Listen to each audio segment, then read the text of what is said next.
Chapter 1. Russia's Social Development and Tsarism. Our revolution destroyed the myth of the uniqueness of Russia. It demonstrated that history does not have special laws for Russia. Yet at the same time, the Russian Revolution bore a character wholly peculiar to itself, a character which was the outcome of the special features of our entire social and historical development and which, in turn, opened entirely new historical perspectives before us. There is no need to dwell on the metaphysical question of whether the difference between Russia and Western Europe is a qualitative or a quantitative one. But neither can there be any doubt that the principal distinguishing characteristics of Russia's historical development are its slowness and its primitive nature. In point of fact, the Russian state is not all that much younger than the European states. The chronicle of Russia's life as a state begins in the year 862. Yet the extremely slow rate of our economic development, determined by unfavorable natural conditions and a sparse population, has delayed the process of social crystallization and has stamped the whole of our history with the features of extreme backwardness. It is hard to tell how the life of the Russian state would have developed if it had taken place in isolation, influenced by internal tendencies alone. Suffice it to say that this was not the case. Russia's social existence was always under constant pressure from the more developed social and state relations of Western Europe, and as time went on, this pressure became more and more powerful. Given the relatively weak development of international trade, a decisive role was played by military relations between states. First and foremost, the social influence of Europe found expression in the form of military technology. The Russian state, having been formed on a primitive economic basis, was brought face to face with state organizations which had developed on a higher economic basis. Two possibilities presented themselves. The Russian state had either to fall in the struggle with those state organizations, as the Golden Horde had fallen in the struggle with Muscovite Tsardom, or it had to outpace the development of its own economic relations, swallowing up, under pressure from outside, a disproportionately large of the nation's vital juices. The Russian national economy was no longer primitive enough to allow of the former solution. The state did not collapse. It began to grow, at the price of monstrous pressure upon the nation's economic forces. Up to a certain point, all the above also applies, of course, to any other European state. The difference is that in their mutual struggle for existence, those states could draw on economic bases of an approximately equal kind, so that their development as states was not subject to such powerful and economically intolerable outside pressures. The struggle against the Crimean and Nogayan Tatars involved immense effort. But that effort was, of course, no greater than that involved in the 100 Years' War between France and England. It was not the Tatars who forced the Russians to introduce firearms and to form regular regiments of marksmen, streltsy. It was not the Tatars who, later, forced Russia to create a cavalry and an infantry. The pressure which brought this about came from Lithuania, Poland, and Sweden.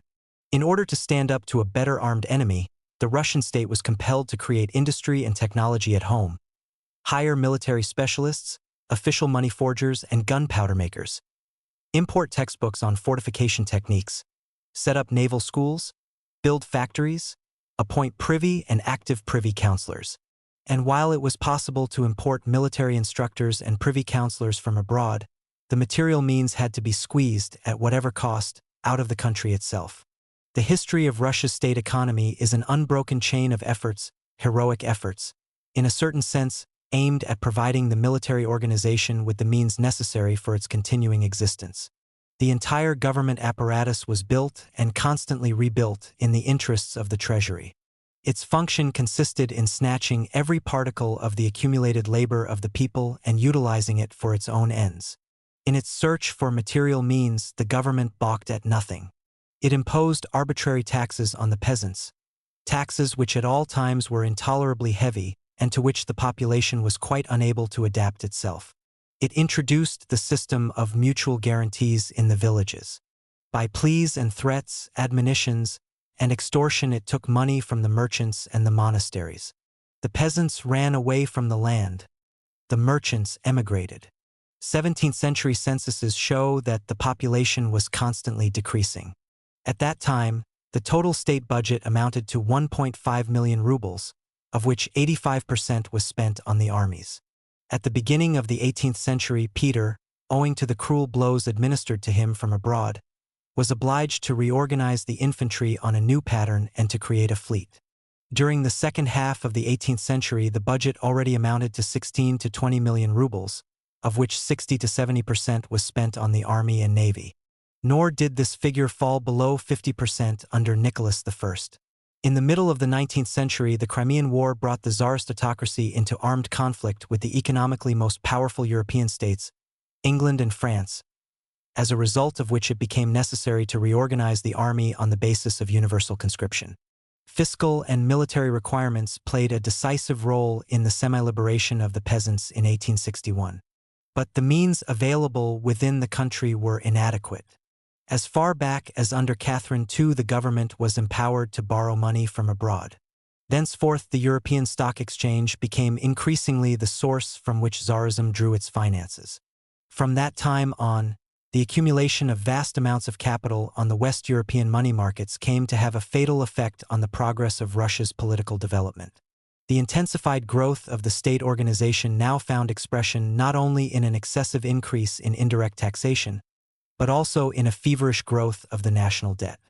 During the 10 years between 1898 and 1908, this rose to 19%, and by the end of the period it had reached 9 billion rubles. The extent of the autocracy's dependence on the Rothschilds and the Mendelssohns is demonstrated by the fact that interest alone now absorbed approximately a third of the Treasury's net revenue. In the preliminary budget for 1908, expenditure on the Army and Navy, together with the interest on repayment of the national debt, and costs connected with the ending of the Russo-Japanese War amounted to 1,018 million rubles, that is, 40.5% of the entire state budget. As a result of this pressure from Western Europe, the autocratic state absorbed a disproportionately large share of the surplus product, which is to say that it lived at the expense of the privileged classes then being formed and thus restrained their development, which in any case was a slow one. But that was not all. The state seized the essential product of the agricultural worker, snatched from him the very sources of his livelihood, and, by so doing, drove him from the soil on which he had hardly had time to become securely settled. This in turn inhibited population growth and restricted the development of productive forces. Therefore, as the state absorbed a disproportionately large part of the surplus product, so it inhibited the process, at any rate, a slow one of class or estate differentiation. And, as it seized a significant part of the basic product, it destroyed even those primitive productive bases which were its only support. But in order to exist and rule, the state itself had need of a hierarchical organization of estates. And that is why, while undermining the economic foundations of the growth of such organization, it strove at the same time to force its development by state-imposed measures, while endeavoring, like all other states, to turn this process to its own advantage. In the play of social forces, the pendulum swung much further in the direction of state power than was the case in the history of Western Europe. That exchange of services, at the expense of the working people, between the state and the higher social groups, which is expressed in the distribution of rights and obligations, services and privileges, occurred less in favor of the nobility and the clergy in Russia than had been the case in the medieval estate organizations of Western Europe. Nevertheless, it is a terrible exaggeration and a distortion of all perspective to say, as Milyukov says in his History of Russian Culture, that while in the West the estates created the states, in Russia state power created the estates in its own interest. Estates cannot be created by legislative or administrative means. Before a particular social group, assisted by state power, can become a fully fledged privileged estate, it must form itself economically with all its social privileges. You cannot create estates in accordance with a previously devised table of ranks, or with the charter of the Legion d'honneur. One thing is certain: in its relationship to the Russian privileged estates, Tsarism enjoyed an incomparably greater degree of independence than European absolutism, which had grown out of a state monarchy. Absolutism reached the apex of its power when the bourgeoisie, having hoisted itself on the shoulders of the Third Estate, became sufficiently strong to serve as an adequate counterweight to the forces of feudal society. The situation in which the privileged and owning classes, by fighting one another, balanced one another, ensured maximum independence for the state organization. Louis XIV was able to say, "L'état, c'est moi." The absolute monarchy of Prussia appeared to Hegel as an end in itself, as the materialization of the idea of the state as such. In its endeavor to create a centralized state apparatus, Tsarism was obliged not so much to oppose the claims of the privileged estates as to fight the barbarity, poverty, and general disjointedness of a country whose separate parts led wholly independent economic lives. It was not the equilibrium of the economically dominant classes, as in the West, but their weakness which made Russian bureaucratic autocracy a self-contained organization. In this respect, Tsarism represents an intermediate form between European absolutism and Asian despotism, being possibly closer to the latter of these two. But at a time when semi-Asiatic social conditions were transforming Tsarism into an autocratic organization, European technology and European capital were equipping that organization with all the means of a great European power. This enabled Tsarism to intervene in all the political relations of Europe, where its heavy fist came to play the role of a decisive factor. In 1815, Alexander I arrived in Paris, restored the Bourbons, and himself became the incarnation of the idea of the Holy Alliance. In 1848, Nicholas I obtained an immense loan for the suppression of the European Revolution and sent Russian soldiers against the rebellious Magyars. The European bourgeoisie hoped that the Tsar's troops would, on future occasions, again serve as a weapon against the socialist proletariat, as they had previously served European despotism against the bourgeoisie itself. But historical development took a different course. Absolutism was smashed by capitalism, which it had itself so zealously nurtured. During the pre-capitalist epoch, the influence of Europe on the Russian economy was of necessity limited. The natural, that is to say, the self-contained character of the Russian national economy protected it from the influence of higher forms of production. As we have already said, the structure of our estates was not fully developed even at the final stage. But when capitalist relations finally became predominant in Europe, when finance capital became the incarnation of the new economy, when absolutism, fighting for its life, became the accomplice of European capitalism, then the situation changed utterly. Those critical socialists who have ceased to understand the significance of state power for a socialist revolution should at least study the example of the unsystematic and barbaric activity of the Russian autocracy, so as to realize the immensely important role which state power can play in the purely economic sphere when, generally speaking, it is working in the same direction as historical development. By turning itself into a historical instrument in the capitalizing of Russia's economic relations, Tsarism was, first and foremost, shoring up its own position. By the time that our developing bourgeois society began to feel a need for the political institutions of the West, the autocracy, aided by European technology and European capital, had already transformed itself into the largest capitalist entrepreneur, the largest banker, the monopoly owner of railways and of liquor retail shops. In this, it was supported by the centralized bureaucratic apparatus, which was in no way suited for regulating the new relations, but was perfectly capable of applying systematic repression with considerable energy. The vast dimensions of the country were conquered by the telegraph, which gave the administration a sense of confidence, a certain homogeneity and great speed, while the railways enabled military forces to be transferred at short notice from one end of the country to another. The pre-revolutionary governments of Europe had practically no railways or telegraph at their disposal. The army at the disposal of absolutism is colossal, and although it proved inefficient in the serious trial of the Russo-Japanese War, it is still quite good enough for internal rule. Neither the government of France in the old days nor the European governments prior to 1848 had anything comparable to the Russian army of 1908 to 1909. The financial and military power of absolutism oppressed and blinded not only the European bourgeoisie but also Russian liberalism, robbing it of any faith in the possibility of fighting absolutism by means of an open trial of force.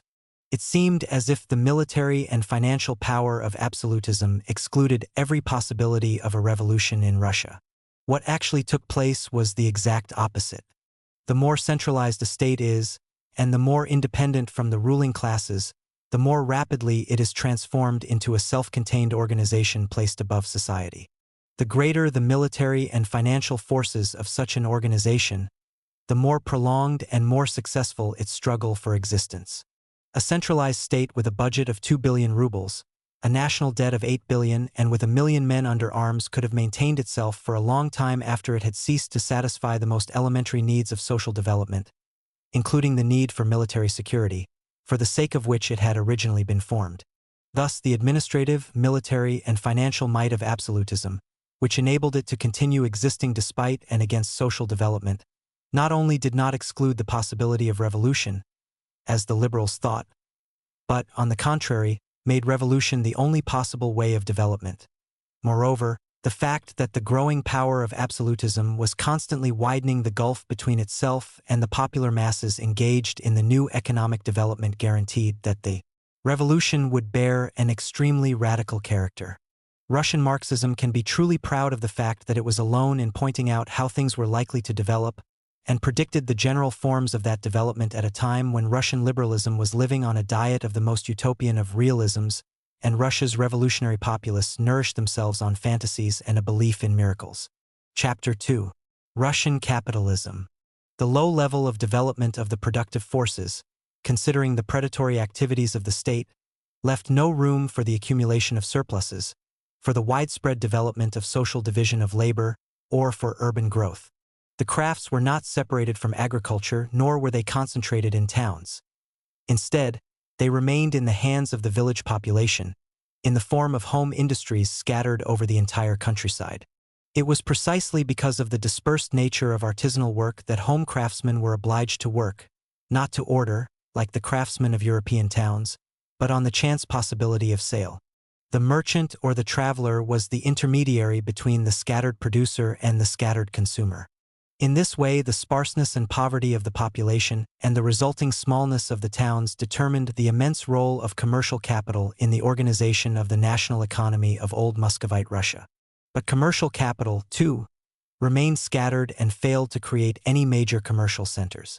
It was not the village craftsman, nor even the rich merchant, but the state itself which finally came face to face with the necessity of creating a large-scale industry. The Swedes imposed on Peter the creation of a navy and a new type of army. But having made its military organization more complex, the Petrine state became directly dependent on the industries of the Hanseatic cities and Holland and England. Thus, the creation of Russian manufactures to supply the army and the navy became an essential task of national defense. Before Peter, there was never a suggestion of factory production. At his death, there already existed 233 large-scale state and private enterprises: mines, armaments factories, cloth, linen, and sailcloth factories, etc. The economic basis for these new industries was provided, on the one hand, by state funds and, on the other hand, by commercial capital. Furthermore, new branches of industry were frequently imported from abroad together with European capital, which enjoyed corresponding privileges for a number of years. Merchant capital played an important role in creating major industries in Western Europe. But their manufacture grew on the basis of collapsing artisanal trade, the previously independent craftsman being transformed into a hired industrial worker. In Muscovy, the manufactures imported from the West found no free craftsmen on the spot, and so were obliged to make use of the labor of peasant serfs. That is why the Russian 18th-century workshop did not, from the very start, encounter any competition from urban artisanal trade. Neither was the cottage craftsman a rival to it. He was working for a popular consumer, while the manufacturing workshop, regimented from head to foot, worked primarily for the state and, to some extent, for the upper classes of society. During the first half of the 19th century, the textile industry broke the circle of serf labor and state regimentation. Factories based on freely hired labor were, of course, radically hostile to the social relations of the Russia of Nicholas I. For that reason, the serf-owning nobility's point of view was wholly that of the free traders. As far as his sympathies were concerned, Nicholas himself entirely shared this viewpoint. Yet the needs of the state, including fiscal needs, forced him to adopt a policy of prohibitive taxes and financial subsidies to the factory owners. After the lifting of the embargo on the importation of machines from England, the Russian textile industry developed entirely on the basis of ready-made English models. During the 1840s and 1850s, the German Knopp transferred 122 spinning factories, down to the last nail, from England to Russia. In the textile area, there even used to be a proverb: "Where there's trouble, there's a cop. Where there's a factory, there's Knopp." Since the textile industry was working for a market, it put Russia in fifth place on a world scale, as regards the number of spindles, despite the chronic shortage of skilled hands and even before the abolition of serfdom. But the other branches of industry, especially iron-making, developed hardly at all after the death of Peter. The main reason for this stagnation was slave labor, which rendered the application of new technology quite impossible. Cheap cotton is manufactured for the use of peasant serfs themselves. But iron presupposes a developed industry, towns, railways, railway engines. None of this was compatible with serfdom. At the same time, serfdom was also holding back the development of agriculture, which, as time went on, was working more and more for the foreign market. Hence, the abolition of serfdom became a pressing demand of economic development. But who could put it into effect? The nobility refused even to consider it. The capitalist class was as yet too negligible to achieve a reform of such vast scope by any pressure it could exert. The frequent peasant riots, which in any case bore no comparison with the peasant war in Germany or with the Jacquerie in France, remained mere scattered outbursts and, finding no leadership in the cities, were in themselves too weak to destroy the power of the landowners. The state had to pronounce the decisive word. Tsarism had to suffer a cruel military defeat in the Crimean campaign before it could, in its own interests, clear the way for capitalist development by means of the semi-liberation reform of 1861. This point marked the beginning of a new period of economic development within the country, a period characterized by the rapid formation of a pool of free labor, a feverish development of the railway network, the creation of seaports, the incessant inflow of European capital, the Europeanization of industrial techniques, cheaper and more easily available credit, an increase in the number of limited stock companies, the introduction of gold currency, ferocious protectionism, and an avalanche, like growth of the national debt. The reign of Alexander III, 1881 to 1894, when the ideology of the uniqueness of Russia dominated the whole of public consciousness, starting in the revolutionary conspirators' hideout, the Narodnik movement, and ending with the private chancellery of His Majesty himself, official Narodnost, or Russianness, was, at the same time, an era of ruthless revolution in production relations. By setting up major industries and by proletarianizing the muzhik, European capital was automatically undermining the deepest foundations of Asian Muscovite uniqueness. The railways acted as a powerful lever for the country's industrialization. The initiative for building them was, of course, the state's. The first railway, between Moscow and Petersburg, was opened in 1851. After the Crimean catastrophe, the state yielded first place in railway construction to private entrepreneurs. Yet, like a tireless guardian angel, it always stood at the back of these entrepreneurs. It assisted the formation of stock and bond capital, it undertook to guarantee profits on capital, it showered the shareholders' path with all kinds of privileges and encouragements. During the first decade after the peasant reform, 7,000 versts of railways were built Russia, 12,000 during the second decade, 6,000 during the third, and, during the fourth, more than 20,000 in European Russia alone and approximately 30,000 in the empire as a whole. During the 1880s and especially the 1890s, when Witt appeared as the herald of the notion of autocratic police capitalism, there was a renewed concentration of the railways in the hands of the treasury. Just as, in the development of credit, Witt saw a weapon in the hands of the finance minister to guide the national industry in one direction or another, so state-controlled railways were seen in his bureaucratic brain as a powerful means of controlling the country's economic development. Stockbroker and political ignoramus that he was, he could not understand that, in fact, he was gathering the forces and sharpening the weapons of revolution. By 1894, the total length of railway line amounted to 31,800 versts, including 17,000 versts of state-owned line. In 1905, the year of the revolution, the railway personnel who played such an immensely important political role counted 667,000 men. The customs policy of the Russian government, in which fiscal greed was intimately bound up with blind protectionism, almost completely barred the way to the ingress of European goods. Deprived of the possibility of dumping its products on Russia, European capital crossed the eastern frontier in its most invulnerable and attractive hypostasy, in the form of money. Any animation on the Russian financial market was always determined by the contracting of new loans from abroad. Parallel with this, the European entrepreneurs took direct possession of the most important branches of Russian industry. Europe's finance capital, by assimilating the lion's share of the Russian state budget, returned in part to Russian territory in the form of industrial capital. This enabled it, through the intermediary of the Tsarist fiscal system, not only to exhaust the productive forces of the Russian muzhik, but also to exploit directly the working energy of the Russian proletarian. During the final decade of the 19th century alone, and especially after the introduction of gold currency in 1897, not less than 1.5 billion rubles of foreign industrial capital flowed into Russia. Whereas during the 40 years preceding 1892, the basic capital of limited stock companies increased by only 919 million rubles, during the succeeding decade alone it had increased by 2.1 billion rubles. The importance of this golden flood from the West for Russian industry can be seen from the fact that whereas in 1890 the sum total of the production of all our factories and plants amounted to 1.5 billion rubles, by 1900 it had risen to between 2.5 and 3 billion. Parallel with this, the number of factory and plant workers increased during the same period from 1.4 million to 2.4 million.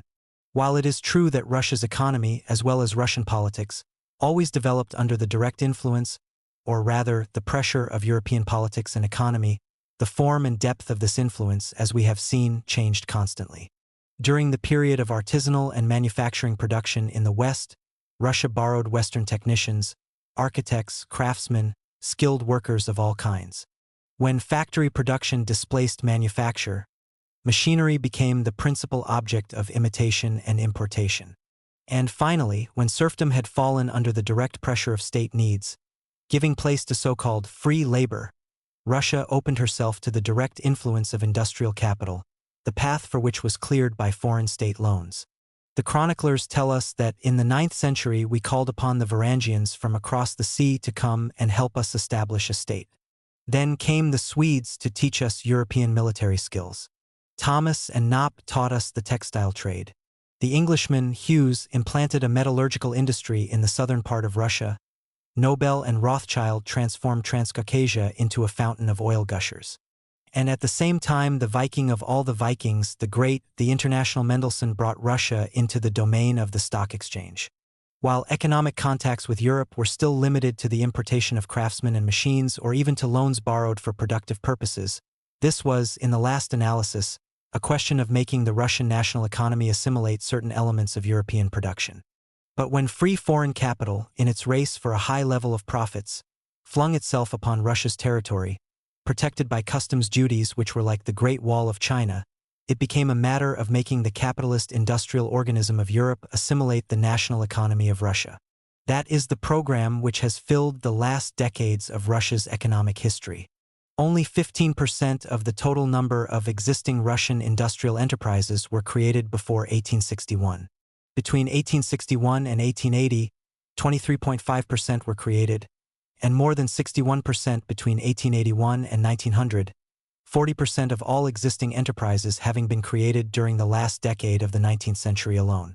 In 1767, 10 million pounds of pig iron were smelted in Russia. In 1866, 100 years later, smelting still barely reached 19 million pounds. By 1896, it had already reached 98 million pounds, and in 1904, 180 million. Moreover, while in 1890 the South accounted for only 1/5 of the total amount smelted, 10 years later it accounted for 1/2. The development of the oil industry in the Caucasus proceeded at a similar rate. In the 1860s, less than 1 million pounds of oil were produced. In 1870 the figure was 21.5 million pounds. Foreign capital entered upon the scene in the mid-80s, taking possession of Transcaucasia from Baku to Batum and launching operations intended for the world market. By 1890 oil production had risen to 242.9 million pounds, and by 1896 to 429.9 million pounds. Thus we see that the railway, coal mining and oil industries of the southern part of the country, to which the economic center of gravity has been shifting with extreme rapidity, are only 20 or 30 years old.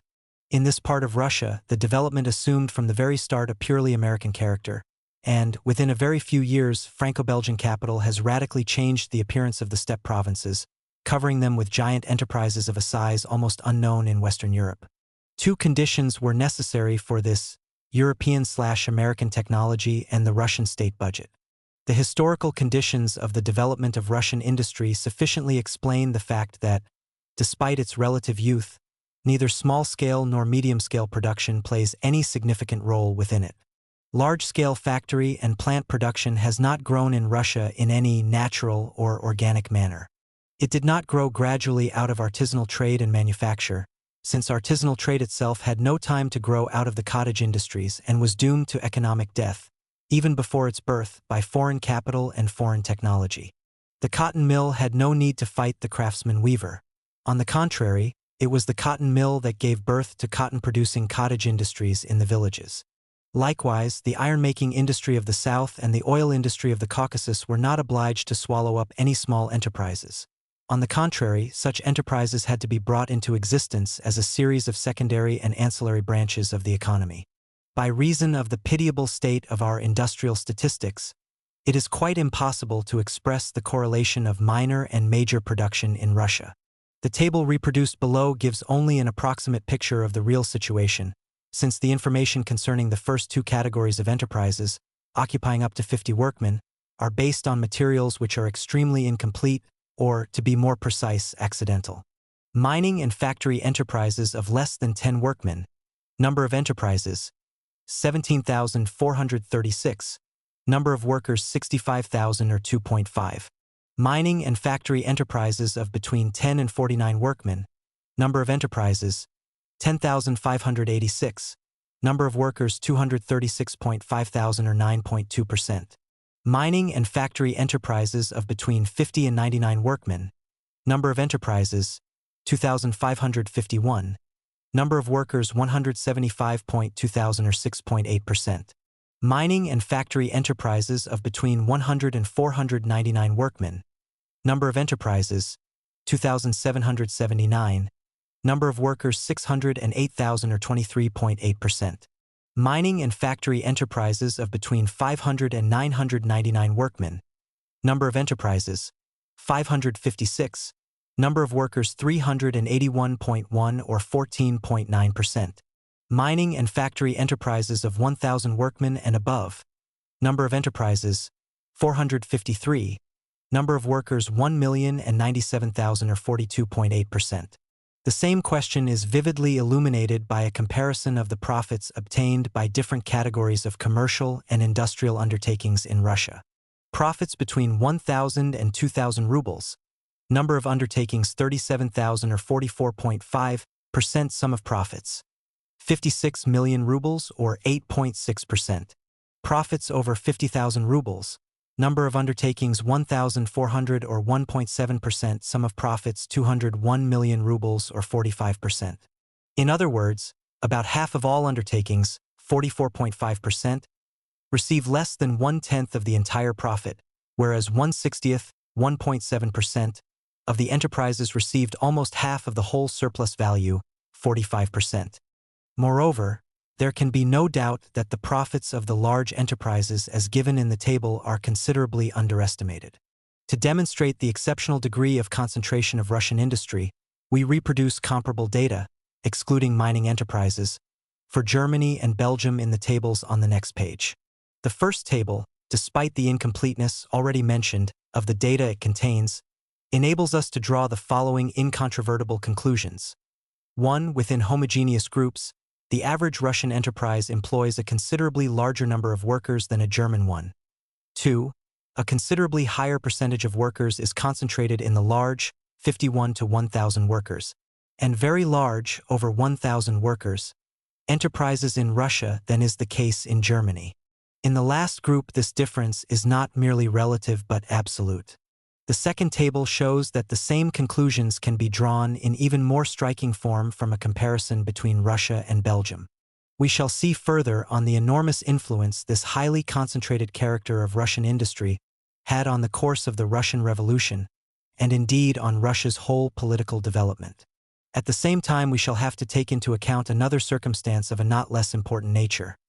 This highly modernized industry of a highly capitalistic type involves only a minority of the population, while the peasant majority continues to struggle under the net of class enslavement and pauperism. This fact, in turn, sets narrow limits on the development of capitalist industry in our country. Germany. Census of 1895. Groups of factories and plants between 6 and 50 workers. Number of enterprises, 191,101. Number of workers, 2, 454, 3,000 or 44%. Groups of factories and plants between 51 and 1,000 workers. Number of enterprises, 18,698. Number of workers, 2, 595, 5,000 or 46%. Groups of factories and plants 1,000 workers and above number. Of enterprises 296 number of workers 562, 6,000 or 10%. Total number of enterprises 210,095. Total number of workers 56,124,000. Russian. Statistics for 1902. Groups of factories and plants between 6 and 50 workers. Number of enterprises 14,189. Number of workers 2,345,000 or 12.5%. Groups of factories and plants between 51 and 1,000 workers. Number of enterprises 4,722. Number of workers 9,185,000 or 49%. Groups of factories and plants 1,000 workers and above. Number of enterprises 302. Number of workers 7,102,000 or 10%. Total number of enterprises 19,213. Total number of workers 18,632,000. Belgium. Census of 1895. Groups of factories and plants between 5 and 49 workers. Number of enterprises 13,000. Number of workers 162,000 or 28.3%.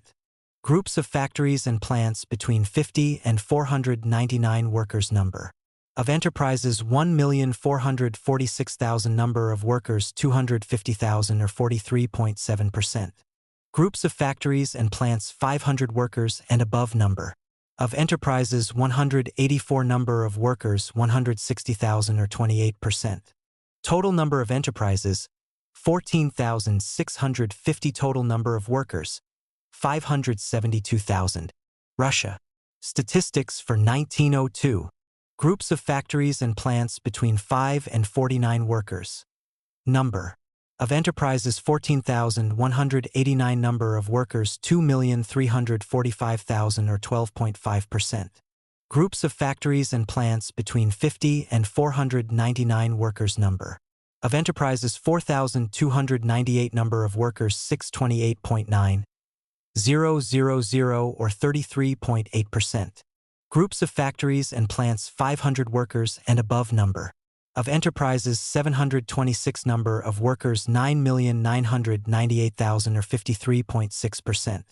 Total number of enterprises 19,213. Total number of workers 18,632,000. The breakdown of the industrially active population into agricultural and non-agricultural pursuits for Russia and the United States of America is given in the table below. Russia. Census of 1897. Agriculture, forestry and similar 18,653,000 or 60.8%. Mining and processing industries, commerce, transport, liberal professions, servants, 12,040,000 or 39.2%. Total, 30,693,000. USA. Census of 1900. Agriculture, forestry and similar 10,450,000 or 35.9%. Mining and processing industries, commerce, transport, liberal professions, servants, 18,623,000 or 64.1%. Total, 29,073,000. The number of people employed in industry in Russia, with its population of 128 million, is scarcely larger, 30.6 million, than in the United States with a population of 76 million, 29 million. This is a result of the country's general economic backwardness and the consequent tremendous preponderance of agricultural over non-agricultural population, 60.8% as against 39.2%, a circumstance which must inevitably mark all branches of the national economy. In 1900, the factories, plants, and large-scale manufacturing enterprises of the United States produced 25 billion rubles worth of goods, whereas the corresponding figure in Russia was only 2.5 billion, that is, 10%, which apart from anything else bears witness to extremely low productivity of labor. During the same year, the following amounts of coal were extracted: 1 billion pounds in Russia, 1 billion pounds in France, 5 billion pounds in Germany, and 13 billion pounds in England. The figures for iron production were 1.4 pounds per worker in Russia, 4.3 pounds in France, 9 pounds in Germany and 13.5 pounds in England. Yet, says Mendeleev, we could supply the entire world with our extremely cheap pig iron, and steel. Our oil, coal, and other mineral reserves are virtually untapped. But the development of industry corresponding to such wealth is unthinkable without an expansion of the domestic market and an increase in the purchasing power of the population. In other words, with an economic improvement in the life of the peasant masses. Therein lies the decisive importance of the agrarian question for Russia's future as a capitalist country. Chapter 3. The Peasantry and the Agrarian Question. According to calculations, which, by the way, are far from accurate, Russia's economic revenue from the extracting and processing industries amounts to between 6 and 7 billion rubles a year, of which some 1.5 billion, that is to say, more than a fifth, is absorbed by the state. This means that Russia is 3 to 4 times poorer than the European states. As we have seen, the number of economically active persons represents a very small percentage of the population as a whole, and, furthermore, the productive capacity of these economically active elements is very low. This is true of industry, whose annual product is far from proportional to the number of persons employed. But the productive capacity of agriculture, which absorbs approximately 6% of the country's labor force and the revenue from which, despite this fact, amounts to only 2.8 billion rubles, that is, less than half the national product, is at an incomparably lower level still.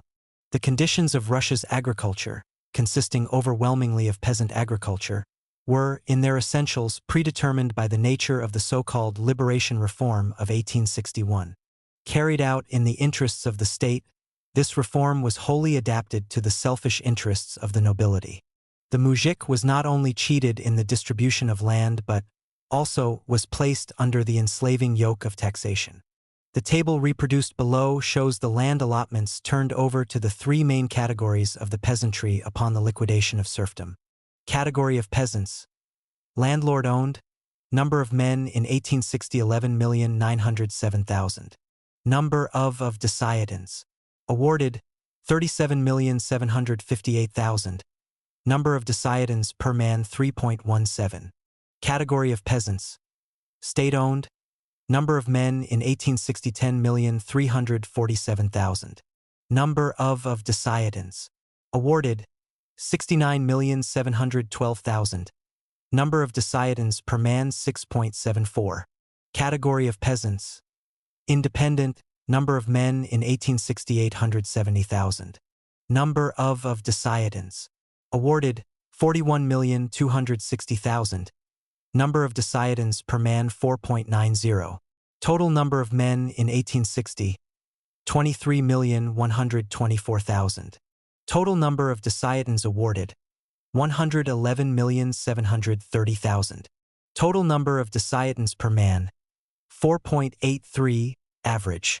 Assuming that the land allocation received by state-owned peasants, 6.7 deciadins per man, was, under the given economic conditions, sufficient to provide full occupation for the labor power of a peasant family, which roughly corresponds to fact, we are bound to conclude that landlord-owned and independent peasants received approximately 44 million deciadins short of the required norm. Those areas of land which under serfdom were worked by the peasants for their own needs absorbed only half of their labor power, since for 3 days of every week they were obliged to work for the landlord. Nevertheless, some 2% of the best land was cut off, in favor of the landlords, from these already inadequate land allocations, speaking very generally, with considerable variations between one part of the country and another. Thus, agricultural overpopulation, which formed part of the fundamental condition of serfdom, was further aggravated by the nobility's appropriation of peasant land. The half-century which has elapsed since the reform has brought about a considerable reshuffle in land ownership, land to the value of 750 million rubles having passed from the hands of the nobility into those of the merchant and peasant bourgeoisie. But the mass of the peasantry has derived no benefit whatever from this fact.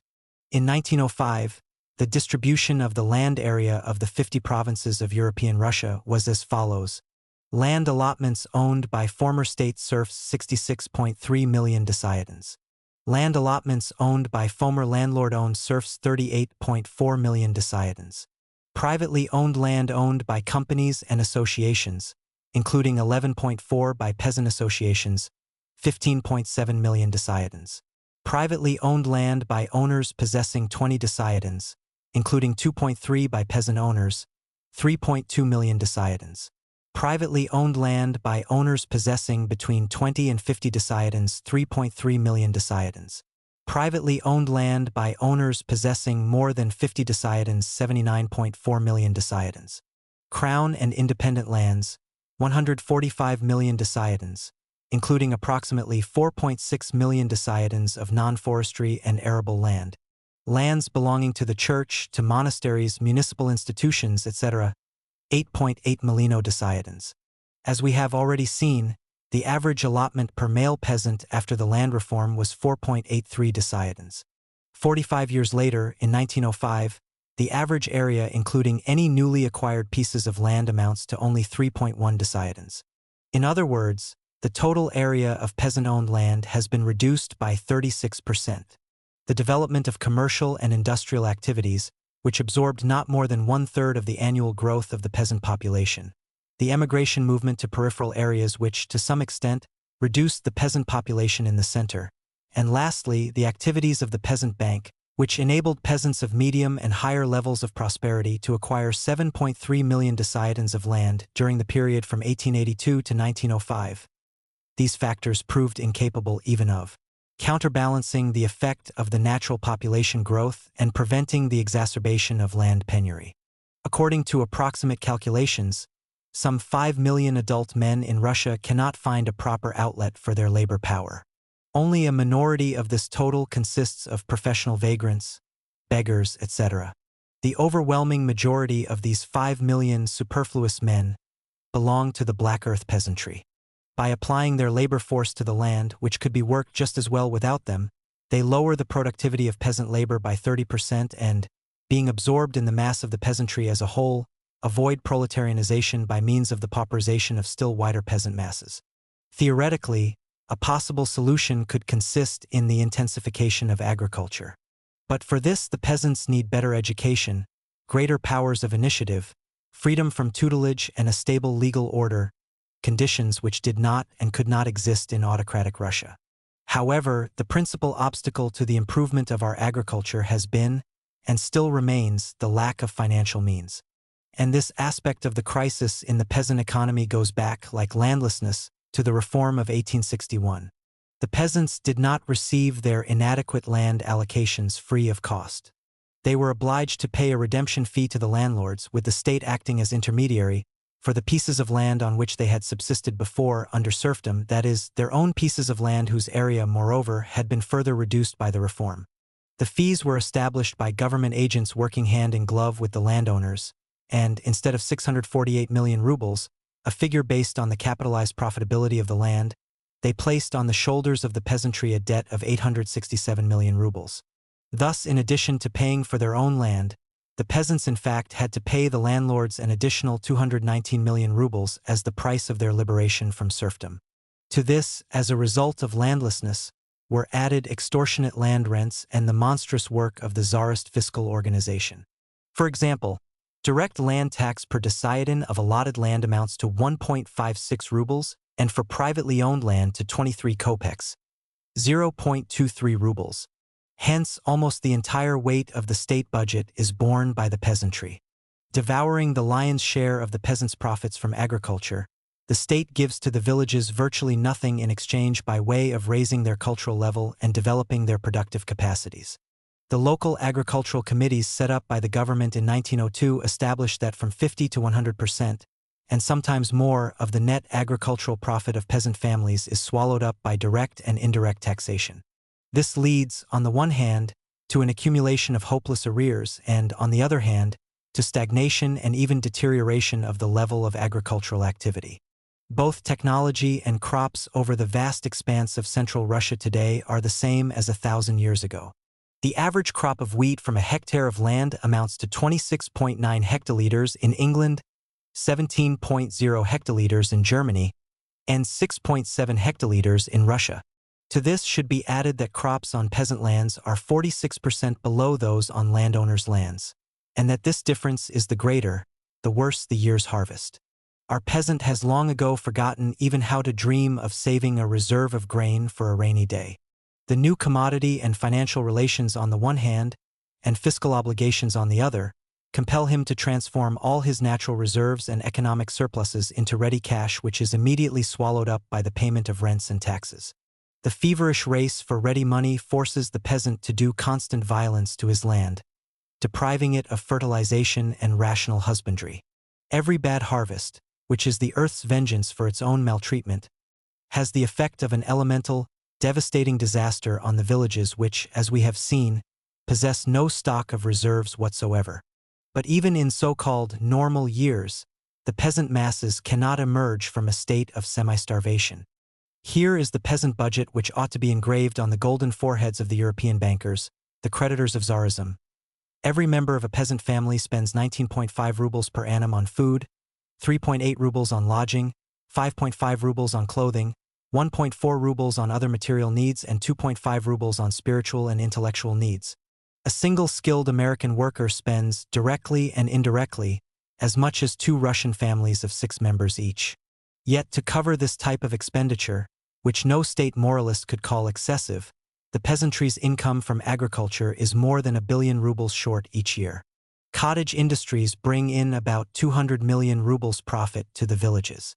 If this sum is deducted, peasant agriculture shows an annual deficit of 850 million rubles, which is precisely the sum which the state fiscal organization snatches each year from the hands of the peasantry. In our description of peasant agriculture, we have until now ignored the economic differences between different regions, which, in actual fact, are of the greatest significance and have found powerful expression in the forms of the agrarian movement. See the chapter entitled The Peasant Riots. If we concentrate on the 50 provinces of European Russia and set aside the northern forest strip, the remainder of the area can, from the viewpoint of peasant agriculture and of economic development in general, be divided into 3 large regions. 1. The industrial region, including Petersburg province in the north and Moscow province in the south. This northern capitalist area, dominated by Petersburg and Moscow, is characterized by factories, especially textiles, cottage industries, flax cultivation, and commercial agriculture, in particular, market gardening. Like all other industrial regions, this area does not grow sufficient grain for its needs and is obliged to import it from the south. 2. The southeastern region adjoining the Black Sea and the lower reaches of the Volga, the Russian America. This area, in which serfdom was almost non-existent, played the role of a colony in relation to the central part of Russia. So-called wheat factories, using modern agricultural machinery and exporting their grain to the industrial region in the north and to foreign countries in the west, sprang up rapidly in the free expanses of the steppe, attracting a large number of immigrants. Parallel with this, there took place a transfer of labor power to the processing industries, the flourishing of heavy industry and feverish urban growth. In this area, the differentiation within the peasant community goes extremely deep, the peasant farmer standing at one end of the scale and the agricultural proletarian, in many cases an immigrant from the Black Earth provinces, at the other. 3. Between the old industrial north and the new industrial south there lies the broad strip of Black Earth, the Russian India.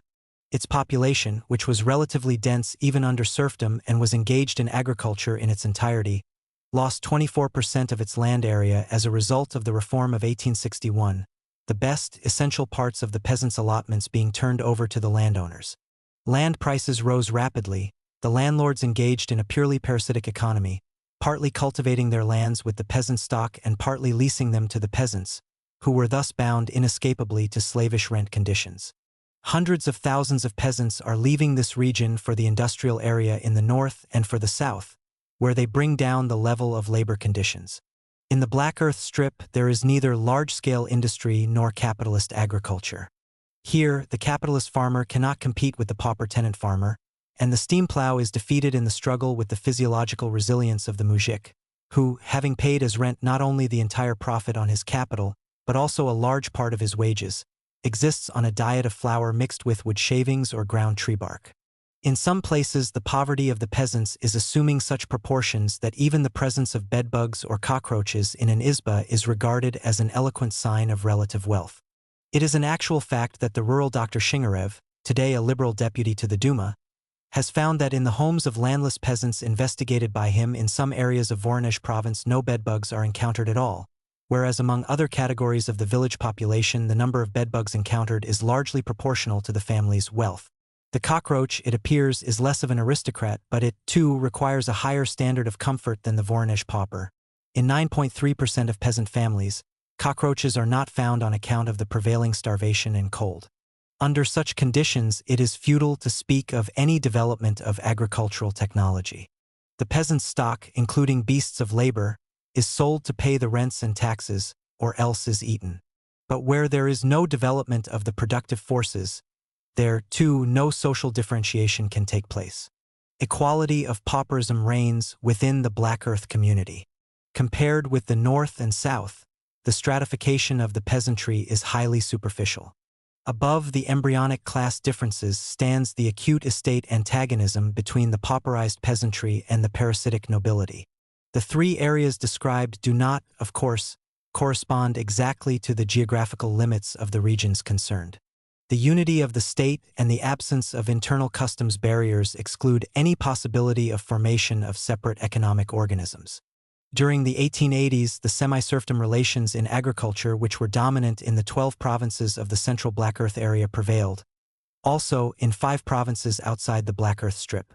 On the other hand, capitalist agricultural relations predominated in 9 Black Earth provinces as well as in 10 non-Black Earth provinces. And, lastly, in 7 provinces the two systems were roughly equivalent. The struggle between tenant farming and capitalist agriculture, a struggle which, though it involves no shedding of blood, claims countless victims, has been continuing, and still continues without cease. Capitalist agriculture is far from being in a position to boast of victory. The peasant, caught in the mousetrap of his land allotment and deprived of the means of earning money on the side, is obliged, as we have seen, to rent the landlord's land at any price. He not only relinquishes all profit, not only cuts down his own consumption to the lowest minimum, but also sells his own agricultural stock, thus lowering still further the already very low technological level of the economy. Large capital is powerless in the face of these fatal advantages of small-scale farming. The landlord will have nothing to do with rational methods of cultivation, and cuts his land up into minute portions so as to let it out to peasants. By raising land rents and prices, the surplus population of the central part of the country, at the same time, lowers wages throughout the country as a whole. In so doing, it renders unprofitable the introduction of machinery and modern techniques, not only in agriculture but also in other branches of production. During the last decade of the 19th century, profound economic decay had already extended to a considerable part of the southern region, where, parallel with the growth of land rents, there was a progressive reduction in the number of the peasants' beasts of labor. The crisis in agriculture and the progressive pauperization of the peasantry is narrowing still further the basis of Russian industrial capitalism, which is obliged to work principally for the domestic market.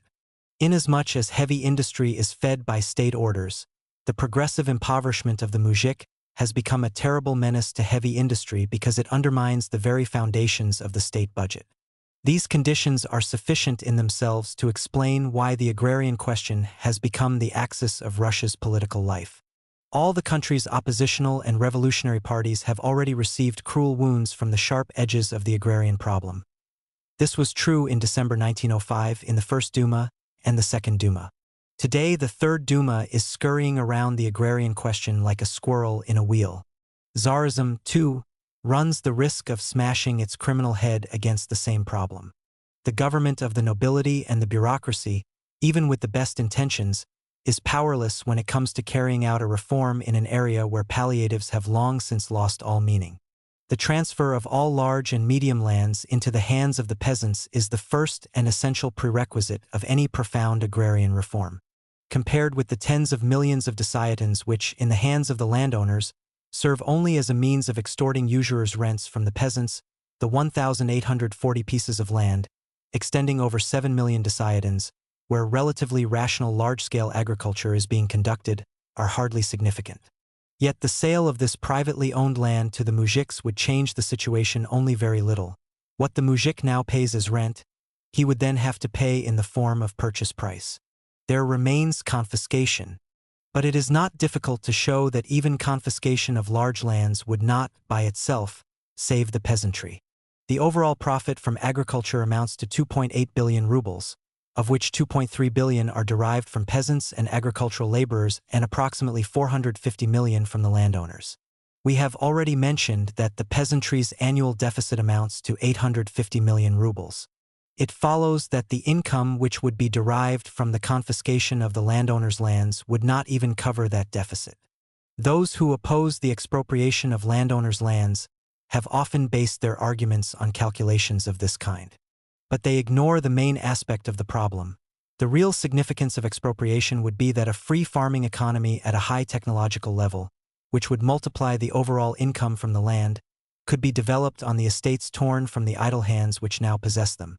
But such American-type farming is only conceivable in Russia if Tsarist absolutism with its fiscal demands, its bureaucratic tutelage, its all-devouring militarism, its debts to the European stock exchanges, were totally liquidated.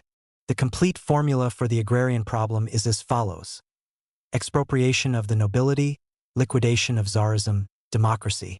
That is the only way in which our agriculture can be shifted from its present stagnation, increasing its productive forces and at the same time raising its demand for industrial products. Industry would receive a mighty impulse for further development and would absorb a considerable proportion of the surplus rural population. None of this, of course, can provide a final solution to the agrarian problem. No solution can be found under capitalism. But, in any case, the revolutionary liquidation of the autocracy and feudalism must precede the solution which is to come. The agrarian problem in Russia is a heavy burden to capitalism. It is an aid to the Revolutionary Party and at the same time its greatest challenge. It is the stumbling block for liberalism and a memento mori for counter-revolution. Chapter 4. The driving forces of the Russian Revolution.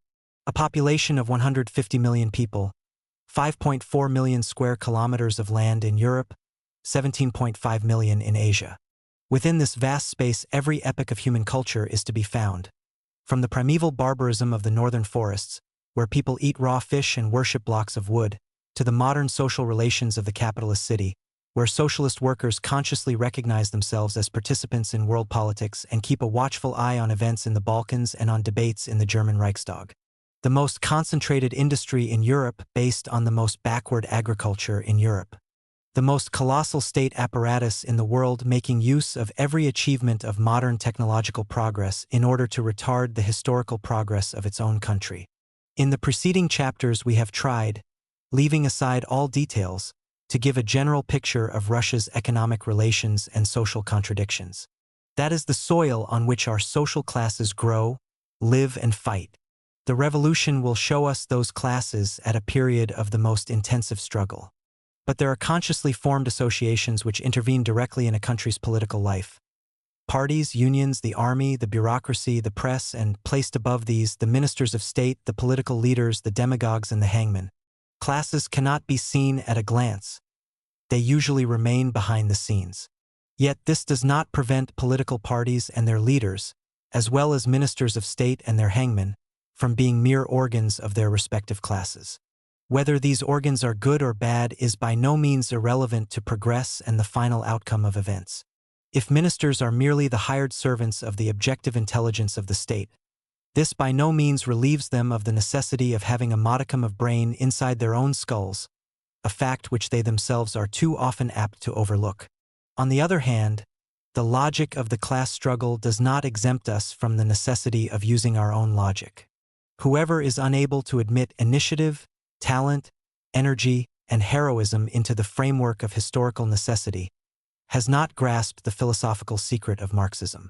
But, conversely, if we want to grasp a political process, in this case, the revolution, as a whole, we must be capable of seeing, behind the motley of parties and programs, behind the perfidy and greed of some and the courage and idealism of others, the proper outlines of the social classes whose roots lie deep within the relations of production and whose flowers blossom in the highest spheres of ideology. The modern city. The nature of capitalist classes is closely bound up with the history of the development of industry and of the town. It is true that in Russia the industrial population coincides with the urban population to a lesser extent than anywhere else. Apart from the factory suburbs which, for purely formal reasons, are not included within the boundaries of towns, there exist several dozen important industrial centers in the countryside. Of the total number of existing enterprises, 57%, employing 58% of the total number of workers, are located outside the towns. Nevertheless, the capitalist town remains the most complete expression of the new society. The urban Russia of today is a product of the last few decades. During the first quarter of the 18th century, Russia's urban population was 328,000, that is, approximately 3% of the total population of the country. In 1812, 1.6 million people were living in towns, which still represented only 4.4% of the total. In the middle of the 19th century, the urban population amounted to 3.5 million people, or 7.8%. Finally, according to the census of 1897, the urban population by then already amounted to 16.3 million, or approximately 13% of the total. Between 1885 and 1897, the urban population had grown by 33.8%, whereas the rural population had increased by only 12.7%. The growth of individual cities during this period was more dramatic still. The population of Moscow rose from 604,000 to 1,359,000, that is, by 123%. The southern towns, Odessa, Rostov-on-Don, Yekaterinoslav, Baku, developed at an even faster rate. Parallel with the increase in the number and size of towns, the second half of the 19th century saw a complete transformation of the economic role of the town within the country's internal class structure. Unlike the artisanal and guild towns of Europe, which fought with energy and often with success for the concentration of all processing industries within their walls, but rather like the towns of the Asian despotic systems, the old Russian cities performed virtually no productive functions. They were military and administrative centers, field fortresses, or, in some cases, commercial centers which, whatever their particular nature, drew their supplies entirely from outside. Their population consisted of officials maintained at the expense of the treasury, of merchants, and, lastly, of landowners looking for a safe harbor within the city walls. Even Moscow, the largest of the old Russian cities, was no more than a vast village dependent on the Tsar's private lands. The crafts occupied a negligible position in the towns, since, as we already know, the processing industries of the time took the form of cottage industries and were scattered over the countryside. The ancestors of the 4 million cottage craftsmen listed in the census of 1897 performed the productive functions of the European town artisan but, unlike the latter, had no connection whatever with the creation of manufacturing workshops and factories. When such workshops and factories did make their appearance, they proletarianized the larger part of the cottage craftsmen and placed the rest, directly or indirectly, under their domination. Just as Russian industry has never lived through the epoch of medieval craftsmanship, so the Russian towns have never known the gradual growth of the third estate in workshops, guilds, communes, and municipalities. European capital created Russian industry in a matter of a few decades, and Russian industry in its turn created the modern cities in which the principal productive functions are performed by the proletariat, the big capitalist bourgeoisie. Thus, large-scale capital achieved economic domination without a struggle. But the tremendous part played in this process by foreign capital has had a fatal impact on the Russian bourgeoisie's power of political influence. As a result of state indebtedness, a considerable share of the national product went abroad year by year, enriching and strengthening the European bourgeoisie. But the aristocracy of the stock exchange, which holds the hegemony in European countries and which, without effort, turned the Tsarist government into its financial vassal, neither wished nor was able to become part of the bourgeois opposition within Russia, if only because no other form of national government would have guaranteed it the usurer's rates of interest it exacted under Tsarism. As well as financial capital, foreign industrial capital, while exploiting Russia's natural resources and labor power, had its political basis outside Russia's frontiers, namely, the French, English, and Belgian parliaments. Neither could our indigenous capital take up a position at the head of the national struggle with Tsarism, since, from the first, it was antagonistic to the popular masses, the proletariat, which it exploits directly, and the peasantry, which it robs indirectly through the state. This is particularly true of heavy industry, which, at the present time, is everywhere dependent on state activities and, principally, on militarism. True, it is interested in a firm civil rule of law, but it has still greater need of concentrated state power, that great dispenser of bounties. The owners of metallurgical enterprises are confronted, in their own plants, with the most advanced and most active section of the working class for whom every sign that Tsarism is weakening is a signal for a further attack on capitalism. The textile industry is less dependent on the state, and, furthermore, it is directly interested in raising the purchasing power of the masses, which cannot be done without far-reaching agrarian reform. That is why in 1905 Moscow, the textile city par excellence, showed a much fiercer, though not perhaps a more energetic, opposition to the autocratic bureaucracy than the Petersburg of the metalworkers. The Moscow Municipal Duma looked upon the rising tide with unquestionable goodwill. But when the revolution revealed the whole of its social content and, by so doing, impelled the textile workers to take the path that the metalworkers had taken before them, the Moscow Duma shifted most resolutely, as a matter of principle, in the direction of firm state power.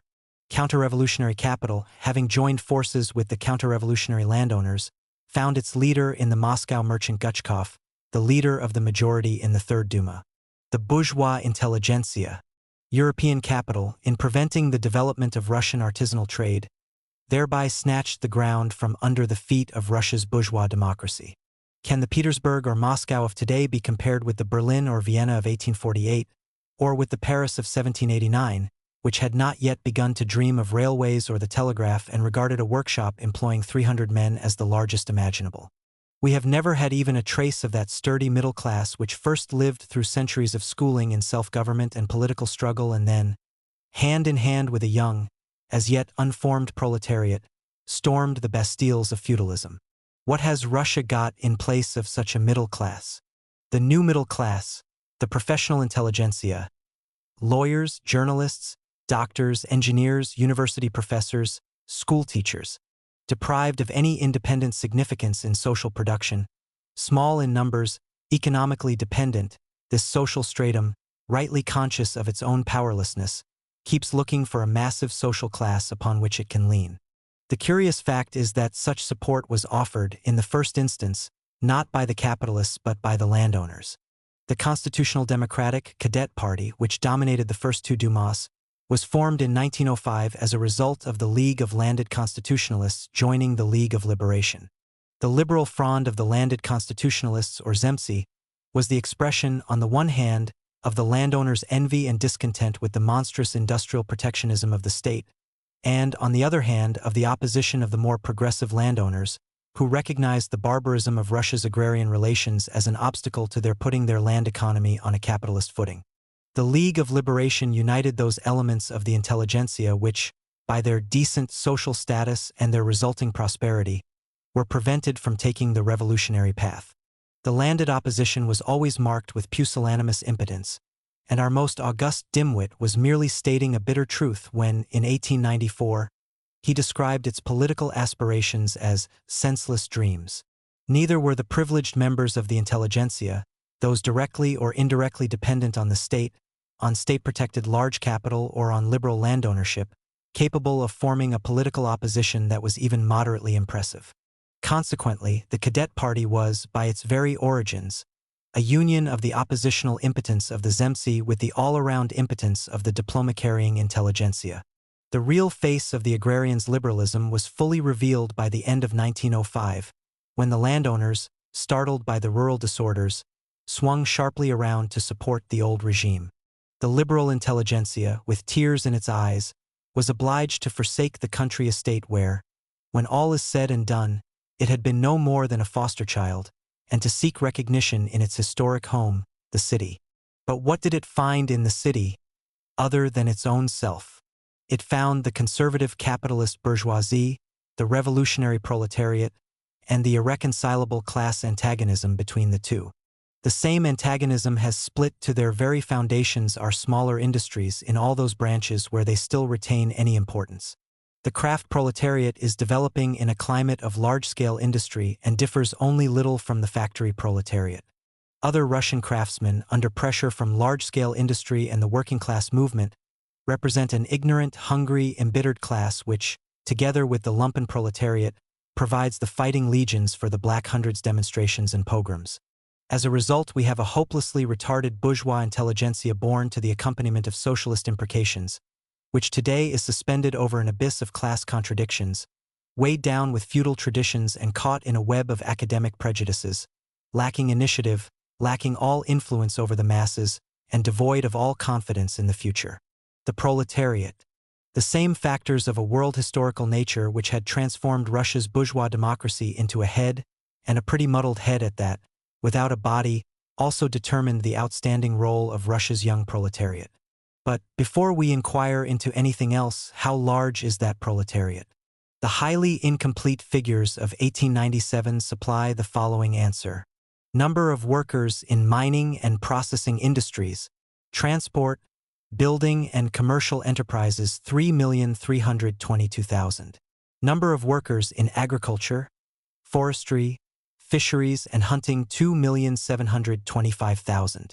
Number of workers in day laborers and apprentices 1,195,000. Number of workers in servants, porters, janitors, etc. 2,132,000. Total 9,272,000. In 1897, the proletariat, including dependent family members, comprised 27.6% of the total population, that is, slightly over 1/4. The degree of political activity of separate strata within this mass of workers varies considerably, the leading role in the revolution being held almost exclusively by workers in Group A in the table above. It would, however, be a most flagrant error to measure the real and potential significance of the Russian proletariat by its relative proportion within the population as a whole. To do so would be to fail to see the social relations concealed behind the figures. The influence of the proletariat is determined by its role in the modern economy. The nation's most powerful means of production depend directly on the workers. Not less than half the nation's annual income is produced by 3.3 million workers. Group A. The railways, our most important means of transport, which alone are able to convert our vast country into an economic whole, represent, as events have shown, an economic and political factor of the utmost importance in the hands of the proletariat. To this we should add the postal services and the telegraph, whose dependence on the proletariat is less direct but nonetheless very real. While the peasantry is scattered over the entire countryside, the proletariat is concentrated in large masses in the factories and industrial centers. It forms the nucleus of the population of every town of any economic or political importance, and all the advantages of the town in a capitalist country, concentration of the productive forces, the means of production, the most active elements of the population, and the greatest cultural benefits are naturally transformed into class advantages for the proletariat. Its self-determination as a class has developed with a rapidity unequaled in previous history. Scarcely emerged from the cradle, the Russian proletariat found itself faced with the most concentrated state power and the equally concentrated power of capital. Craft prejudices and guild traditions had no power whatsoever over its consciousness. From its first steps it entered upon the path of irreconcilable class struggle. In this way, the negligible role of artisanal crafts in Russia and of minor industry in general, together with the exceptionally developed state of Russia's large-scale industry, have led in politics to the displacement of bourgeois democracy by proletarian democracy. Together with its productive functions, the proletariat has taken over the petty bourgeoisie's historical role as played in previous revolutions, and also its historical claims to leadership over the peasant masses during the epoch of their emancipation, as an estate from the yoke of the nobility and the state fiscal organization. The agrarian problem proved to be the political touchstone by which history put the urban political parties to the test. The nobility and landowners. The cadet, or rather former cadet program of enforced expropriation of large and medium landholdings on the basis of just assessments represents, in the cadets' view, the maximum of what can be achieved by means of creative legislative effort. But in reality, the liberals' attempt to expropriate the large landed estates by legislative means led only to the government's denial of electoral rights and to the coup d'état of June 3, 1907. The cadets viewed the liquidation of the landowning nobility as a purely financial operation, trying conscientiously to make their just assessment as acceptable as possible to the landowners. But the nobility took a very different view of the matter. With its infallible instinct, it realized at once that what was at stake was not simply the sale of 50 million dessiatins, even at high prices, but the liquidation of its entire social role as a ruling estate, and, therefore, it refused point-blank to allow itself to be thus auctioned off. Count Saltykov, addressing the landowners in the First Duma, cried. Let your motto and your slogan be, not a square inch of our land, not a handful of earth from our fields, not a blade of grass from our meadows, not the smallest twig on a single tree from our forests. And this was not a voice crying in the wilderness. The years of revolution were precisely the period of estate concentration and political consolidation for the Russian nobility. During the time of darkest reaction under Alexander III, the nobility was only one of our estates, even if the first among them. The autocracy, vigilantly protecting its own independence, never for a moment allowed the nobility to escape from the grip of police supervision, putting the muzzle of state control on the maw of its natural greed. Today, on the other hand, the nobility is the commanding estate in the fullest sense of the word. It makes the provincial governors dance to its tune, threatens the ministers and openly dismisses them, puts ultimata to the government and makes sure that these ultimata are observed. Its slogan is, not a square inch of our land, not a particle of our privileges. Approximately 75 million deciadins are concentrated in the hands of 60,000 private landowners with annual incomes of more than 1,000 rubles. At a market price of 56 billion rubles, this land produces more than 450 million rubles net profit per annum for its owners. Not less than two-thirds of this sum is the nobility's share. The bureaucracy is closely linked with land ownership. Almost 200 million rubles are spent annually on maintaining 30,000 officials receiving salaries of more than 1,000 rubles. And it is precisely in these middle and higher ranges of officialdom that the nobility is noticeably preponderant. Lastly, it is once more the nobility which is in full control of the organs of rural local government and the incomes derived therefrom. Whereas, before the revolution, a good half of the rural administrations were headed by liberal landowners who had come to the fore on the basis of their progressive activities in the rural sphere, the years of revolution have entirely reversed this situation, so that, as a result, the leading positions are now occupied by the most irreconcilable representatives of the landowners' reaction.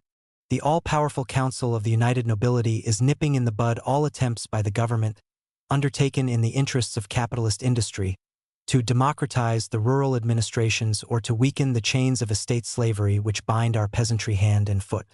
In the face of these facts, the agrarian program of the cadets as a basis for legislative agreement has proved hopelessly utopian, and it is hardly surprising that the cadets themselves have tacitly abandoned it. The Social Democrats criticized the cadet program principally on the grounds of the just assessment, and they were right to do so. From the financial viewpoint alone, the purchase of all landed estates bringing in a profit of over 1,000 rubles a year would have added a round sum of 5 to 6 billion rubles to our national debt, which already amounts to 9 billion rubles, which means that interest alone would have begun to swallow up 750 million rubles a year. However, what matters is not the financial but the political aspect of the question. The conditions of the so-called Liberation Reform of 1861, with the help of the excessive redemption fees paid for peasant lands, in fact compensated the landowners for the peasants' souls lost, roughly to the extent of 250 million rubles, that is, 25% of the total redemption fees. On the basis of a just assessment, the important historical rights and privileges of the nobility would really have been liquidated. The nobility therefore preferred to adapt itself to the semi-liberation reform, and was quickly reconciled to it. At that time, the nobility showed correct instinct, as it does today when it resolutely refuses to commit suicide as an estate, however just the assessment. Not a square inch of our land, not a particle of our privileges. Under this banner, the nobility has finally acquired dominance over the government apparatus so badly shaken by the revolution, and it has shown that it is determined to fight with all the ferocity of which a governing class is capable in a matter of life or death. The agrarian problem cannot be solved by means of parliamentary agreement with the landed estate, but only by means of a revolutionary onslaught by the masses, the peasantry and the towns. The knot of Russia's social and political barbarism was tied in the countryside. But this does not mean that the countryside has produced a class capable, by its own forces, of cutting through that knot. The peasantry, scattered in 500,000 villages and hamlets over the 5 million square versts of European Russia, has not inherited from its past any tradition or habit of concerted political struggle. During the agrarian riots of 1905 and 1906, the aim of the mutinous peasants was reduced to driving the landowners outside the boundaries of their village, their rural area and finally, their administrative area. Against the peasant revolution, the landed nobility had in its hands the ready-made weapon of the centralized apparatus of the state. The peasantry could have overcome this obstacle only by means of a resolute uprising unified both in time and in effort. But, owing to all the conditions of their existence, the peasants proved quite incapable of such an uprising. Local cretinism is history's curse on all peasant riots. As far back as the revolution of the German peasantry during the first quarter of the 16th century, the peasantry placed itself quite naturally under the direct leadership of the urban parties, despite the economic weakness and political insignificance of German towns at that time.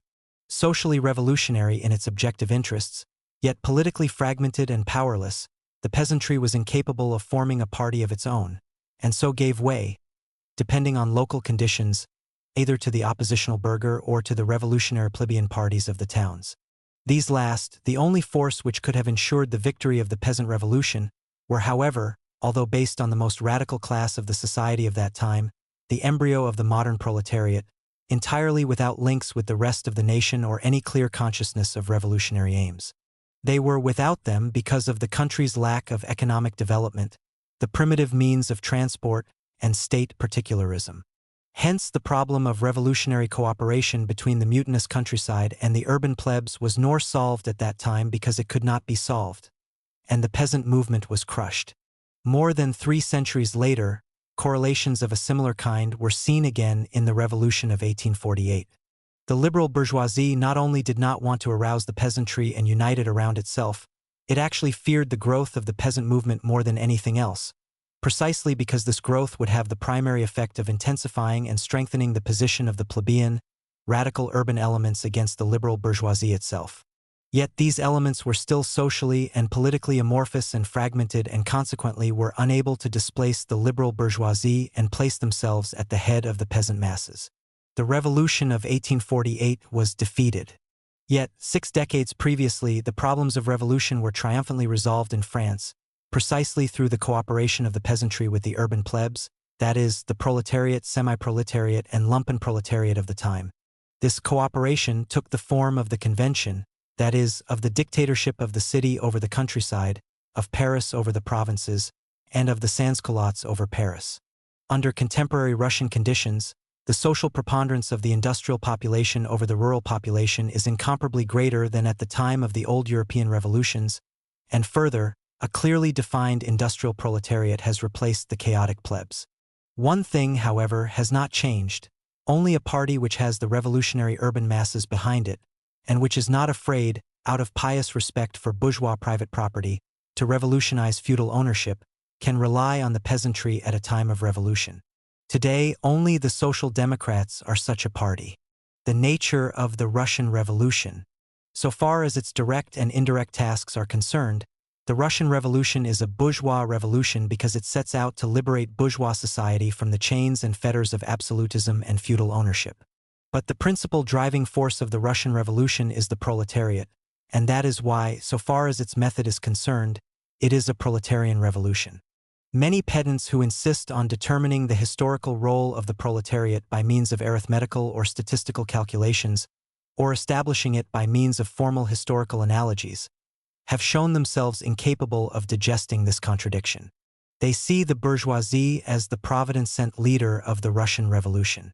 They try to wrap the proletariat, which, in fact, marched at the head of events at all stages of the revolutionary rising, in the swaddling clothes of their own theoretical immaturity. For such pedants, the history of one capitalist nation repeats the history of another, with, of course, certain more or less important divergences. Today they fail to see the unified process of world capitalist development which swallows up all the countries that lie in its path and which creates, out of the national and general exigencies of capitalism, an amalgam whose nature cannot be understood by the application of historical clichés, but only by materialist analysis. There can be no analogy of historical development between, on the one hand, England, the pioneer of capitalism, which has been creating new social forms for centuries and has also created a powerful bourgeoisie as the expression of these new forms, and on the other hand, the colonies of today, to which European capital delivers ready-made rails, sleepers, nuts and bolts in ready-made battleships for the use of the colonial administration, and then, with rifle and bayonet, drives the natives from their primitive environment straight into capitalist civilization. There can be no analogy of historical development, certainly, but there does exist a profound interconnection between the two. The new Russia acquired its absolutely specific character because it received its capitalist baptism in the latter half of the 19th century from European capital, which by then had reached its most concentrated and abstract form, that of finance capital. The previous history of European capital is in no way connected with the previous history of Russia. In order to attain, on its native ground, the heights of the modern stock exchange, European capital had first to escape from the narrow streets and lanes of the artisanal town where it had learned to crawl and walk. It was obliged, in ceaseless struggle with the church, to develop science and technology, to rally the entire nation around itself, to gain power by means of uprisings against feudal and dynastic privileges, to clear an open arena for itself, to kill off the independent small industries from which it had itself emerged, having severed the national umbilical cord and shaken the dust of its forefathers from its feet, having rid itself of political prejudice, racial sympathies, geographical longitudes and latitudes, in order, then, at last to soar high above the globe in all its voracious glory, today poisoning with opium the Chinese craftsmen whom it has ruined, tomorrow enriching the Russian seas with new warships, the day after seizing diamond deposits in South Africa. But when English or French capital, the historical coagulate of many centuries, appears in the steppes of the Donets Basin, it cannot release the same social forces, relations, and passions which once went into its own formation. It does not repeat on the new territory the development which it has already completed, but starts from the point at which it has arrived on its own ground. Around the machines which it has transported across the seas and the customs barriers, it immediately, without any intermediate stages whatever, concentrates the masses of a new proletariat, and into this class it instills the revolutionary energy of all the past generations of the bourgeoisie, an energy which in Europe has by now become stagnant.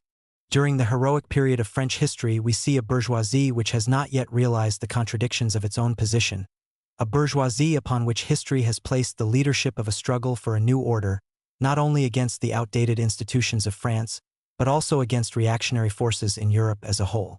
The bourgeoisie, personified by all its factions in turn, gradually becomes conscious of itself and becomes the leader of the nation. It draws the masses into the struggle, gives them slogans to fight for, and dictates the tactics of their fight. Democracy unifies the nation by giving it a political ideology. The people, the petty bourgeoisie, the peasants and the workers, appoint the bourgeoisie as their deputies, and the orders issued to these deputies by the communes are written in the language of a bourgeoisie becoming conscious of its messianic role. During the revolution itself, although class antagonisms become apparent, the powerful momentum of revolutionary struggle nevertheless consistently removes the most static elements of the bourgeoisie from the political path. No layer is stripped off before it has handed its energy over to the succeeding layers. The nation as a whole continues during all this time to fight for its objectives, using increasingly more radical and decisive means. When the uppermost layers of the property-owning bourgeoisie cut themselves off from the national nucleus which had thus been set in motion, and when they entered into an alliance with Louis XVI, the democratic demands of the nation, now directed against the bourgeoisie as well, led to universal franchise and to the republic as being the logically inevitable form of democracy. The Great French Revolution was truly a national revolution.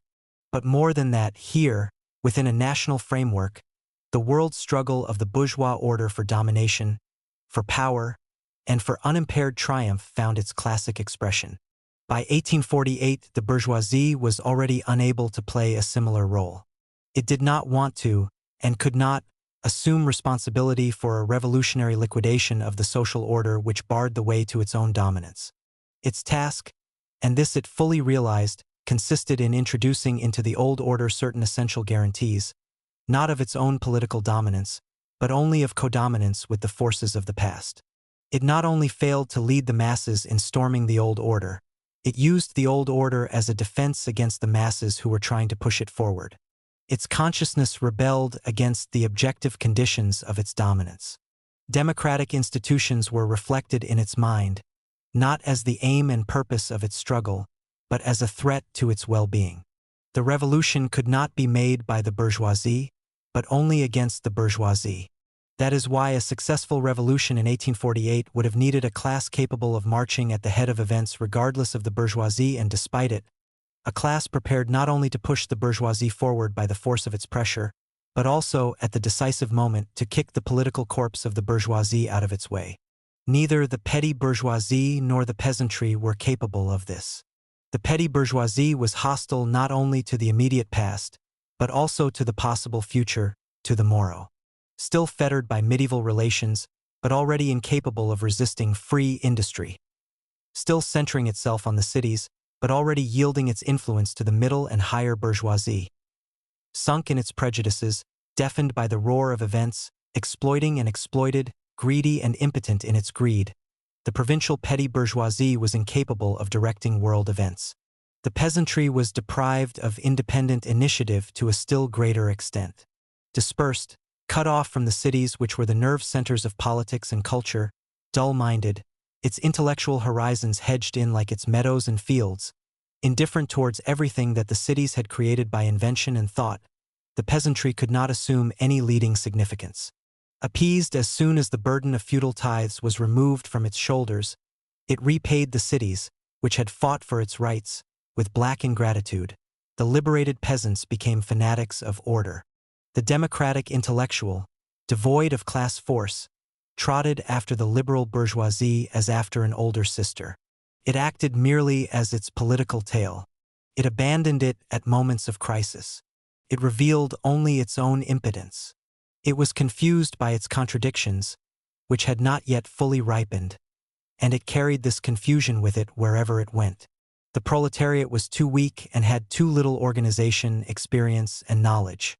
Capitalist development had gone far enough to necessitate the destruction of the old feudal relations, but not far enough to advance the working class, the product of the new production relations, to the position of a decisive political force. The antagonism between the proletariat and the bourgeoisie had gone too far to enable the bourgeoisie to assume the role of national leadership without fear, but not far enough to enable the proletariat to grasp that role. Austria provided a particularly acute and tragic example of this political unreadiness in the revolutionary period. The Vienna proletariat in 1848 gave evidence of selfless heroism and great revolutionary energy. Again and again it faced the fire of battle, driven solely by an obscure class instinct, having no general idea of the objective of the struggle, groping its way blindly from one slogan to the next. Surprisingly, the leadership of the proletariat passed into the hands of the students, the only democratic group which, because of its active nature, enjoyed considerable influence over the masses and, consequently, over the events. But although the students could fight bravely on the barricades and fraternize sincerely with the workers, they were quite incapable of directing the general progress of the revolution which had handed over to them the dictatorship of the streets. When, on the 26th of May, the whole of working Vienna followed the students' call and rose to its feet to fight against the disarming of the Academic Legion. When the population of Vienna took de facto possession of the city, when the monarchy, by this time on the run, had lost all meaning, when, under the people's pressure, the last troops were removed from the city, when it seemed that Austrian state power could be had for the asking, no political force was available to take over. The liberal bourgeoisie consciously did not wish to seize power in so cavalier a fashion. It could only dream of the return of the emperor, who had Baedeker himself from orphaned Vienna to the Tyrol. The workers were courageous enough to smash the reaction, but not organized nor conscious enough to become its successors. The proletariat, unable to take over, was equally unable to impel the democratic bourgeoisie, which, as often happens, had made itself scarce at the most crucial moment, to take this historic and heroic action. The situation which resulted was quite correctly described by a contemporary writer in the following terms.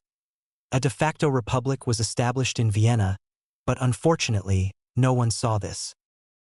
From the events of 1848 to 49, Lassalle drew the unshakable conviction that no struggle in Europe can be successful unless, from the very start, it declares itself to be purely socialist. No struggle into which social questions enter merely as an obscure element, and where they are present only in the background. No struggle which outwardly is waged under the banner of national resurgence or bourgeois republicanism can ever again be successful. In the revolution whose beginning history will identify with the year 1905, The proletariat stepped forward for the first time under its own banner in the name of its own objectives. Yet at the same time there can be no doubt that no revolution in the past has absorbed such a mass of popular energy while yielding such minimal positive results as the Russian Revolution has done up to the present. We are far from wanting to prophesy the events of the coming weeks or months. But one thing is clear to us. Victory is possible only along the path mapped out by Lassalle in 1849. There can be no return from the class struggle to the unity of a bourgeois nation. The lack of results of the Russian Revolution is only the temporary reflection of its profound social character. In this bourgeois revolution without a revolutionary bourgeoisie, the proletariat is driven, by the internal progress of events, towards hegemony over the peasantry and to the struggle for state power. The first wave of the Russian Revolution was smashed by the dull-wittedness of the muzhik, who, at home in his village, hoping to seize a bit of land, fought the squire, but who, having donned a soldier's uniform, fired upon the worker. All the events of the Revolution of 1905 can be viewed as a series of ruthless object lessons by means of which history drums into the peasant's skull a consciousness of his local land hunger and the central problem of state power. The preconditions for revolutionary victory are forged in the historic school of harsh conflicts and cruel defeats. Marx wrote in 1852, "Bourgeois revolutions storm swiftly from success to success. Their dramatic effects outdo each other. Men and things seem set in sparkling brilliance.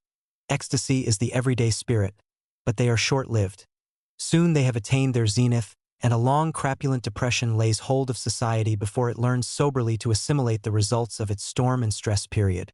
On the other hand, proletarian revolutions criticize themselves constantly, interrupt themselves continually in their own course, come back to the apparently accomplished in order to begin it afresh, deride with unmerciful thoroughness the inadequacies, weaknesses and paltrinesses of their first attempts, seem to throw down their adversary only in order that he may draw new strength from the earth and rise again, more gigantic, before them, recoil ever and anon from the indefinite prodigiousness of their own aims, until a situation has been created in which all turning back is impossible, and the conditions themselves cry out, "Hic Rhodus, hic Salta." Chapter 5. The Spring. General Dragomarov, now deceased, once wrote in a private letter about Sipyagin, then Minister of Internal Affairs, "What sort of internal policies can he possibly have? He's only a cavalry NCO and a blockhead at that." This description is so correct that we can overlook its rather mannered, rough and ready soldier's tone. After Sipyagin we saw the same position occupied by Plev, then by Prince Sviatopokmersky, then Buligin, then Witternovo. Some of these differed from Sipyagin only by the fact that they were not cavalry NCOs, while others were intelligent men in their way. But all of them, one after the other, abandoned the scene, leaving behind them alarm and bewilderment above and hatred and contempt below. The cavalry NCO of little brain, the professional detective, the benevolent but dim-witted gentleman, the stockbroker devoid of conscience and honor, all of them, one after the other, arrived with the firm intention of putting an end to sedition, restoring the lost prestige of authority, maintaining the foundations of the state, and every one of them, each in his own way, opened the floodgates of revolution and was himself swept away by its current. Sedition grew as though according to a majestic plan, constantly expanding its territory, reinforcing its positions and demolishing obstacle after obstacle. While against the backdrop of this tremendous effort, with its inner rhythm and its unconscious genius, appeared a series of little mannequins of state power, issuing new laws, contracting new debts, firing at workers, ruining peasants, and, as a result, sinking the governmental authority which they sought to protect more and more deeply, into a bog of frantic impotence, reared in an atmosphere of office conspiracies and departmental intrigues, where insolent ignorance vies with barefaced perfidy. Having not the smallest notion of the course or meaning of contemporary history, the movement of masses, or the laws of revolution, armed with 2 or 3 pathetic programmatic ideas for the information of Paris stockbrokers, such men try harder and harder as time goes on to combine the methods of 18th-century mercenaries with the manners of the statesmen of the parliamentary West. Abjectly hoping to ingratiate themselves, they chat with newspaper correspondents from the Europe of the stock exchanges, expound to them their plans, their forecasts, their programs, and each one presses the hope that he, at last, will succeed in solving the problem against which his predecessors' efforts were in vain. If only, before anything else, they can stop the sedition. They all start differently, but they all end up by issuing the order to fire point blank on sedition. But, to their horror, sedition remains unkillable. It is they who end in shameful collapse. If a terrorist's obliging bullet does not release them from their sorry existence, they survive to see sedition, with that elemental genius which is its own, turn everything they planned and forecast to its own triumphant advantage. Scipion fell to a revolutionary's bullet. Plehve was torn to pieces by a bomb. Sviatopolk-Mirsky was transformed into a political corpse on January 9th. Bulygin was thrown out, like an old boot, by the October strikes. Count Witt, utterly exhausted by workers' and soldiers' risings, fell without glory, having stumbled on the threshold of the State Duma which he himself had created. In certain circles of the opposition, especially in the milieu of the liberal landlords and the democratic intelligentsia, vague hopes, expectations and plans were invariably associated with the succession of one minister by another. And indeed it was by no means irrelevant to the propaganda of the liberal newspapers or the policies of the constitutionalist landowners whether it was Plehve, the old police wolf, or Prince Sviatopolk-Mirsky, the minister of confidence, who held the reins of power. Of course Plehve was as powerless against sedition as his successor, but he was a terrible scourge against the kingdom of liberal newspapermen and rural conspirators. He loathed the revolution with the fierce loathing of a police detective grown old in his profession, threatened by a bomb from around every street corner. He pursued sedition with bloodshot eyes, but in vain. And so he found a substitute target for his rancor in professors, rural constitutionalists, journalists, in whom he pretended to see the legal instigators of the revolution. He drove the liberal press to the utmost limits of humiliation. He treated the journalists in canaille, not only exiling them and locking them up, but also wagging his finger at them as though they were schoolboys. He treated the moderate members of the agricultural committees organized on Witt's initiative as though they were mutinous students instead of respectable country gentlemen. And he got what he wanted. Liberal society trembled before him and hated him with the inarticulate hatred of impotence. Many of the liberal Pharisees who tirelessly condemn violence from the left, as well as violence from the right, welcomed the bomb of July 15th as though it were a message from the Messiah. Plehve was terrifying and loathsome as far as the liberals were concerned, but against sedition he was no better and no worse than any of the others. Of necessity, the movement of the masses ignored the limits of what was allowed and what was forbidden.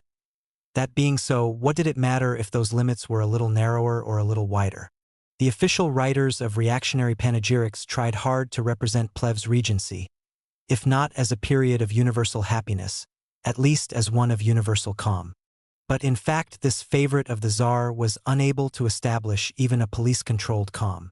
No sooner had he assumed power and had the idea, with all the orthodox fervor of the double convert, of visiting the sacred relics of the Lavra monastery, than he was compelled to rush southwards because a major agrarian movement had flared up in the Kharkov and Poltava provinces. Peasant disorders on a smaller scale never stopped occurring thereafter. The celebrated Rostov strike in November 1902 and the July days of 1903, which extended over the whole of the industrial South, prefigured all the future actions of the proletariat. Street demonstrations succeeded one another without cessation. The debates and decisions of committees concerned with the needs of agriculture served as a prologue to the agrarian campaign which was to follow.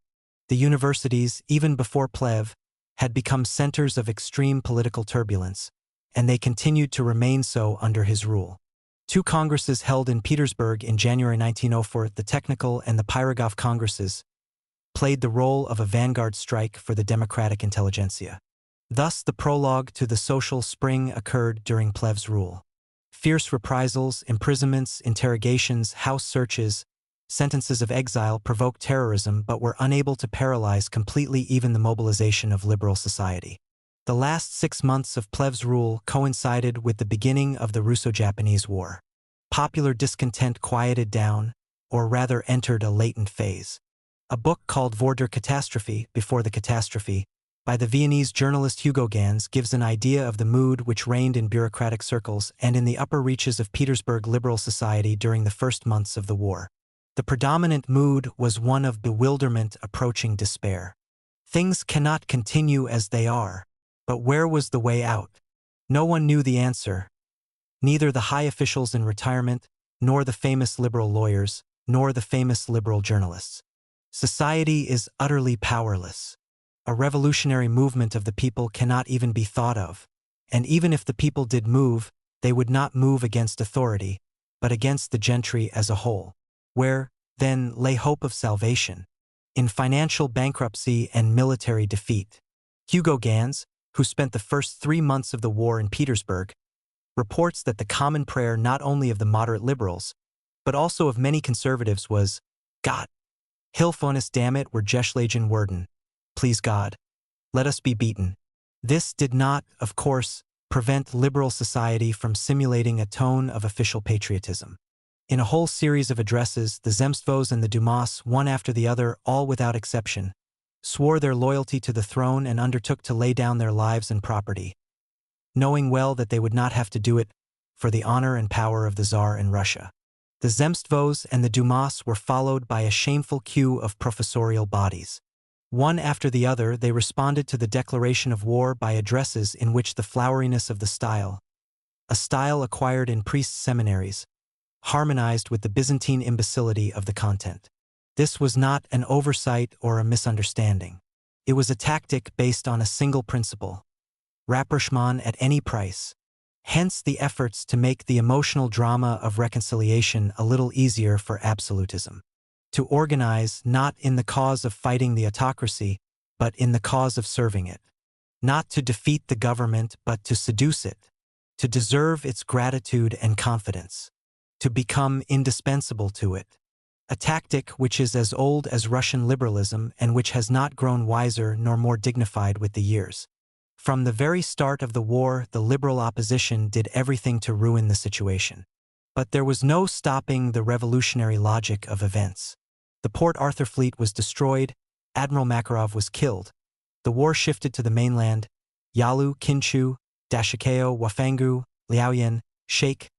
All these were different names for one thing only: the humiliating defeat of the autocracy. The government's position was becoming more difficult than ever before. Demoralization in the government ranks made consistency and firmness in domestic matters an impossibility. Hesitation, compromise, conciliation were becoming unavoidable. Plev's death offered a favorable pretext for a change of policy. Prince Sviatopolk Mirsky, former chief of the Gendarmerie Corps, was called upon to establish the governmental spring. Why? He would have been the last to be able to explain his own appointment. This statesman's political personality emerges most clearly from interviews he gave about his program to foreign newspaper correspondents. "What is the opinion of the prince?" asks the correspondent of Echo de Paris. "Concerning the opinion held by the public to the effect that Russia needs ministers responsible to the public." The prince smiles. "Any such responsibility would be artificial and nominal." "What are your opinions, Prince, on questions of religious freedom?" "I am an enemy of religious persecutions, but with certain reservations." "Is it true that you would be inclined to give more freedom to the Jews?" "Happy results can be achieved by kindness."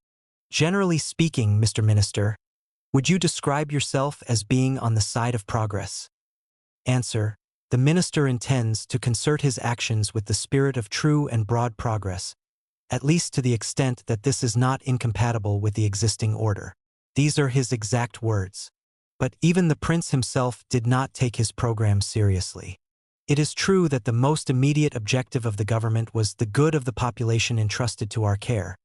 But he confessed to Mr. Thompson, an American correspondent, that, in substance, he did not yet know what use he would make of his powers.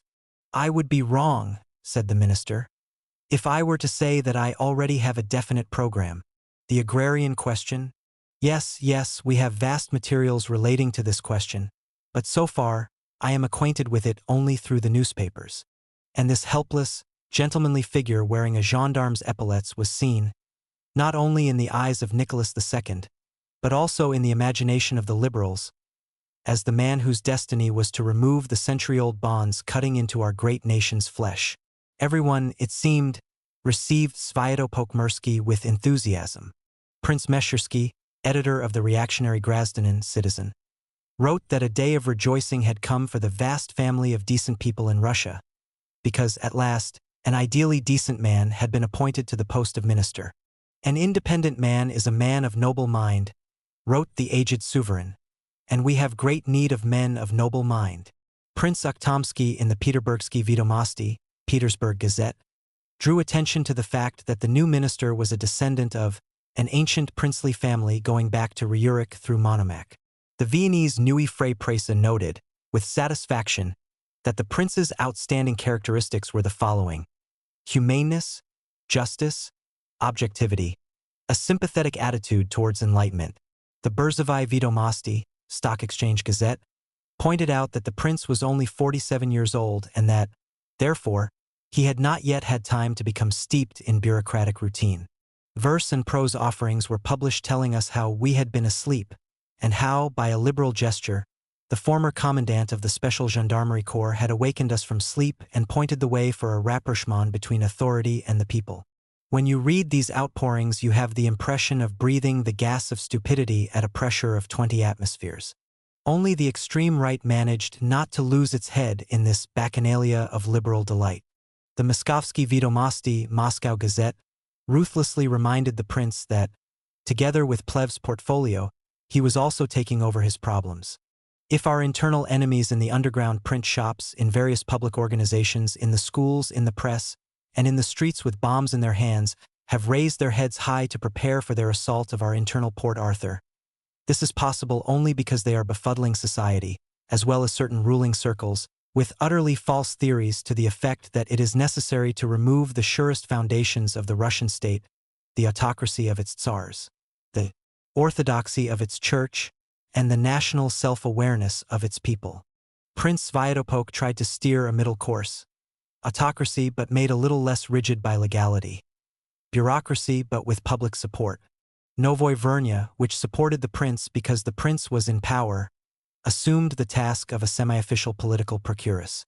A favorable opportunity for this was evidently at hand. The minister, whose benevolence failed to meet with an appropriate response among the Camarilla which ruled Tsar Nicholas, made a timid attempt to seek support among the Zemsty. This was the object of the proposed Conference of Representatives of Rural Councils.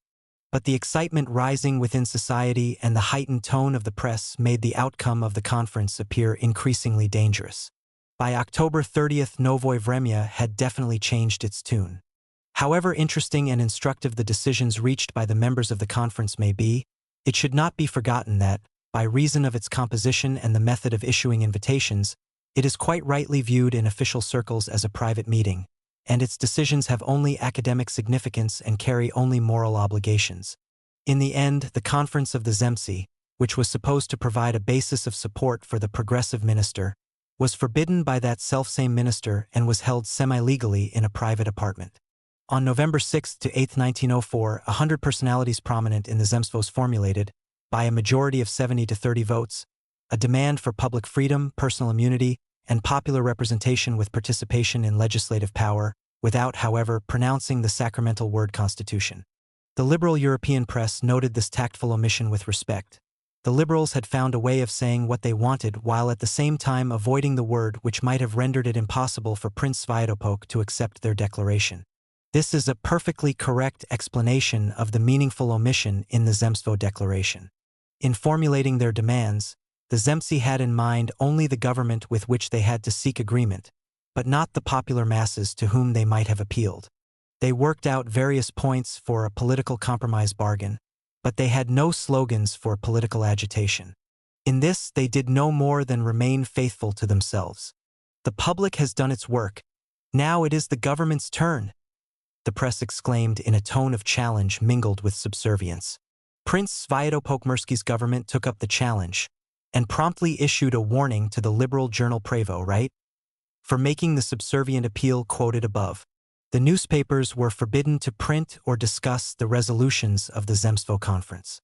A modest petition from the Chernigov Zemstvo was declared insolent and tactless. The governmental spring was nearing its end. The spring of liberalism was only just beginning. The Zemstvo Conference was a safety valve for the oppositional mood of the educated public. Admittedly, the conference did not consist of official representatives of all the Zemstvos, but it did include the chairman of town councils and many authoritative personalities, whose crass ignorance alone gave weight and significance to their views. Admittedly, the conference was not legalized by the bureaucracy, but it did take place with the bureaucracy's knowledge, and therefore the intelligentsia, reduced to extreme timidity, now believed that its innermost constitutional desires, the secret dreams of its sleepless nights, had been granted semi-official approval. And nothing so encouraged liberal society as the sense, even if it was an illusory one, that its demands were rooted in legal soil. A season of banquets, resolutions, declarations, protests, memoranda, and petitions began. Corporations and associations of all kinds started out with professional and local events and jubilee celebrations and ended up with the same formulation of constitutional demands as appeared in the henceforth celebrated 11 points of the Zemstvo Conference's resolution. The Democrats hastened to form a choir around the Zemstvo choir leaders to emphasize the importance of the Zemstvos' decisions and increase their influence upon the bureaucracy. For liberal society, the entire political task of the moment was reduced to exerting pressure on the government from behind the Zemstvos' backs. At first it looked as though the resolutions themselves might, like Whitehead's mine, blow up the bureaucracy. But this did not happen. The resolutions began to become overfamiliar to those who wrote them as well as to those against whom they were written. The press, whose throat was being gripped more and more tightly by the Ministry of Internal Confidence, gradually became irritable without any definite object for its irritation. At the same time, the opposition began to become fragmented. More and more frequently, impatient, ill-mannered, intolerant persons came forward to take the floor at the banquets. An intellectual one day, a worker another, and harshly attacked the Zemstvos and demanded that the intelligentsia's slogans be more clearly worded and its tactics more definite. People tried to calm down these persons, to conciliate them, to flatter them, to scold them, to shut them up, to mollify them, to cajole them. Finally, they threw them out. But the impatient persons continued to do their work, pushing the left-wing elements of the intelligentsia onto the path of revolution, while the right wing of the public materially or ideologically connected with liberalism was trying to prove the moderation and loyalty of the Zemstvos Conference and appealed to Prince Sviatopolk's statesmanlike reason. The radical intelligentsia, predominantly composed of young students, joined the November campaign with the purpose of steering it off its pitiful course, giving it a more militant character and linking it with the revolutionary movement of the urban workers. This gave rise to two street demonstrations, one in Petersburg on November 28th and one in Moscow on December 5th and 6th. These demonstrations of the radical sons were a direct and inevitable consequence of the slogans advanced by the liberal fathers. Once the decision to demand a constitutional order had been taken, it was necessary to plunge into the struggle. But the fathers showed no inclination whatever to accept such consistent political thinking. On the contrary, they immediately took fright lest excessive haste and impulsiveness break the delicate cobweb of confidence. The fathers did not support the sons. They handed them over, hand and foot, to the liberal prince's Cossacks and mounted gendarmes. Neither, however, did the students receive any support from the workers. This made it manifestly clear how limited, in reality, was the banqueting campaign of November and December 1904. Only the thinnest, uppermost layer of the proletariat's aristocracy joined it, and real workers, whose appearance gave rise to mixed feelings of hostile fear and curiosity, could be counted at the banquets of this period in single or at most double figures. The deep inner process taking place in the consciousness of the actual masses was not, of course, in any way linked with the hastily conceived actions of the revolutionary students. And so the students were, in the final analysis, left almost entirely to their own resources. Nevertheless, these demonstrations, after the long political truce caused by the war demonstrations which, given the critical internal situation created by military defeat, bore a sharply political character and which the Telegraph quickly reported to the world at large, made a much stronger impression on the government, purely as a symptom, than all the wise admonitions of the liberal press. The government pulled itself together and made haste to show its mettle. The constitutional campaign, which began with a meeting of several dozen Zemstvos in Korsakov's elegant apartment and ended with the incarceration of several dozen students in the police stations of Petersburg and Moscow, met with a twofold response from the government: a reformist ukase and a police announcement. The case of December 12, 1904, which remains the finest fruit of the confidence policy of the so-called Spring, made the safeguarding of the basic laws of the empire an essential condition for any further reformist activity. Generally speaking, the UK's formulated what had already been contained in Prince Sviatopolk's newspaper interviews, which were so filled with good intentions and cautious reservations. This gives a sufficiently clear idea of its value. The government announcement issued 2 days later possessed an incomparably higher degree of political clarity. It described the November conference of the Zemsty as the prime source of a subsequent movement alien to the Russian people, and reminded the Dumas and the Zemstvos that in discussing the resolutions of the November conference they were acting against the law. The government pointed out further that its lawful duty consisted in defending state order and the public peace. For that reason, all gatherings of an anti-government character would be stopped by all legal means at the authorities' disposal. If the prince enjoyed little success in his efforts directed towards the peaceful reconstruction of the country, he was quite strikingly successful in fulfilling the more general task which was, in fact, the reason why history had placed him for a time at the head of the government, the task of destroying the political illusions and prejudices of the average citizen. The era of Sviatopolk-Mirsky, which opened to the fanfare of the trumpets of conciliation and ended with Cossacks' whips whistling through the air, had the effect of raising to unparalleled heights the hatred of absolutism among all elements of the population possessing even a modicum of political consciousness. Political interests took a more sharply defined form. Discontent became more profound and more a matter of principle. What had, only yesterday, been but primitive thought, today threw itself avidly into the work of political analysis. All manifestations of evil and arbitrary rule were rapidly reduced to their fundamentals. Revolutionary slogans now frightened no one. On the contrary, they found a thousandfold echo and were transformed into popular sayings. As a sponge absorbs moisture, so the consciousness of society absorbed every word which rejected or condemned absolutism. Now absolutism could do nothing more with impunity. Every awkward step was counted against it. Its attempts to ingratiate itself met with scorn. Its threats provoked hatred. True, Prince Sviatopolk's ministry made considerable concessions to the press, but the range of interests of the press grew much more rapidly than the mild tolerance of the Central Directorate for Press Affairs. The same was true in all other domains. The half-freedom granted as a form of charity proved no less irritating than total enslavement. That is generally the fate of concessions in a revolutionary epoch. They fail to satisfy but only give rise to more stringent demands. More insistent demands were made in the press, at meetings and congresses, and these in their turn irritated the authorities, who were rapidly losing their confidence and sought aid in repression. Meetings and congresses were closed down. A hail of blows rained down upon the press. Demonstrations were dispersed with merciless brutality. Finally, as if to help the common citizen to appreciate the true meaning of the ukase of December 12, on December 31st, Prince Sviatopolk issued a circular explaining that the examination of measures concerning the peasantry, which had been announced in the liberal ukase, would now be carried out on the basis of Plev's plan. That was the government's last act in 1904. The year 1905 opened with events which drew a fatal boundary between the past and the present. With a line of blood, they put an end to the spring, to the childhood of Russia's political consciousness. Prince Sviatopolk, his kindness, his plans, his confidence, his circulars, all were rejected and forgotten. Chapter 6. January 9th. Headman of the Streltsy. Great sire, we cannot hold the people back. They burst in, crying, "We want to bow to Tsar Boris. We want to see the Tsar. Boris, fling wide the doors. Between the Russian people and the Tsar there is no barrier." Alexei Konstantinovich Tolstoy. Tsar Boris. Sire, we workers, our children and wives, the helpless old people who are our parents, we have come to you, sire, to seek justice and protection.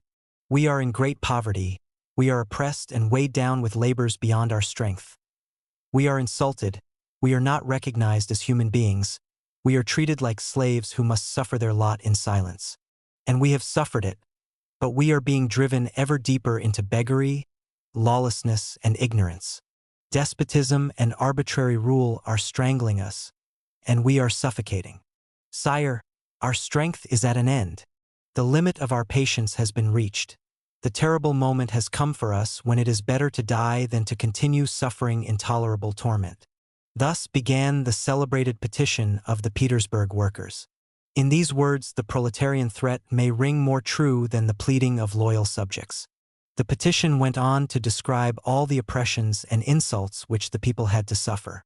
It listed everything, from unheated factories to political lawlessness in the land. It demanded amnesty, public freedoms, separation of church from state, the 8-hour working day, a fair wage, and the gradual transfer of land to the people. But at the head of everything it placed the convening of a constituent assembly by universal and equal suffrage. The petition ended, "These, sire, are our greatest needs which we bring before you. Command and swear that they will be satisfied, and you will make Russia great and glorious and imprint your name eternally upon our hearts and the hearts of our descendants. But if you do not grant them, if you fail to hear our plea, we shall die here, in this square in front of your palace. We have nowhere else to go and no other cause to serve. Before us lie only two paths, to freedom and happiness or to the grave. Sire, point either of those paths to us and we shall follow, even if it is the path towards death. Let our lives be sacrificed for long-suffering Russia. We are not sorry to make this sacrifice. We shall make it willingly." And they made the sacrifice.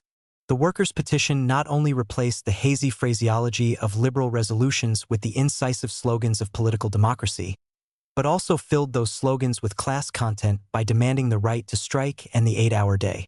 Its historical significance lies, however, not in the text but in the fact.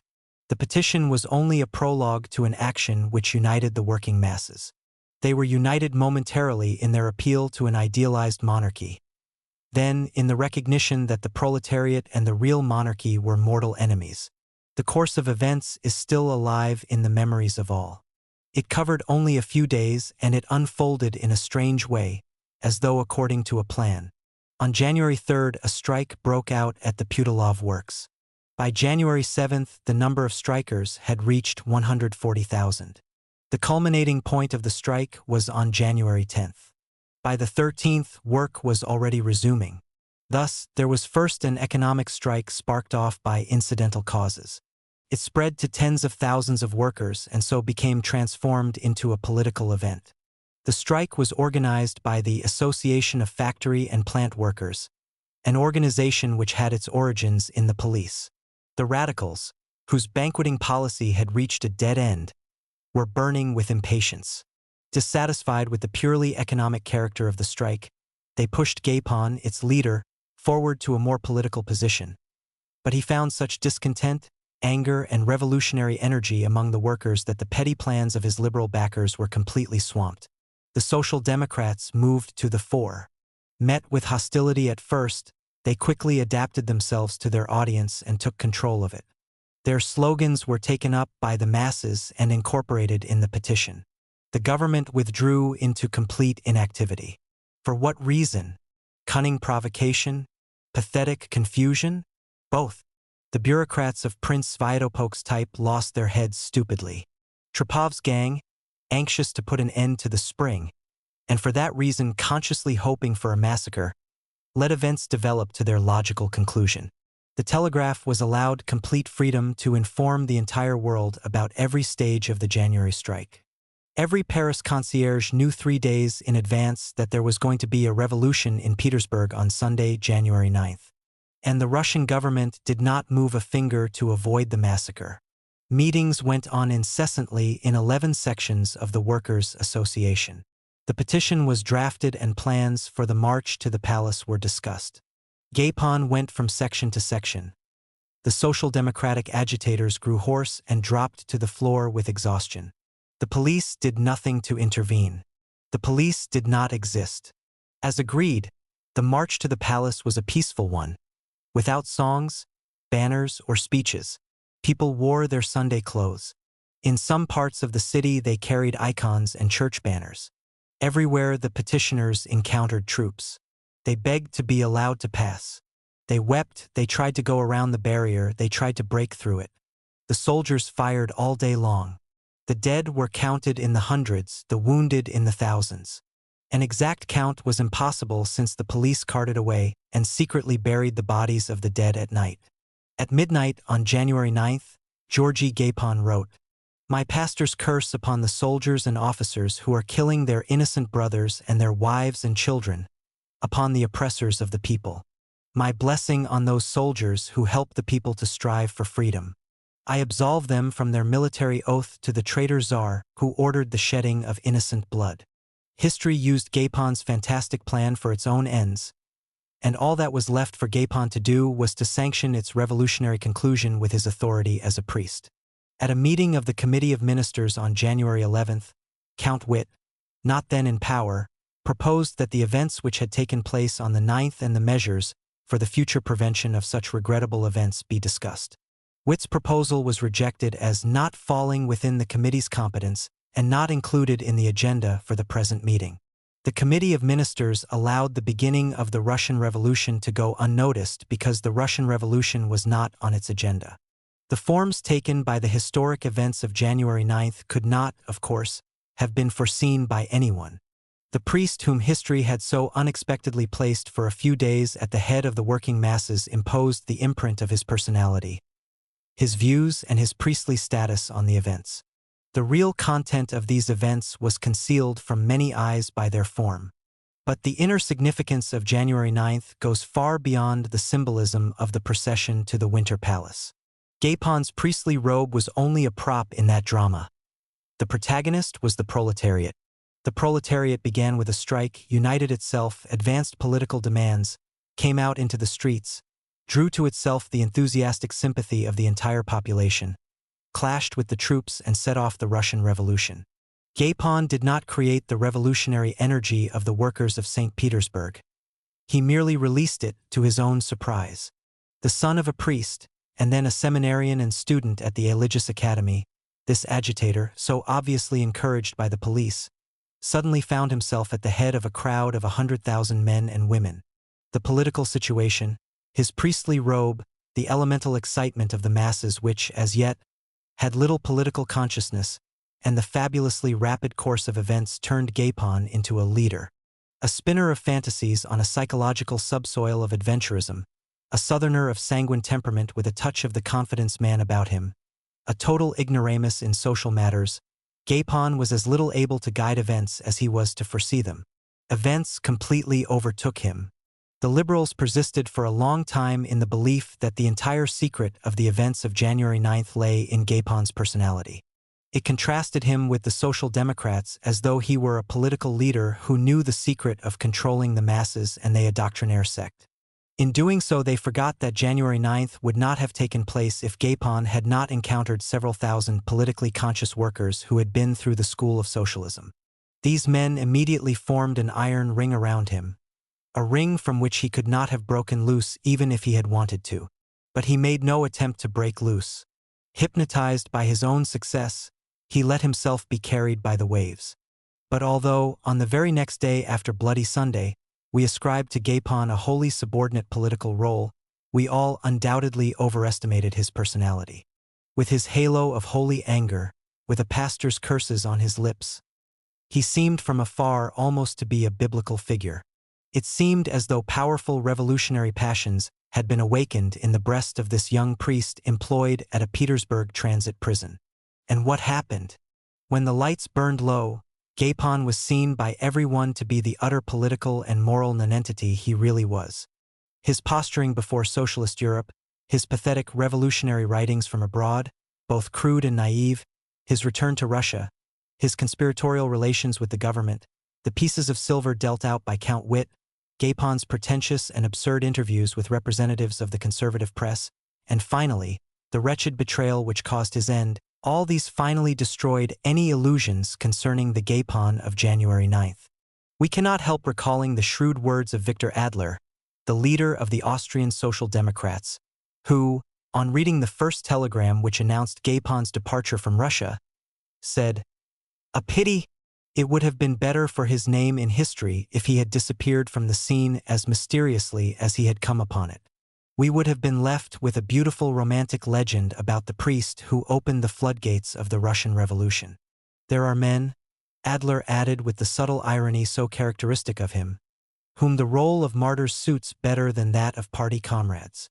There is not yet such a thing as a revolutionary people in Russia.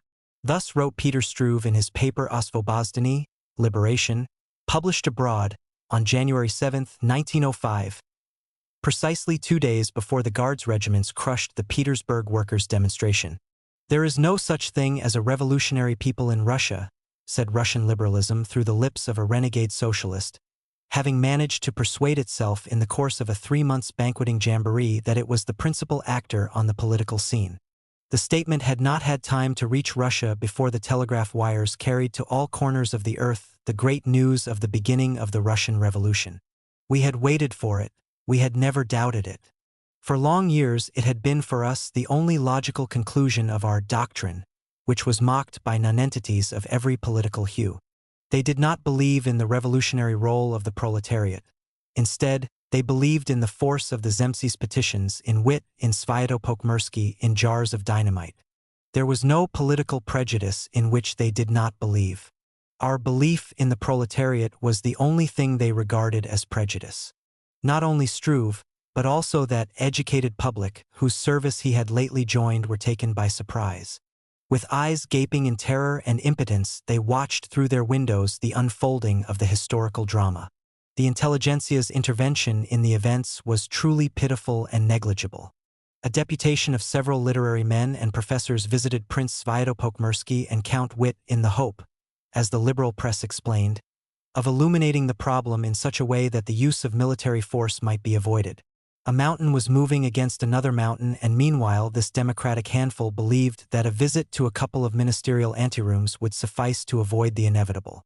Sviatopok refused to receive the deputation. Witt only gestured hopelessly, and then, as though availing themselves of Shakespeare's license to introduce an element of farce into the greatest tragedy, the police declared the pathetic deputation to be the provisional government, and dispatched it to the fortress of Peter and Paul. Yet the January days drew a sharp dividing line across the amorphous blurred field of the intelligentsia's political conscience. The intelligentsia temporarily relegated to the archives our traditional liberalism with its faith in the happy succession of governmental personalities. Sviatopokmersky's foolish reign had been the era of such liberalism's finest flowering, the reformist ukase of December 12th its ripest fruit.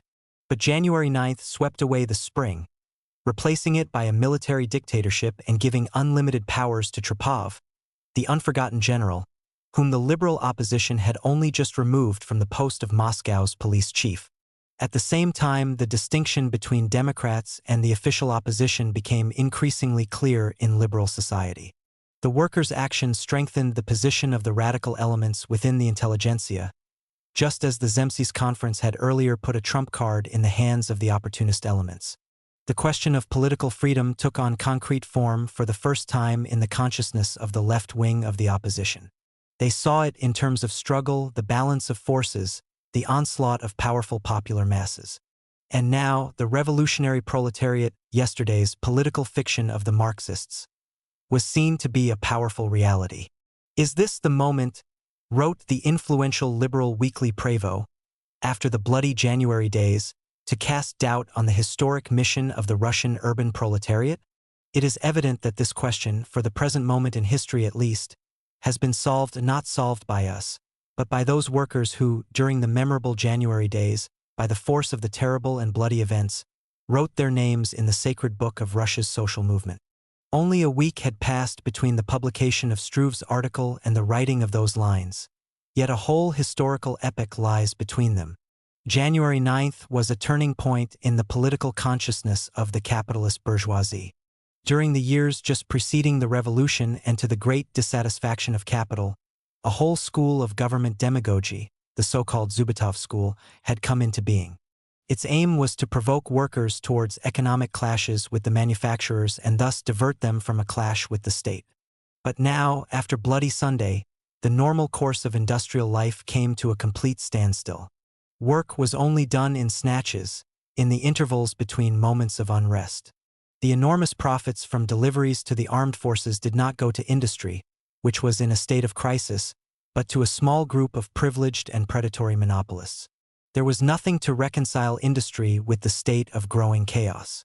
One branch of industry after another passed to the opposition. Stock exchange associations, industrial congresses, so-called consultative bureaus, that is to say, camouflage syndicates, and other organizations of capital, politically virginal only yesterday, now vented their distrust of the autocratic police state system and began to speak the language of liberalism. The city merchant showed that in the cause of opposition, he had nothing to yield to the enlightened landowner. The Dumas not only joined the Zemstvos but, in some cases, placed themselves at their head. And the Moscow Duma, which was an organization of merchants, moved into the front rank. The struggle of various branches of capital among themselves for the favors and bounties of the Ministry of Finance temporarily receded in face of the universal demand for the renewal of civil and state order.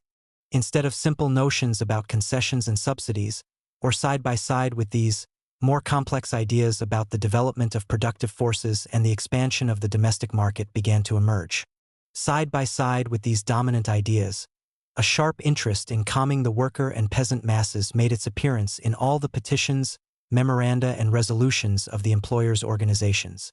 Capital was disillusioned with the panacea of police repression, which is like a rope that lashes at the living bodies of the workers with one end and whacks the industrialists' pockets with the other. And so it arrived at the solemn conclusion that the peaceful course of capitalist exploitation needed a liberal regime. Et brute! The reactionary press howled as it watched the old believer merchants of Moscow, pillars of ancient tradition, supporting the constitutional platforms. But the howling did not bring the Brutus of the textile industry to a stop. He had to describe his political parabola, in order at the end of the year, when the proletarian movement reached its apex, to claim once more the protection of the holy, the one and indivisible policeman's whip. But the most profound and significant effect of the January massacre was upon the Russian proletariat. A tremendous wave of strikes swept the country from end to end, convulsing the entire body of the nation. According to approximate calculations, the strike spread to 122 towns and localities, several mines in the Donets basin, and to railways. The proletarian masses were stirred to the very core of their being. The strike involved something like 1 million men and women. For almost 2 months, without any plan, in many eases without advancing any claims, stopping and starting, obedient only to the instinct of solidarity, the strike ruled the land. At the height of the storm of strikes in February 1905, we wrote, "After January 9th, the revolution knows no stopping. It is no longer satisfied with the hidden underground work of continually arousing new strata of the population. It is now making an overt and urgent roll call of its fighting companies, its regiments, battalions, and divisions. The proletariat is the main force of its army, and that is why the revolution has made the strike its means of carrying out this roll call. Trade after trade, factory after factory, town after town are stopping work. The railway personnel act as the detonators of the strike. The railway lines are the channels along which the strike epidemic spreads.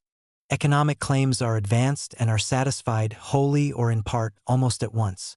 But neither the beginning of the strike nor its end is fully determined by the nature of the claims made or by the form in which they are met. The strike does not occur because the economic struggle has found expression in certain well-defined demands. On the contrary, the demands are chosen and formulated because there has to be a strike. The workers have to reveal to themselves, to the proletariat in other parts of the country, finally to the nation at large, their accumulated strength, their class responsiveness, their fighting readiness. Everything has to be submitted to the universal revolutionary appraisal.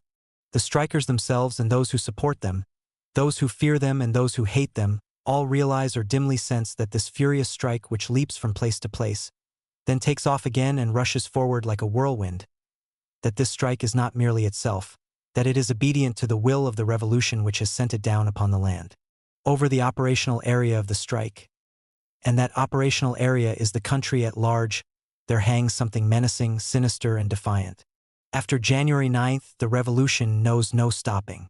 Without a care for military secrecy, openly, noisily, mocking the routine of life, dispelling its drugged dullness, the revolution leads us to its own culminating point.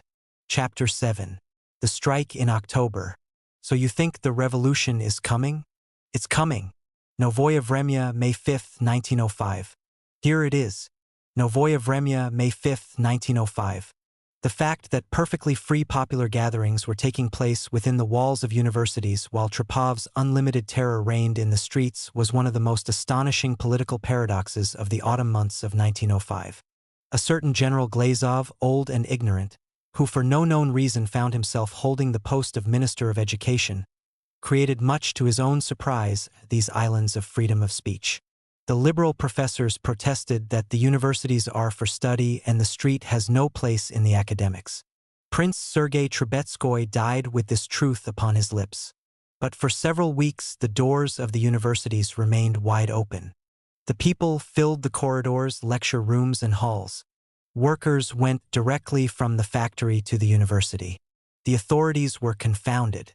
They could crush, arrest, trample, and shoot workers while they remained in the streets or in their homes. But as soon as the worker crossed the threshold of the university, he promptly became inviolable. The authorities were thus given an object lesson in the advantages of constitutional law over the law of autocracy. The first free popular meetings took place on September 30th in the universities of Petersburg and Kiev. The official telegraph agency, horrified by the audience which gathered in the assembly hall of Vladimir University, reported that apart from students, the crowd consisted of a multitude of extraneous persons of both sexes, secondary school pupils, adolescents from the town's private schools, workers, and a miscellaneous rag, tag, and bobtail. The revolutionary word had escaped from underground and was filling the university halls, lecture rooms, corridors, and quadrangles. The masses were greedily taking in the slogans of revolution, so beautiful in their simplicity. The unorganized, accidental crowd, which seemed like a miscellaneous rag, tag, and bobtail, to the fools of the bureaucracy and the hacks of the reactionary press, showed a moral discipline and a political sensibility which amazed even bourgeois journalists. A columnist wrote in Rus, "Do you know what astonished me most of all at a university meeting? The extraordinary exemplary order. Soon after I arrived, an interval was announced in the assembly hall, and I went for a stroll down the corridor. A university corridor is rather like a street. All the lecture rooms off the corridor were full of people, and independent sectional meetings were taking place inside them. The corridor itself was filled to overflowing. Crowds were moving back and forth. Some people sat on the windowsills, on benches, on top of cupboards. They smoked. They talked in low voices. One might have thought that one was attending a reception, only a rather more serious one than these affairs usually are. And yet this was the people, the real, genuine people, with hands coarsened by hard manual work, with that earth-colored complexion which people get from spending days in unhealthy, airless premises. And all of them had shining eaves set deeply in their orbits. For these undersized, thin, badly nourished people who had come here from the factory or the plant, from the workshop where steel is smelted or iron is cast, where the heat and smoke are stifling, the university is like a temple, lofty, spacious, dazzlingly white. And every word spoken here has the ring of a prayer. The freshly awakened desire for knowledge absorbs any and every theory like a sponge. No, this inspired crowd did not absorb any and every theory. Had those reactionary windbags who claim that no solidarity exists between the extremist parties and the masses attempted to address this crowd. But no, they did not dare. They sat tight in their holes in the ground and waited for a breathing space in which they might renew their slanderous attacks on the past. But not only they, even the politicians and spokesmen of liberalism failed to address this vast, forever changing audience. Here the spokesman of revolution reigned supreme. Here the Social Democrats forged indissoluble, vital political bonds to unite innumerable people. Here they translated the great social passions of the masses into the language of formulated revolutionary slogans. The crowd which left the university was no longer the crowd that had entered it. Meetings took place every day. The mood of the workers mounted higher and higher, but the party issued no appeal. A popular action was expected to take place considerably later, coinciding with the anniversary of January 9th and the convening of the State Duma, due on January 10th. The Railwaymen's Union threatened to refuse to allow the deputies of Bulygin's Duma to enter Petersburg. But events developed more rapidly than anyone had foreseen. The typesetters at Sitton's print works in Moscow struck on September 19th. They demanded a shorter working day and a higher piecework rate per 1,000 letters set, not excluding punctuation marks. This small event set off nothing more nor less than the all-Russian political strike. The strike which started over punctuation marks and ended by felling absolutism. The police department plaintively reported that an association called the Union of Moscow Typographers and Lithographers, banned by the government, had taken advantage of the strike at Sitton's. By the evening of September 24th, 50 printing works were on strike. A program of claims was drawn up on the 25th at a meeting permitted by the city governor. This program was interpreted by the city governor as an arbitrary action of the Soviet of Print Shop Deputies, and in the name of the personal independence of workers menaced by such arbitrary proletarian action, this police satrap tried to put down the print workers' strike with his clumsy fist. But the strike, which had arisen over punctuation marks, had already had time to spread to other branches. The Moscow bakers struck, and struck so solidly that 2 companies of the 1st Don Cossack Regiment, with the heroic courage characteristic of that particular arm of the Tsar's forces, were obliged to take Filipov's bakery by storm.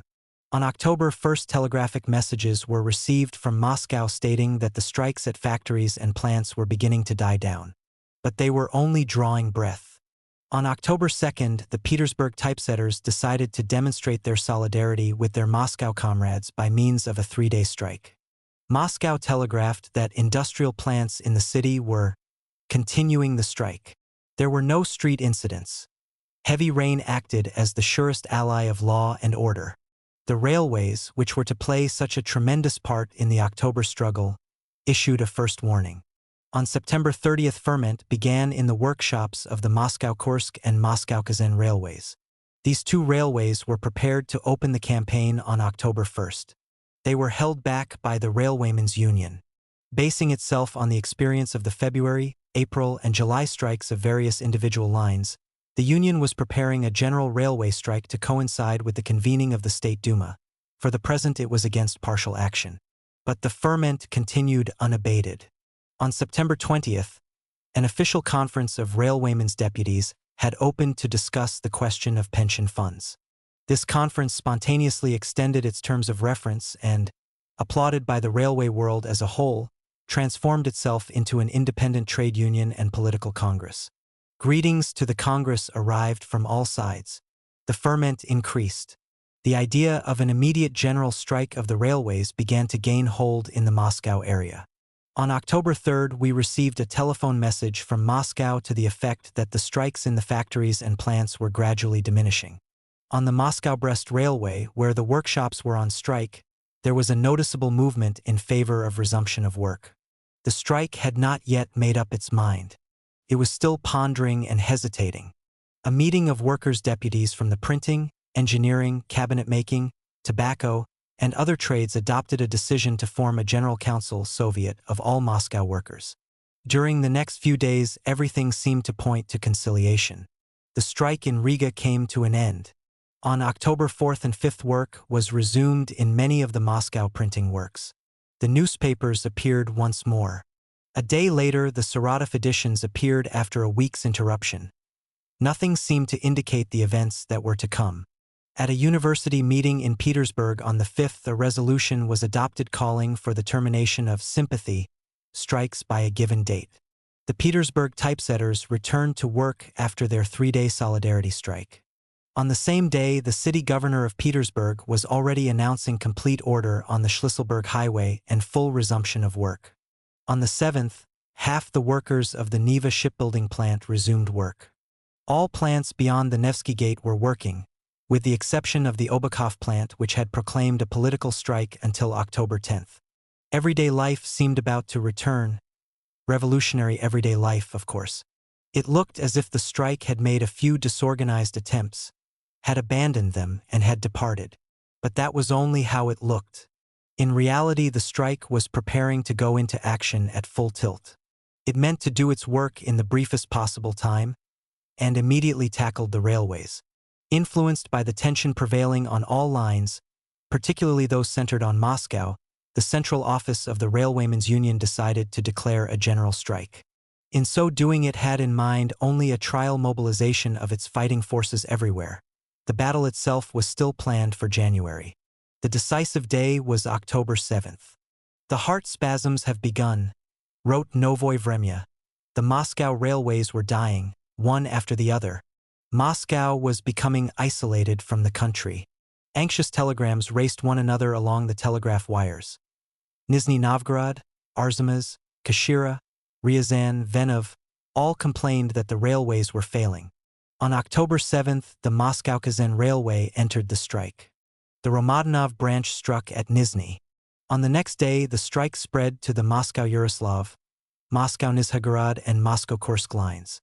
Other central points, however, did not respond at once. On October 8th, at a meeting of employees of the Petersburg Railway Center, it was decided to proceed actively with the organization of an all-Russian railwaymen's union, which had first been proposed at the April Congress in Moscow, in order subsequently to submit an ultimatum to the government and to support its claims by a strike of the entire railway network. Yet here too the strike was deferred to the indefinite future. The Moscow-Kiev-Voronezh, Moscow-Brest, and other lines struck on October 9th. The strike took control of the situation and, feeling the ground firm under its feet, overturned all moderate, procrastinating decisions which were hostile to it. On October 9th, at an extraordinary meeting of the Petersburg Delegates' Congress of Railway Personnel, the slogans of the railway strike were formulated and immediately disseminated by telegraph to all lines. They were the following: 8-hour day, civil liberties, amnesty, constituent assembly. The strike began confidently to take over the country. It finally bade farewell to indecision. The self-confidence of its participants grew together with their number. Revolutionary class claims were advanced ahead of the economic claims of separate trades. Having broken out of its local and trade boundaries, the strike began to feel that it was a revolution, and so acquired unprecedented daring. The strike rushed forward along the rails and stopped all movement in its wake. It announced its coming over the wires of the railway telegraph. "Strike!" was the order of the day in every corner of the land. On October 9th, the newspapers informed all Russia that a certain electrician named Bednov had been arrested with proclamations on the Kazan Railway. They still hoped to stop the strike by confiscating a bundle of proclamations. Fools! The strike swept ahead. It followed a grandiose plan, that of halting industrial and commercial life in the country at large, and in following this plan it did not overlook a single detail. Where the telegraph refused to serve it, it cut the wires or overturned the telegraph poles. It halted railway engines and let off their steam. It brought the electric power stations to a standstill, and where this was difficult it damaged electric cables and plunged railway stations into darkness. Where it met stubborn resistance, it did not hesitate to disrupt lines, break signals, overturn engines, put obstacles across lines, or place railway carriages across bridges. It penetrated into lift systems and stopped the hoisting winches. It halted goods trains wherever it found them, while passenger trains were usually run to the nearest junction or to the place of destination. Only for its own purposes did the strike allow itself to break the vow of immobility. When it needed news bulletins of the revolution, it opened a printing works. It used the telegraph to send out strike instructions. It let trains carrying strikers' delegates pass. Nothing else was exempt. The strike closed down industrial plants, chemists' and grocers' shops, courts of law, everything. From time to time its attention wearied and its vigilance slackened, now here, now there. Sometimes a reckless train would break through the strike barrier. Then the strike would set off in pursuit of it.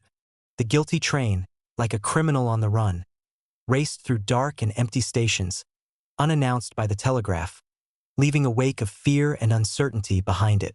But in the end, the strike would catch up with the train, stop the engine, immobilize the driver, let off the steam. It used every possible means. It appealed, convinced, implored. It begged on its knees. That is what a woman orator did at the Kursky station in Moscow.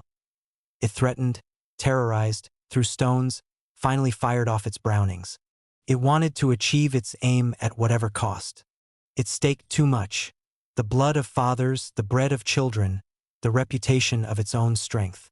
An entire class obeyed it, and when a negligible fraction of that class, corrupted by the very forces it was fighting, stood in its path, it is scarcely surprising that the strike roughly kicked the obstacle aside. The country's motor nerves were dying. The economic body was growing numb. Smolensk, Kirsanov, Tula, Lukoyanov complained helplessly of complete immobility on the railways. On the 10th, almost all lines centered on Moscow fell idle, including the Nikolaev Railway as far as Tver, and Moscow was utterly lost in the center of a boundless plain. The Savlovsk Railway, the last of those centered on Moscow, struck on the 16th. On the evening of the 10th, striking railway employees met in the hall of Moscow University and resolved to continue the strike until all their claims were satisfied. From the center, the railway strike spread to the periphery.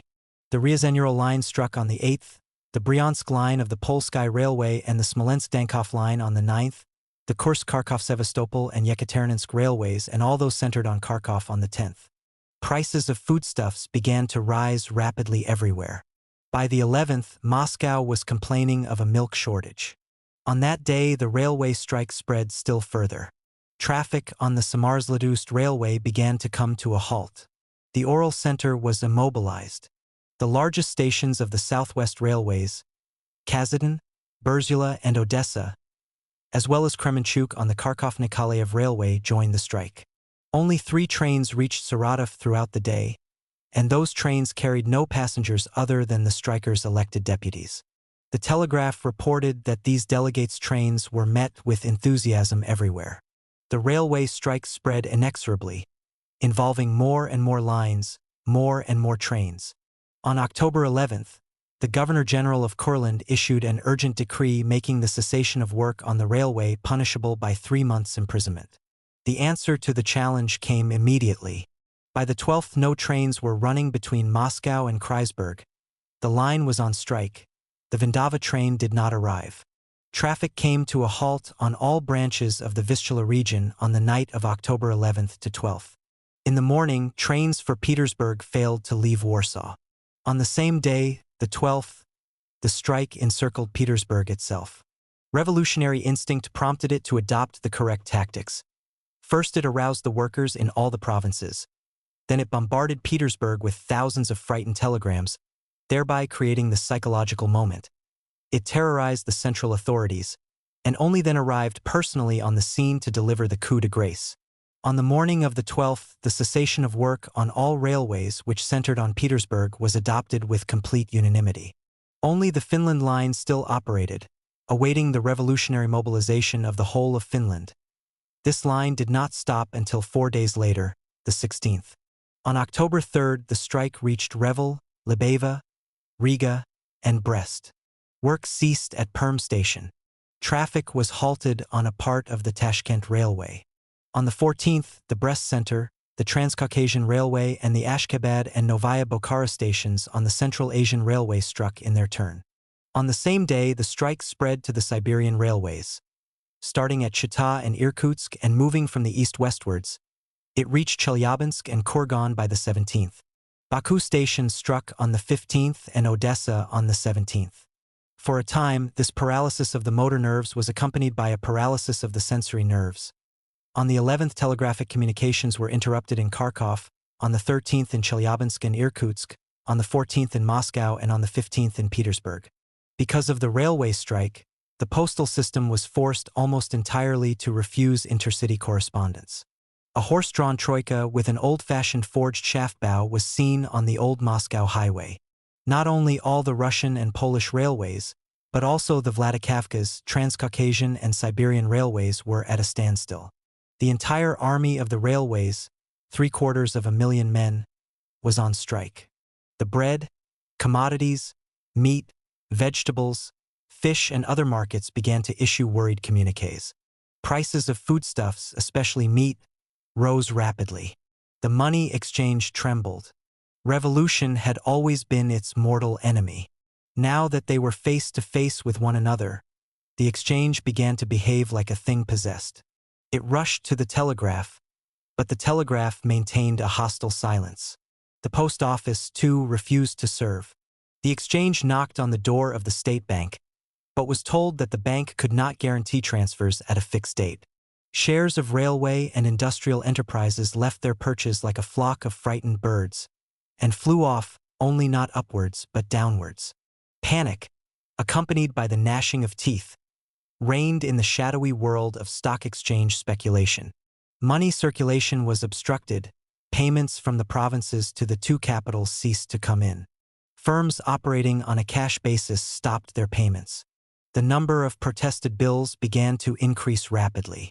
All the issuers of checks and bills of exchange, all the guarantors, the payers and the payees began to fret and fuss and demand the changing of laws created for their use, because the strike, the revolution, had infringed upon all the laws of economic exchange. But the strike was not content with the railways. It aimed at becoming universal. Having let the steam out of the engines and put out the station lights, it joins the crowds of railway workers on their way to town. It halts trains, stops the horses of hackney carriages and obliges the passengers to dismount, closes down shops, restaurants, cafes and taverns, and confidently approaches the factory gates. Inside, they are already waiting. The alarm whistle starts, work stops, the crowd in the street swells. The strike marches forward, now carrying a red banner. The banner proclaims that it wants a constituent assembly and a republic, that it is fighting for socialism. It passes the editorial offices of a reactionary newspaper. It glances back with hatred at that infected ideological source and, if a stone happens to be handy, it hurls it at a window. The liberal press, which thinks that it is serving the people, sends a deputation to the strike, promising to work for conciliation and begging for mercy. His pleas are left unheeded. The type cases are closed, the compositors come out into the street. Offices and banks are closed down. The strike rules over everything. On the 10th of October, a general political strike was proclaimed in Moscow, Kharkov and Revel. On the 11th in Smolensk, Kozlov, Yekaterinoslav and Lodz. On the 12th in Kursk, Belgorod, Samara, Saratov and Poltava. On the 13th in Petersburg, Orsha, Minsk, Kremenchuk and Simferopol. On the 14th in Gomel, Kalish, Rostov-on-Don, Tiflis and Irkutsk. On the 15th in Vilna, Odessa and Batum. On the 16th in Orenburg. On the 17th in Yuriev, Vitebsk and Tomsk. Riga, Libeva, Warsaw, Plotsk, Bialystok, Kovna, Dvinsk, Pskov, Poltava, Nikolaev, Mariupol, Kazan, Chenstokovo, Zlatoust and others also struck. Industrial life and in many places also commercial life collapsed everywhere. Schools and universities closed down. Unions of the intelligentsia joined the strike of the proletariat. In many places juries refused to sit, lawyers to plead, doctors to attend patients. Justices of the peace closed down their courts. The strike organized colossal meetings. The tension of the masses and the dismay of the authorities grew simultaneously, each feeding the other. The streets and squares were filled with mounted and foot patrols.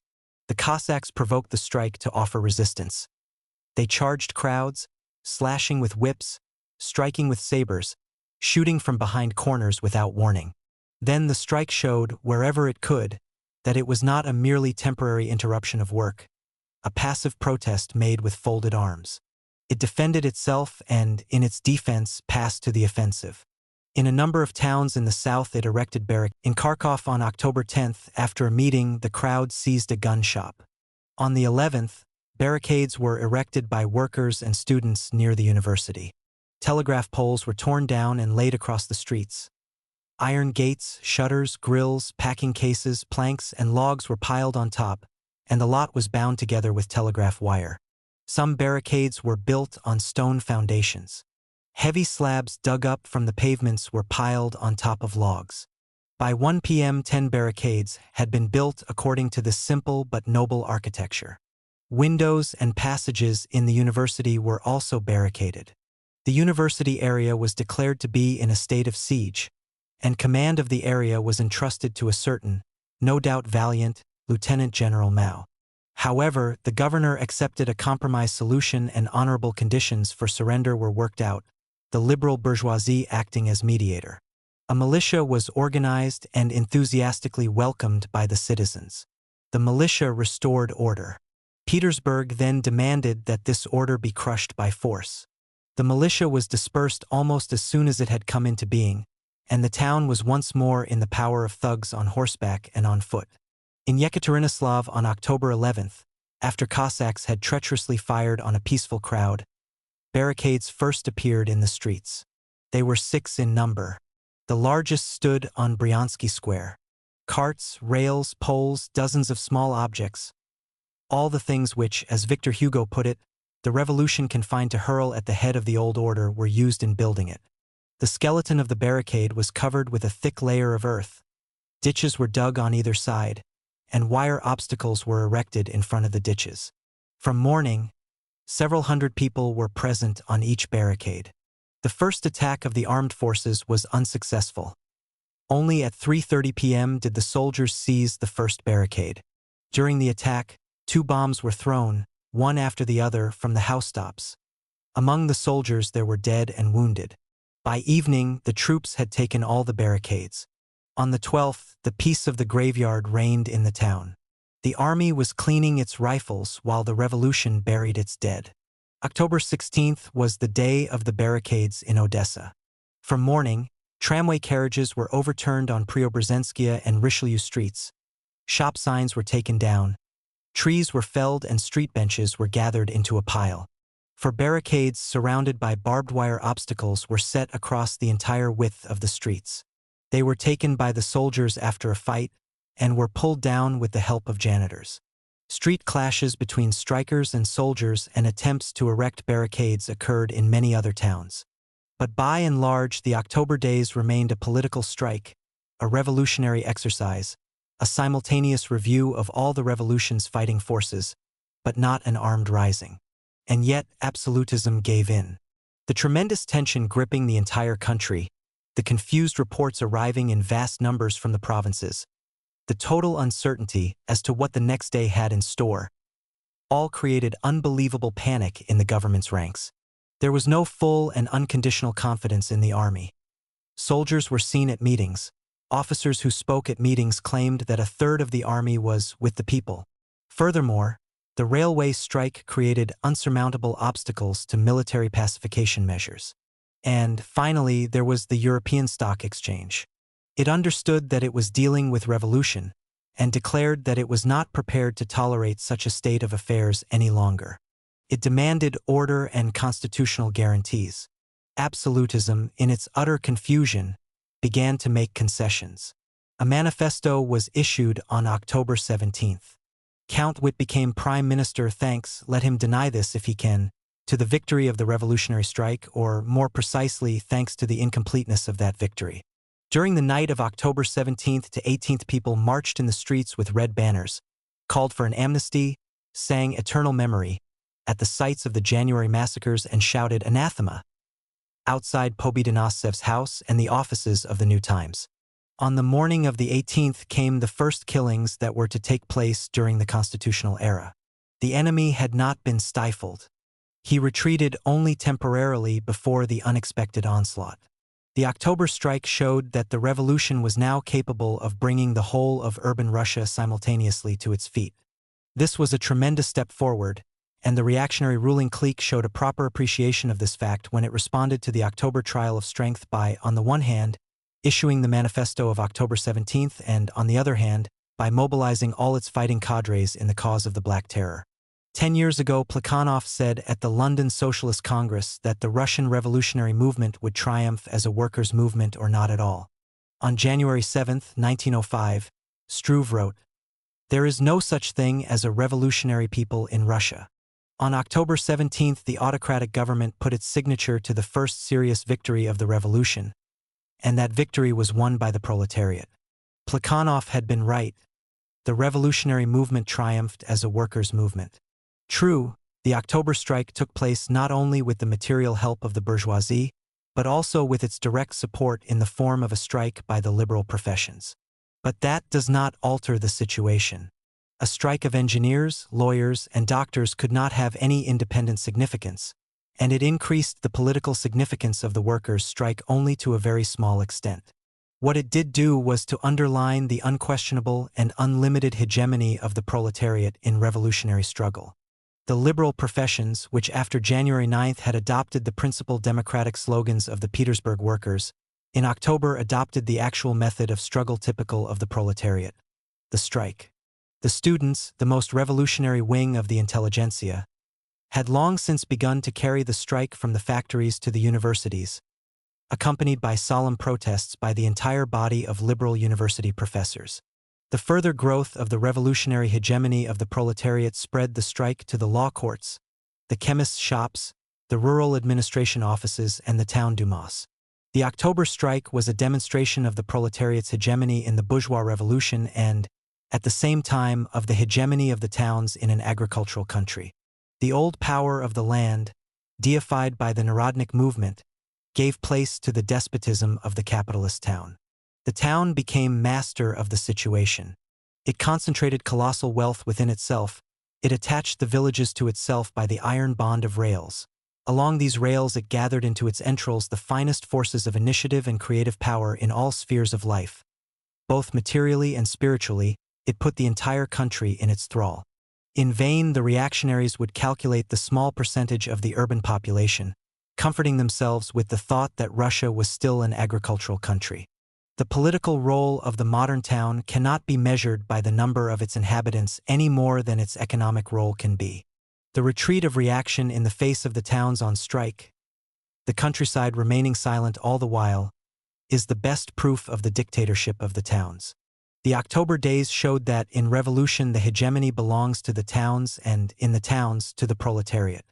But at the same time they revealed that the consciously revolutionary towns were cut off from the spontaneously aroused countryside. The October days posed, in practice and on a colossal scale, the question: on whose side is the army? They showed that the destiny of Russian freedom depended on the answer to that question. The October days of revolution led to the October orgy of reaction. The black forces took advantage of a moment of revolutionary ebb for launching a bloody attack. This attack owed its success to the fact that the revolutionary strike, having laid down the hammer, had not yet taken up the sword. The October days showed the revolution with a terrible logic that it needed arms. To organize the countryside and bind it to itself, to establish close links with the army, to arm itself, those were the great and simple conclusions which the October struggle and the October victory dictated to the proletariat. It is on these conclusions that the revolution rests. In our essay before January 9th, written during the period of the liberal spring, we attempted to map out the course of the future development of revolutionary relations.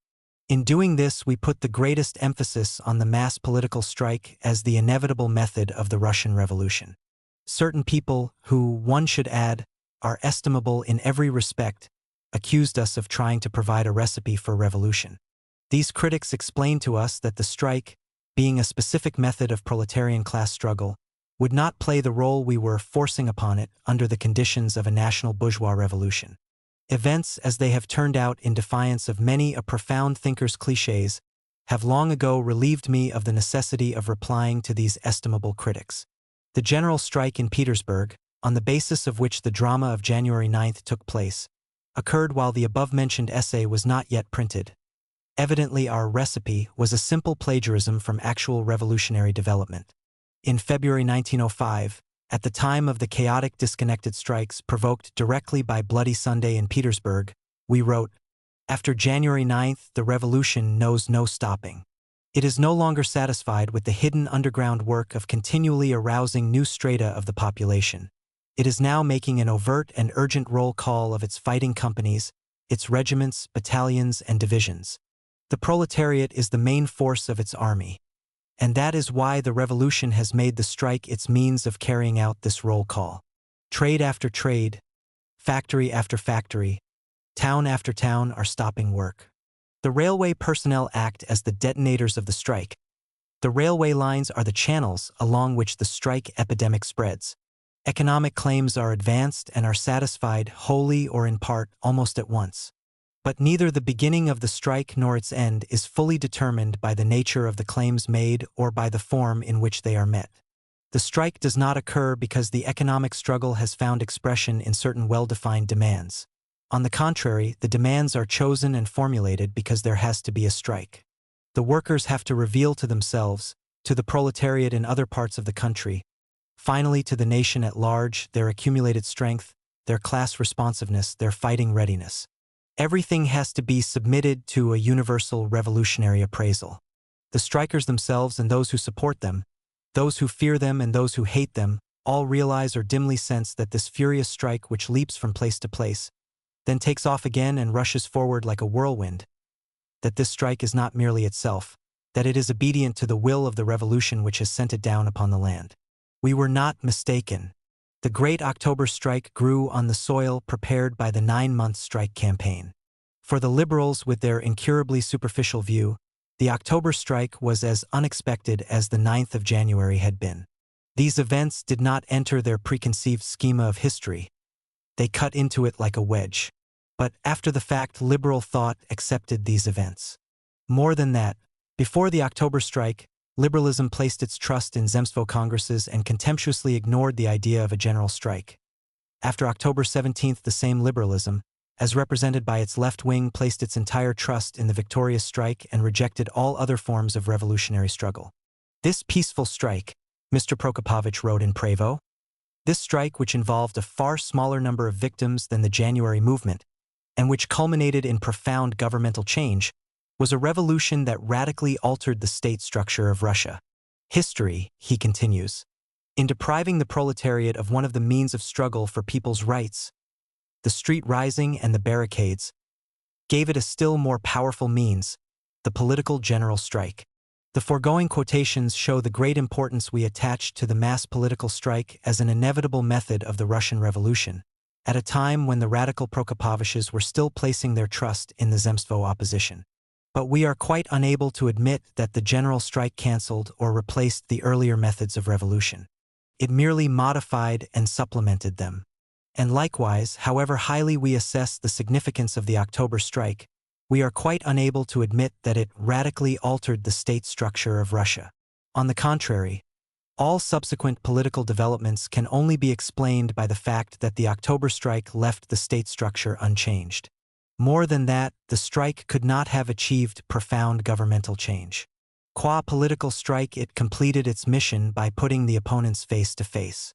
The railway and telegraph strike indisputably introduced extreme disorganization into the mechanism of government, and this disorganization became greater as the strike continued. But a prolonged strike causes disintegration of economic and social life as a whole and inevitably weakens the workers themselves. In the end, the strike could not but come to an end. But as soon as the first engine began to steam and the first Morse apparatus began to click again, the state power, which was still in being, was able to replace all the broken levers and, generally speaking, to renew the worn-out parts of the old state machinery. In struggle, it is extremely important to weaken the enemy. That is what a strike does. At the same time, a strike brings the army of the revolution to its feet. But neither the one nor the other in itself creates a state revolution. The power still has to be snatched from the hands of the old rulers and handed over to the revolution. That is the fundamental task. A general strike only creates the necessary preconditions. It is quite inadequate for achieving the task itself. The old state power rests on its material forces and, above all, on the army. The army stands in the way of real, as opposed to paper, revolution. At a certain moment in revolution, the crucial question becomes, on which side are the soldiers, their sympathies and their bayonets? That is not a question you can answer with the help of a questionnaire. Many useful and appropriate comments can be made concerning the width and straightness of streets in modern towns, the characteristics of modern weapons, etc., etc., but none of these technical considerations can supersede the question of the revolutionary takeover of state power. The inertia of the army must be overcome. The revolution achieves this by pitting the army against the popular masses. A general strike creates favorable conditions for such conflict. It is a harsh method, but history offers no other. Chapter 8. The creation of the Soviet of Workers' Deputies. October, November, and December 1905 was the period of revolutionary culmination. It began with a modest strike of Moscow's typesetters and ended with government troops crushing the ancient capital of the Russian Tsars. But with the exception of the final moment, the Moscow Rising Moscow did not occupy first place in the events of that period. The role of Petersburg in the Russian Revolution cannot be compared in any way with that of Paris in the French Revolution. The economically primitive nature of France, and in particular of the means of communication, on the one hand and administrative centralization on the other, allowed the French Revolution to be localized, to all intents and purposes, within the walls of Paris. The situation in Russia was entirely different. Capitalist development in Russia had created as many independent centers of revolution as there were centers of major industry. Independent, that is, but also intimately linked with one another. The railways and the telegraph decentralized the revolution despite the centralized character of the state. But, at the same time, they brought unity to all its scattered manifestations. If, as the result of all this, we recognize that Petersburg had the leading voice in the revolution, it does not mean that the revolution was concentrated in Nevsky Prospect or outside the Winter Palace, but only that the slogans and fighting methods of Petersburg found a mighty revolutionary echo in the country as a whole. The type of organization adopted in Petersburg, the tone of the Petersburg press, immediately became models for the provinces. Local provincial events, with the exception of the risings in the navy and the fortresses, had no autonomous significance. If, then, we are to recognize the capital on the Neva as the center of the events of the final months of 1905, in Petersburg itself we must recognize the Council, Soviet, of Workers' Deputies as the cornerstone of all these events. Not only because this was the greatest workers' organization to be seen in Russia up until that time. Not only because the Petersburg Soviet served as a model for Moscow, Odessa, and a number of other cities. But, above all, because this purely class-founded proletarian organization was the organization of the revolution as such. The Soviet was the axis of all events. Every thread ran towards it. Every call to action emanated from it. What was the Soviet of Workers' Deputies? The Soviet came into being as a response to an objective need, a need born of the course of events. It was an organization which was authoritative and yet had no traditions, which could immediately involve a scattered mass of hundreds of thousands of people while having virtually no organizational machinery, which united the revolutionary currents within the proletariat, which was capable of initiative and spontaneous self-control, and most important of all, which could be brought out from underground within 24 hours. The Social Democratic Organization, which welded together a few hundred Petersburg workers, and to which several thousand more were ideologically attached, was able to speak for the masses by illuminating their immediate experience with the lightning of political thought. But it was not able to create a living organizational link with these masses, if only because it had always done the principal part of its work in clandestinity, concealed from the eyes of the masses. The organization of the socialist revolutionaries suffered from the same occupational disease of clandestinity, further aggravated by instability and impotence. Internal friction between two equally powerful factions of the Social Democrats on the one hand, and the struggle of both factions with the socialist revolutionaries on the other, rendered the creation of a non-party organization absolutely essential. In order to have authority in the eyes of the masses on the very day it came into being, such an organization had to be based on the broadest representation. How was this to be achieved? The answer came of its own accord. Since the production process was the sole link between the proletarian masses who, in the organizational sense, were still quite inexperienced, representation had to be adapted to the factories and plants. Senator Shidlovsky's commission served as the organizational precedent. On October 10th, at the moment when the largest of the strikes was imminent, one of the two social democratic organizations in Petersburg took upon itself the task of creating a revolutionary workers' council of self-management. The first meeting of what was to become the Soviet was held on the evening of the 13th, in the Technological Institute. Not more than 30 to 40 delegates attended. It was decided immediately to call upon the proletariat of the capital to proclaim a political general strike and to elect delegates. The proclamation drafted at the first meeting states, "The working class has resorted to the final, powerful weapon of the world workers' movement, the general strike. Decisive events are going to occur in Russia within the next few days. They will determine the destiny of the working class for many years ahead. We must meet these events in full readiness, united by our common Soviet." This immensely important decision was adopted unanimously, and, what is more, without any discussion of principle concerning the general strike and its methods, aims and possibilities, although precisely these questions shortly thereafter provoked a passionate ideological struggle in the ranks of our party in Germany. There is no need to explain this fact by differences of national psychology. On the contrary, we Russians are almost pathologically prone to tactical sophistries and the most detailed anticipation of events. The reason lay in the revolutionary nature of the moment. From the hour it came into being until the hour it perished, the Soviets stood under the mighty, elemental pressure of the revolution, which most unceremoniously forestalled the work of political consciousness. Every step of the workers' representation was determined in advance. The tactics were obvious. The methods of struggle did not have to be discussed. There was hardly time to formulate them. The October strike was confidently nearing its climax. At its head marched the metal workers and the print workers. They had been the first to enter the fight, and on October 3rd they clearly and unequivocally formulated their political slogans. "We proclaim a political strike," stated the Obakov plant, a citadel of the revolution, "and will fight to the last for the summoning of a constituent assembly on the basis of universal, equal, direct, and secret suffrage to introduce a democratic republic in Russia." The workers of electric power stations advanced the same slogans and declared, "Together with the Social Democrats, we shall fight to the end for our demands, and we proclaim before the entire working class our readiness to fight, weapons in hand, for the people's complete liberation." In sending their deputies to the Soviet, the print workers formulated the tasks of the moment in even more resolute terms. Recognizing the inadequacy of passive struggle and of the mere cessation of work, we resolve to transform the army of the striking working class into a revolutionary army, that is to say, to organize detachments of armed workers forthwith. Let these detachments take care of arming the rest of the working masses, if necessary by raiding gun shops and confiscating arms from the police and troops wherever possible. This resolution was not just empty words.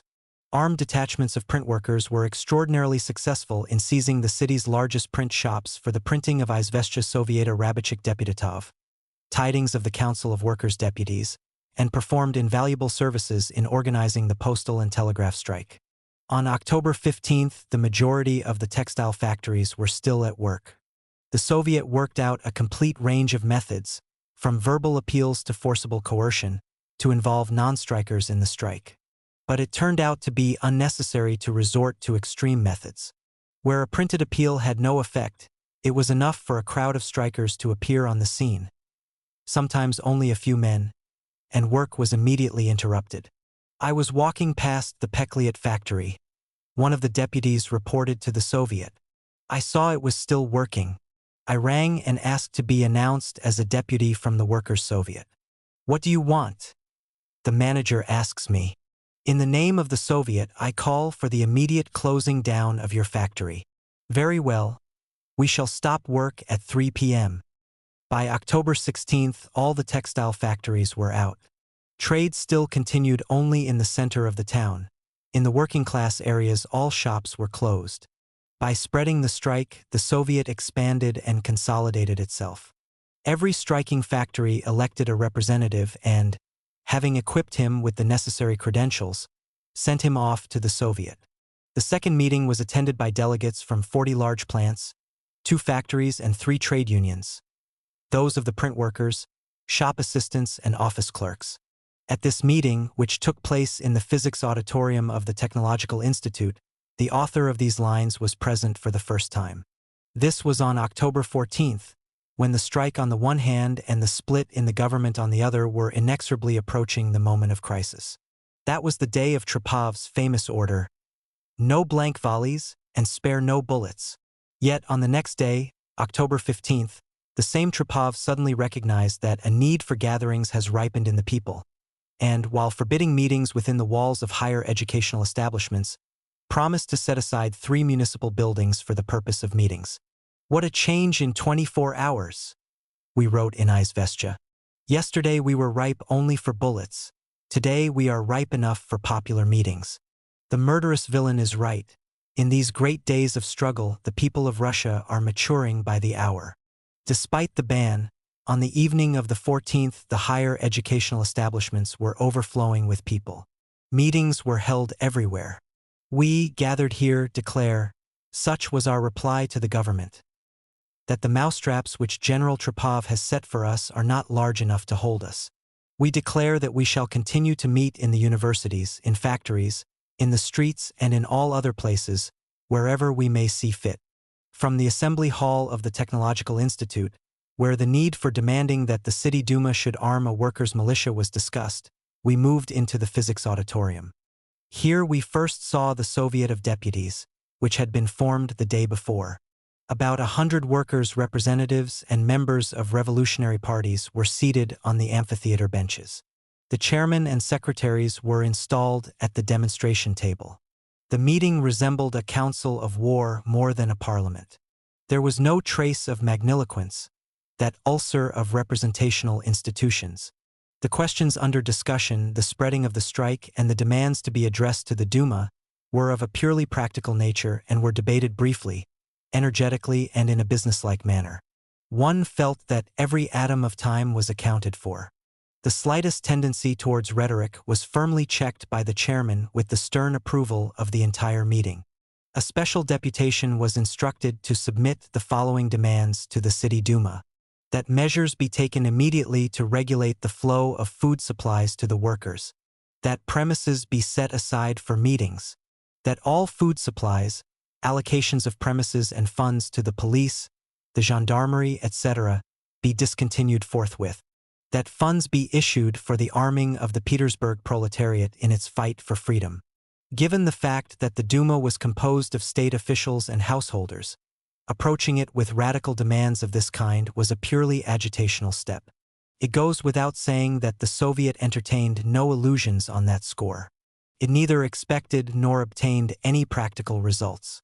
On October 16th, after a number of adventures, attempted arrests, and so forth, let me remind the reader that all this happened before the publication of the Constitutional Manifesto. The Soviet's deputation was received in private conference by the Petersburg City Duma. Before anything else was done, the deputation, energetically supported by a group of the Duma's own members, demanded that the Duma should decide, in the event of the arrest of any workers' deputies, to send the mayor to the city governor with a declaration stating that the Duma would consider such arrest as an insult to itself. Only then did the deputation present its demands. This is how the deputation speaker, Comrade Radin Nuniance, now deceased, concluded his speech. The revolution taking place in Russia is a bourgeois revolution. The property-owning classes, too, have an interest in it. It is in your own interest, gentlemen, that it should be completed as soon as possible. If you are capable of any degree of farsightedness, if you have a broad understanding of what is of advantage to your own class, you must do everything in your power to help the people towards the most rapid victory possible over absolutism. We want neither resolutions of sympathy nor platonic support for our demands. We demand that you show your collaboration by a series of practical actions. Because of our monstrous electoral system, the property of a city with a population of 1.5 million is in the hands of the representatives of a few thousand property-owning persons. The Soviet of Workers' Deputies demands, and it has a right to demand, not to ask, since it represents several 100,000 workers, inhabitants of this city, whereas you represent only a handful of electors. The Soviet of Workers' Deputies demands that the property of the city be placed at the disposal of all the city's inhabitants for the satisfaction of their needs. And since the most important public task today is the struggle against absolutism, and for that struggle we need places where we can meet, open to us our municipal buildings. We need funds for continuing the strike. Allocate municipal funds for this purpose, not for supporting the police and the gendarmerie. We need arms to gain our freedom and preserve it. Allocate funds for the organization of a proletarian militia. The deputation left the meeting under the protection of certain members of the Duma. The Duma rejected all the principal demands of the Soviet and expressed confidence in the police as the guardian of law and order. As the October strike developed, so the Soviet naturally came more and more to the political forefront. Its importance grew literally hour by hour. The industrial proletariat was the first to rally around it. The Union of Unions, which joined the strike from October 14th, was obliged to place itself under the Soviet's authority almost from the start. Numerous strike committees, those of the engineers, lawyers, government officials, adapted their actions to the Soviet's decisions. By placing many disconnected organizations under its control, the Soviet united the revolution around itself. The split in the government ranks was growing at the same time. Trepov was for stopping at nothing, his finger on the trigger. On October 12th, he compelled Nicholas to place him at the head of all the troops of the Petersburg garrison. On the 14th, he was already issuing the order to spare no bullets. He divided the capital into 4 military areas with a general at the head of each. In his capacity as governor-general, he threatened all foodstuff dealers with expulsion from the city within 24 hours in the event of closure of their shops. On the 16th, he closed down all Petersburg's higher educational establishments and had them occupied by troops. Without any formal proclamation of martial law, he in fact imposed it. Mounted patrols terrorized the streets. Troops were everywhere, inside government establishments, public buildings, in the courtyards of private houses. At a time when even artists of the Imperial Ballet were joining the strike, Trepov persisted in filling the empty theaters with soldiers. He grinned and rubbed his hands in anticipation of a good fight. But he was mistaken in his calculations. The victory was won by the bureaucratic faction which was opposed to him and which hoped to make a cunning deal with history. It is for this purpose that Witt was called in. On October 17th, Trepov's henchmen dispersed the meeting of the Soviet of Workers' Deputies. But the Soviet found a way of meeting again, decided to continue the strike with redoubled energy, advised the workers to pay no rent nor to pay for goods received on credit until the resumption of work, and called upon landlords and shopkeepers not to claim rents or cash payments from workers. On that day, October 17th, the first issue of Izvestia Sovieta Rabotnik Deputatov came out. And on the same day, the Tsar signed the Constitutional Manifesto. Chapter 9. October 18th. October 18th was a day of great bewilderment. Vast crowds moved in disarray through the streets of Petersburg. A constitution had been proclaimed. What next? What was allowed and what was not? During those troubled days, I slept at the house of one of my friends, who was in government service. On the morning of the 18th, he greeted me with the Pravitelstvenny Vestnik, Government Herald, in his hand, a smile of happy excitement at odds with the customary skepticism on his intelligent face. They've issued a constitutional manifesto. It isn't possible. Read this. We started reading aloud. First, the paternal heart's sorrow in the face of the unrest, then an assurance that the people's grief is our grief. Finally, the categorical promise of all liberties, of the legislative rights of the Duma and of a broadening of the electoral laws. We exchanged a silent look. It was hard to express the contradictory thoughts and feelings evoked by the manifesto. Freedom of assembly, personal immunity, control over the administration. These, of course, were only words. But they were not the words of a liberal resolution, they were the words in a Tsar's manifesto. Nicholas Romanov, most august patron of the pogromists, Trepov's telemachus, was the author of these words. And this miracle had been wrought by the general strike. When, 11 years earlier, the liberals had submitted a humble petition asking for closer bonds between the autocratic monarch and the people, the crown junker had tweaked their ears for such senseless dreams. Those had been his very words. Now he was standing at attention before the striking proletariat. "Well, what do you make of that?" I asked my friend. "They're scared, the fools," was the reply. That was a classic phrase of its kind. We went on to read Witt's most loyal report bearing the Tsar's resolution. Adopted in principle. "You're right," I said. "The fools are really scared." 5 minutes later, I was in the street. The first person I met was a student, out of breath and carrying his cap in his hand. He was a party comrade who recognized me. "Last night the troops fired on the Technological Institute. People are saying a bomb was thrown at them from inside. Obviously a provocation. Just now a patrol dispersed a small meeting in Zabalkinsky Prospect, using sabers. Professor Tarl, who was the speaker, was badly wounded with a saber. They say he's dead. Well, not bad for a start. Crowds of people are wandering everywhere, waiting for speakers. I'm on my way to a meeting of party agitators. What do you think? What should we talk about? Is amnesty the most important subject?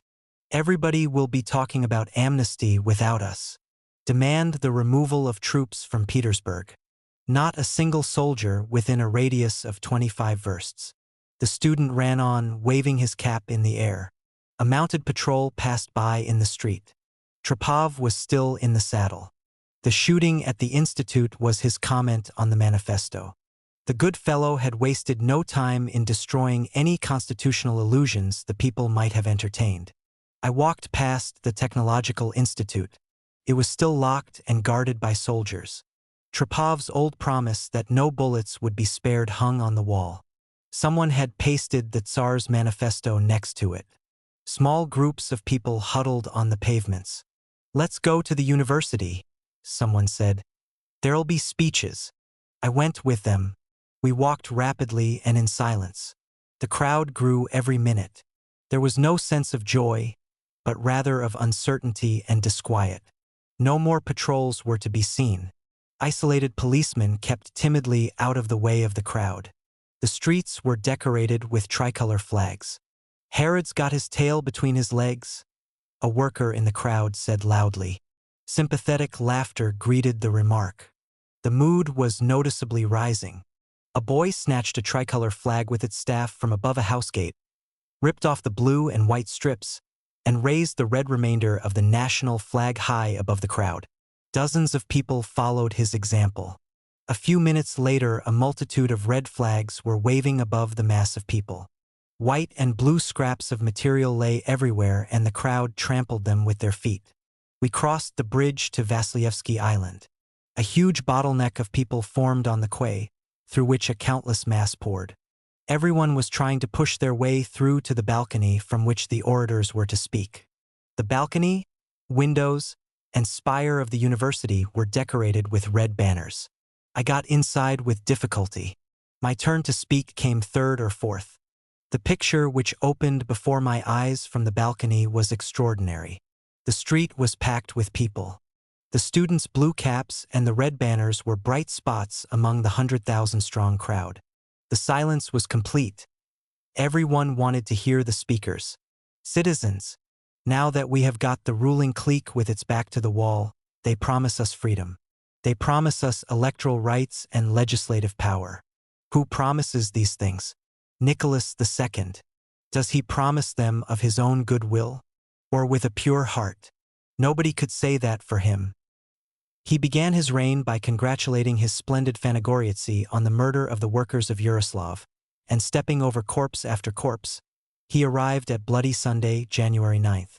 It is this tireless hangman on the throne whom we have forced to promise us freedom. What a great triumph! But do not be too quick to celebrate victory. Victory is not yet complete. Is a promise of payment the same thing as real gold? Is the promise of liberty the same as liberty itself? If anyone among you believe in the Tsar's promises, let him say so aloud. We'd all be glad to meet such a rare bird.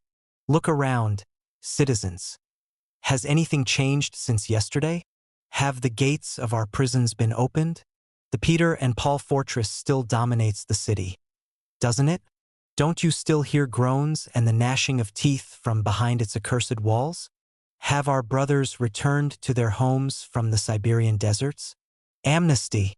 Amnesty! Amnesty!" comes the shout from below. If the government had sincerely decided to make up its quarrel with the people, the first thing it would do would be to proclaim an amnesty. But, citizens, is an amnesty all? Today they will let out hundreds of political fighters. Tomorrow they will seize thousands of others. Isn't the order to spare no bullets hanging by the side of the manifesto about our freedoms? Didn't they use their sabers this morning on people peacefully listening to a speaker? Isn't Trepov, the hangman, master of Petersburg? "Down with Trepov!" came the answering shout. Yes, down with Trepov. But is he the only one? Are there no villains in the bureaucracy's reserves to take his place? Trepov rules over us with the help of the army. The guardsmen covered in THC blood of January 9th are his support and his strength. It is they whom he orders not to spare bullets against your breasts and heads. We cannot, we do not want to, we must not live at gunpoint. Citizens, let our demand be the withdrawal of troops from Petersburg. Let not a single soldier remain within a radius of 25 versts from the capital. The free citizens themselves will maintain order. No one shall suffer from violence and arbitrary rule. The people will take everyone under their protection. Out with the troops. All troops to leave Petersburg. Citizens, our strength is in ourselves. With sword in hand, we must stand guard over our freedom. As for the Tsar's manifesto, look, it's only a scrap of paper. Here it is before you. Here it is crumpled in my fist. Today they have issued it.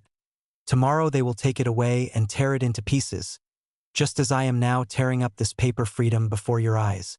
There were 2 or 3 more speakers, and all of them concluded with a call to assemble in the Nevsky at 4 p.m., and from there to march to the prisons with a demand for amnesty.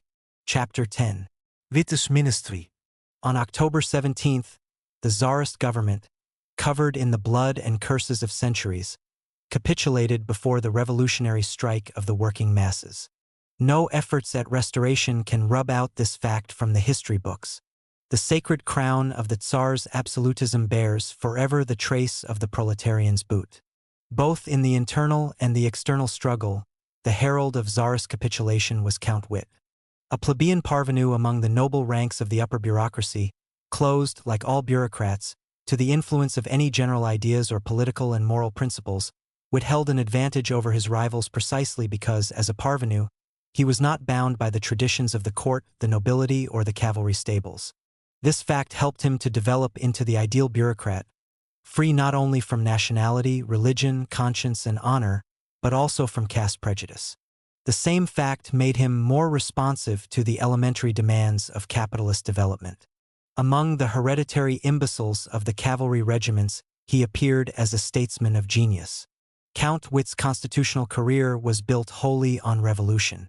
For 10 years the autocracy's uncontrolled bookkeeper and cashier, he was relegated in 1902 by his antagonist, Plehve, to the powerless post of chairman of the pre-revolutionary committee of ministers.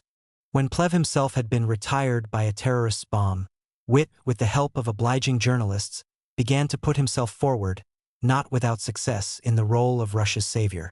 It used to be said, with suitably grave mien, that he supported all Sviatopolk-Mirsky's liberal steps. Confronted with defeats in the East, he perspicaciously shook his head. On the eve of January 9th, he told the terrified liberals, "You know that power is not mine." In that way, terrorist assaults, Japanese victories, and revolutionary events cleared the path before him. From Portsmouth, where he had signed a treaty dictated by the World Stock Exchange and its political agents, he returned in triumph. Anyone might have thought that not Marshal Oyama but he, Witte, had won all the victories in the Asian East. The attention of the entire bourgeois world was centered on this providential man. The Paris Matin exhibited in its window a piece of blotting paper which Witte had used to blot his signature at Portsmouth. Everything thenceforth attracted the interest of the rubbernecks of public opinion. His tremendous height, his shapeless trousers, even his half-sunken nose. His audience with the Emperor Wilhelm confirmed still further his aureole of a statesman of the highest rank. On the other hand, his conspiratorial chat with the émigré Struve testified to his success in taming the seditious liberals. The bankers were thrilled. Here was a man who would make sure that interest was punctually paid. On his return to Russia, Witte resumed his powerless post with apparent confidence, made liberal speeches in the committee and, obviously gambling on revolution, called a deputation of railwaymen on strike the country's finest forces. He was not mistaken in his calculations. The October strike raised him to the post of autocratic minister of constitutional Russia. In his programmatic, most loyal report, Witte struck his highest liberal note. The report tries to rise above the court lackeys, the fiscal bureaucrats' point of view, and to achieve the heights of political generalization. It recognizes that the unrest which is gripping the country is not simply the result of incitement but is due to the disturbed balance between the ideological aspirations of Russia's thinking public and the outward forms of its life. But if one forgets for a moment the intellectual level of the milieu within which and for which the report was written, if one takes it as the program of a statesman, one cannot but be struck by the paltriness of its thought, the cowardly evasiveness of its form, and the pathetic bureaucratic inadequacy of its language. The statements concerning public freedoms are made in a form whose vagueness is merely underlined by the energy of the limiting explanations. Summoning up the courage to take the initiative of constitutional reform, Witte does not pronounce the word constitution. He hopes to bring it about in practice without anybody noticing, because his power rests on the support of those who cannot bear to hear its name. But to do this, he needs a period of calm. He declares that although arrests, confiscations, and shootings will still be carried out on the basis of the old laws, they will henceforth be carried out in the spirit of the Manifesto of October 17th. With his trickster simple-mindedness, he hoped that the revolution would immediately capitulate before his liberalism, just as, the day before, the autocracy had capitulated before the revolution. In this he was severely mistaken. Wit came to power as a result of the victory, or rather of the incomplete nature of the victory of the October strike. But the same conditions put him into an absolutely hopeless position from the very start. The revolution proved insufficiently strong to destroy the old machinery of the state and construct a new one out of the elements of its own organization. The army continued to remain in the same hands. All the old administrators, from governor to village policeman, who had been originally selected to serve the needs of the autocracy, remained in their posts. Likewise, all the old laws remained inviolate pending the issuing of new ones. Thus, absolutism as a material fact was preserved in its entirety. It was preserved even as a name, since the word Samodержец, autocrat, was not removed from the Tsar's title. True, the authorities were ordered to apply the laws of absolutism in the spirit of October 17th. But this was the same as telling Falstaff to lead his dissolute life in the spirit of chastity. As a result, the local autocrats of Russia's 60 satrapies completely lost their heads. They trailed in the wake of revolutionary demonstrations and saluted the red flag. They parroted Gessler and insisted that the population should take off their hats before them because they represented His Majesty's sacred person. They allowed the Social Democrats to march at the head of troops going to take the oath. They openly organized counter-revolutionary beatings. Complete anarchy reigned. No legislative authority existed, and it was not even known when and how such an authority would be set up. Doubt as to whether the Duma would ever be convened increased. And above all this chaos there hung Count Witt, trying to deceive both Peterhof and the revolution and succeeding most of all, perhaps, in deceiving himself. He received endless deputations, both radical and reactionary, was equally courteous with both, developed his plans incoherently in front of Western correspondents, wrote daily government communiques tearfully admonishing high school boys not to participate in anti-governmental demonstrations and recommending to all schoolboys and all classes of society that they pull themselves together and return to work. In short, he completely lost his head. On the other hand, the counter-revolutionary elements of the bureaucracy were hard at work. They had learned to value the support of public forces, were calling pogrom organizations into being everywhere and, ignoring the official bureaucratic hierarchy, were organizing themselves into a unified body, having their own man, Dernovo, inside the cabinet itself. This most foul specimen of the Russian bureaucracy's foul mores, this thievish official whom even the unforgettable Alexander III himself was obliged to throw out with the energetic words, "Remove this swine." This Dernovo was now brought out of the rubbish bin to provide a counterweight to the liberal prime minister in the capacity of Minister of Home Affairs. Witt accepted this collaboration, an indignity even to someone like himself, and, presently, it reduced his own role to the same fictitious level as the actual practice of the bureaucracy reduced the Manifesto of October 17th. Having published a wearisome series of liberal bureaucratic commonplaces, Witt arrived at the conclusion that Russian society was bereft of elementary political sense, moral strength, and social instincts. He became convinced of his own bankruptcy and foresaw the inevitability of a bloody policy of reprisals as a preparation for the introduction of a new regime. But he did not consider himself destined to implement such a policy, lacking the necessary capabilities, and promised to cede his place to another person. Here, too, he proved a liar. He was to retain his post of powerless premier, despised by all, throughout the period of December and January, while Dernovo, the master of the situation, rolled up his sleeves and got on with his bloody work as the counter-revolution's butcher. Chapter 11. The First Days of the Freedoms. The Soviets' attitude toward the manifesto was expressed very bluntly and precisely on the day of its publication. The representatives of the proletariat demanded amnesty, dismissal of the police at all levels of rank, withdrawal of troops from the city and the creation of a people's militia. Commenting on this decision in a leading article in Izvestia, we wrote, And so we have been given a constitution. We have been given freedom of assembly, but our assemblies are encircled by troops. We have been given freedom of speech, but censorship remains inviolate. We have been given freedom of study, but the universities are occupied by troops. We have been given personal immunity, but the prisons are filled to overflowing with prisoners. We have been given wit, but we still have Trepov. We have been given a constitution, but the autocracy remains. Everything has been given, and nothing has been given. They wanted a period of calm. They would not get it. The proletariat knows what it wants and what it does not want. It wants neither the police hooligan Trepov nor the liberal stockbroker wit, neither the wolf's jaws nor the fox's tail. It does not want a whip wrapped in the parchment of a constitution. The Soviet resolved. The general strike continues. The working masses proceeded to carry out this resolution with extraordinary unanimity. Smokeless factory chimneys stood as silent witnesses to the fact that the constitutional illusion had failed to make any headway in the working-class areas. Yet, despite everything, after October 18th, the strike lost its directly militant character. It was transformed into a colossal demonstration of non-confidence. But the provinces, which had come out before the capital, now started going back to work. The Moscow strike ended on the 19th.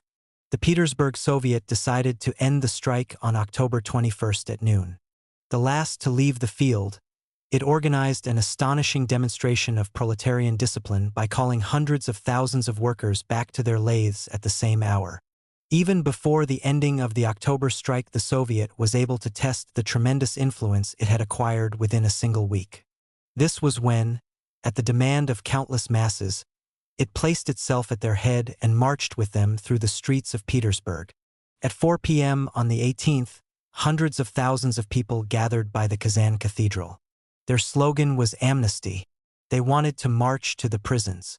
They wanted leaders and started out to where the Soviet was sitting. At 6 p.m., the Soviet elected 3 representatives to lead the demonstration. They appeared at a second-floor window wearing white bands around their heads and arms. Below, a human ocean was seething. Red banners waved upon it like sails of the revolution. Tremendous shouts welcomed the chosen 3. The whole Soviet walks downstairs and enters the crowd. Speaker. Dozens of arms stretch out towards the speaker. An instant later, his feet are resting on someone's shoulders. Amnesty. To the prisons. Revolutionary anthems, shouts. In Kazansky Square and by Alexandrovsky Square, they bare their heads. Here the procession is joined by the ghosts of the victims of January 9th. The crowd sings eternal memory and you have fallen victim. Red banners outside Pobedonostsev's house. Whistling curses. Does the old vulture hear them? Let him look out of the window without fear. They will not touch him at this hour. Let him gaze with his old, guilty eyes at the revolutionary masses, masters of the streets of Petersburg. Forward. 2 or 3 more streets, and the crowd is outside the house of preliminary confinement. News is received that a strong army ambush is waiting there. The leaders of the demonstration decide to set out on a reconnaissance. At the same time, a deputation, as it turned out later, largely self-appointed, arrives from the Union of Engineers and announces that the amnesty decree has already been signed. All places of imprisonment have been occupied by troops, and the Union has been reliably informed that in the event of the masses approaching the prisons, Trepov has been given a free hand. Bloodshed is therefore inevitable. After brief consultation, the leaders disperse the crowd. The demonstrators undertake, should the decree not be published, to meet again at the Soviet summons and march on the prisons. The struggle for amnesty went on everywhere. In Moscow on October 18th, a crowd many thousand strong compelled the Governor-General to release all political prisoners immediately. A list of their names was handed to a deputation of the strike committee which supervised their release from the prisons. On the same day, a crowd in Simferopol smashed the gates of the prison and drove the political prisoners away in carriages. In Odessa and Revel, prisoners were released at the insistence of demonstrators. In Baku, an attempt to achieve the release of prisoners led to a clash with the troops which resulted in 3 dead and 18 wounded. In Saratov, Vindava, Tashkent, Poltava, Kovna, everywhere large demonstrations marched to the prisons. Amnesty. Not only the paving stones, the Petersburg City Duma itself echoed the cry. "Well, God be praised. My congratulations, gentlemen," said Witt as he left the telephone, addressing 3 workers, representatives of the Soviet. "The Tsar has signed the amnesty. Is the amnesty complete or partial, Count?" "The amnesty has been granted with all due prudence, but nevertheless it is sufficiently broad." On October 22 the government at last published the Tsar's decree concerning the relief of the fate of persons who, prior to the issuing of the manifesto, had perpetrated criminal acts against the state, a pathetic, niggardly, mercenary document with its careful grading of mercy, a true product of a power in which Trepov represented state authority and Witt stood for liberalism. But there was a category of state criminals, whom this decree did not and could not affect. They were those who had lost their lives by being tortured, by being slashed with sabers, by being strangled, by being pierced with bayonets, by being shot with bullets, all those murdered in the people's cause. At the same moment during the October demonstration when the revolutionary masses in the blood-stained squares of Petersburg were reverently honoring the memory of those killed on January 9th, the steaming cadavers of the first victims of the constitutional era already lay in the police mortuaries. The revolution could not give life back to its new martyrs. It decided to put on mourning and solemnly inter their bodies. The Soviet announces a universal funeral demonstration for October 23rd. A proposal is made that the government should be notified in advance, and precedents are quoted. In one case, at the demand of a deputation from the Soviet, Count Witt had arranged the release of 2 arrested leaders of a street meeting. In another, he had ordered the opening of the state-owned Baltivsky plant, which had been closed down in reprisal for the October strike. Despite warnings from the official representatives of the Social Democrats, the Soviet decides to inform Count Witt through a special deputation that the Soviet will assume responsibility for order during the demonstration, and demands the withdrawal of the police. Count Witt is very busy, and has just refused to receive 2 generals, but he receives the Soviet's deputation without protest. A procession? He personally has nothing against it. Such processions are permitted in the West. But the matter is not within his competence. The Soviet should apply to Mr. Trepov, since the city is under his protection. We cannot apply to Trepov. We have not been authorized to do so. A pity. You might have found out for yourselves that he is not at all the monster people say he is. What about the famous order to spare no bullets, Count? Oh, that just slipped out in the heat of the moment. Witt rings up Trepov, respectfully conveys his wish that there should be no bloodshed, and waits for a decision. Trepov arrogantly refers him to the city governor. The Count hastily writes a few words to the latter and hands the letter to the deputation. "We will take your letter, Count, but we reserve our freedom of action. We are not sure that we shan't have to make use of it." Of course. I have nothing against that. Here is a living example of life in October. Count Witt congratulates the revolutionary workers on the signing of the amnesty. Count Witt wants things to go off without bloodshed, just like in Europe. Uncertain whether he will succeed in pushing Trepov off his perch, he attempts, in passing, to reconcile the proletariat with Trepov. The highest representative of power asks a workers' deputation to act as his intermediary in begging the city governor to take the Constitution under his protection. Cowardice, trickery, and stupidity were the watchwords of the constitutional cabinet. Trepov, on the other hand, did not shilly-sholly. He announced that, at these troubled times, when one section of the population is prepared to rise up in arms against the actions of another section, no political demonstrations can be allowed in the interests of the demonstrators themselves, and invited the organizers of the demonstration to abandon their project in view of the possibly extremely grave consequences of the drastic measures to which the police authorities may be compelled to resort. This was as sharp and clear as a saber stroke or the report of a rifle. Arm the scum of the city in the police stations, let them loose against the demonstrators, create confusion, and then take advantage of the scuffle to order the police and troops to intervene. Sweep through the city like a storm, leaving blood, fire, and devastation in your wake. Such was the invariable program of the police scoundrel to whom the crowned imbecile had entrusted his country's destiny. At that moment, the scales of power began to oscillate. Witt or Trepov? to expand the constitutional experiment, or to drown it in a pogrom. Dozens of cities, in those honeymoon days of the new policy, were to become the arena of blood-curdling events, and the threads of those events were held in Trepov's hand. But Mendelssohn and Rothschild were for the Constitution. The laws of the stock exchange, like those of Moses, forbid the consumption of fresh blood. Therein lay Witt's strength. Trepov's official position began to totter, and Petersburg was his last throw of the die. It was a moment of extreme responsibility and importance. The Soviet of Deputies had no interest in supporting Witt, nor any desire to do so, as it was to show clearly a few days later. But it was still less inclined to support Trepov, and to come out into the streets was to fall in with his plans. The political situation was not, of course, merely a matter of a conflict between the stock exchange and the police bullies. It was possible to rise above the plans of both Witt and Trepov and consciously to invite a clash in order to get rid of them both. That was the general trend of the Soviets' policy.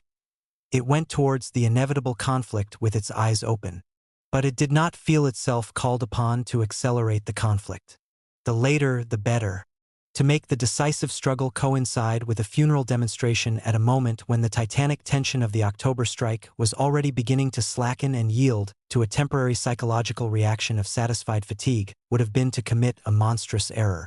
The author of this book, he considers it necessary to mention this fact, since afterwards he was often severely rebuked on this score, introduced a proposal to cancel the funeral demonstration. At an emergency meeting of the Soviet, past 1 a.m. on the morning of October 22nd, after passionate debate, the resolution we had submitted was adopted by an overwhelming number of votes. Here is its text. The Soviet of Workers' Deputies intended to hold a solemn funeral for the victims of the government's villainies on Sunday, October 23rd. But the peaceful intention of the workers of Petersburg brought all the murderous representatives of the dying system to their feet. General Trepov, who rose to power on the corpses of January 9th and who has nothing more to lose before the face of the revolution, today threw down the final challenge to the Petersburg proletariat. Trepov insolently implies in his declaration that he means to set gangs of the Black Hundreds, armed by the police, against the peaceful procession, and then, in the guise of pacification, once more to cover the streets of Petersburg in blood. In view of this diabolical plan, the Soviet of Deputies states, the Petersburg proletariat will give final battle to the Tsarist government not on the day of Trepov's choice, but when the proletariat itself, organized and armed, considers it appropriate. For that reason, the Soviet of Deputies resolves to replace the mass funeral procession by large and widespread meetings in honor of the victims, remembering that our fallen brothers, by their very death, have imposed on us the solemn duty to increase our efforts tenfold to arm ourselves and to bring the day closer when Trepov, together with the entire police gang, will be dumped on the rubbish heap of the monarchy's remnants. Chapter 12. The Tsar's Men at Work. The Soviet brought the strike to an end during those terrible black days when the cries of slaughtered infants, the frenzied curses of mothers, the dying gasps of old people, and savage howls of despair rose to the heavens from every corner of the country. 100 of Russia's towns and townlets were transformed into hells. A veil of smoke was drawn across the sun. Fires devoured entire streets with their houses and inhabitants. This was the old order's revenge for its humiliation. It recruited its fighting battalions everywhere, from every alley, every slum. Here was the petty shopkeeper and the beggar, the publican and his perennial clients, the janitor and the police spy, the professional thief and the amateur housebreaker, the small artisan and the brothel doorkeeper, the hungry, dumb mujik and yesterday's villager deafened by the roar of the machine. Embittered poverty, hopeless ignorance, and debauched corruption placed themselves under the orders of privileged self-interest and ruling-class anarchy. These people had acquired their first experience of mass street actions during the so-called patriotic demonstrations at the beginning of the Russo-Japanese War. It was then that their basic props came to be known: the Tsar's portrait, a bottle of vodka, a tricolor flag. Since that time, the planned organization of society's rejects had been developed on a colossal scale.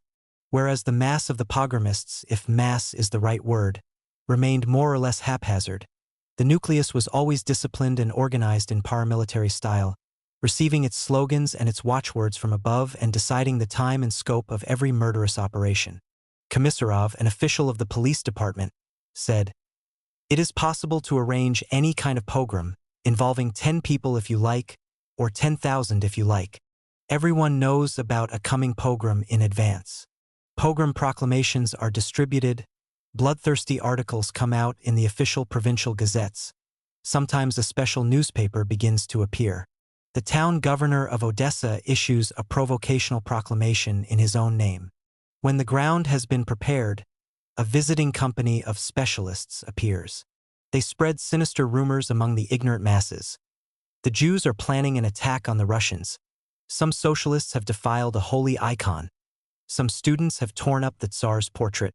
Where there is no university, the rumor is made to fit the liberal rural council or even the high school. The wildest news travels along the telegraph wires, sometimes bearing an official stamp.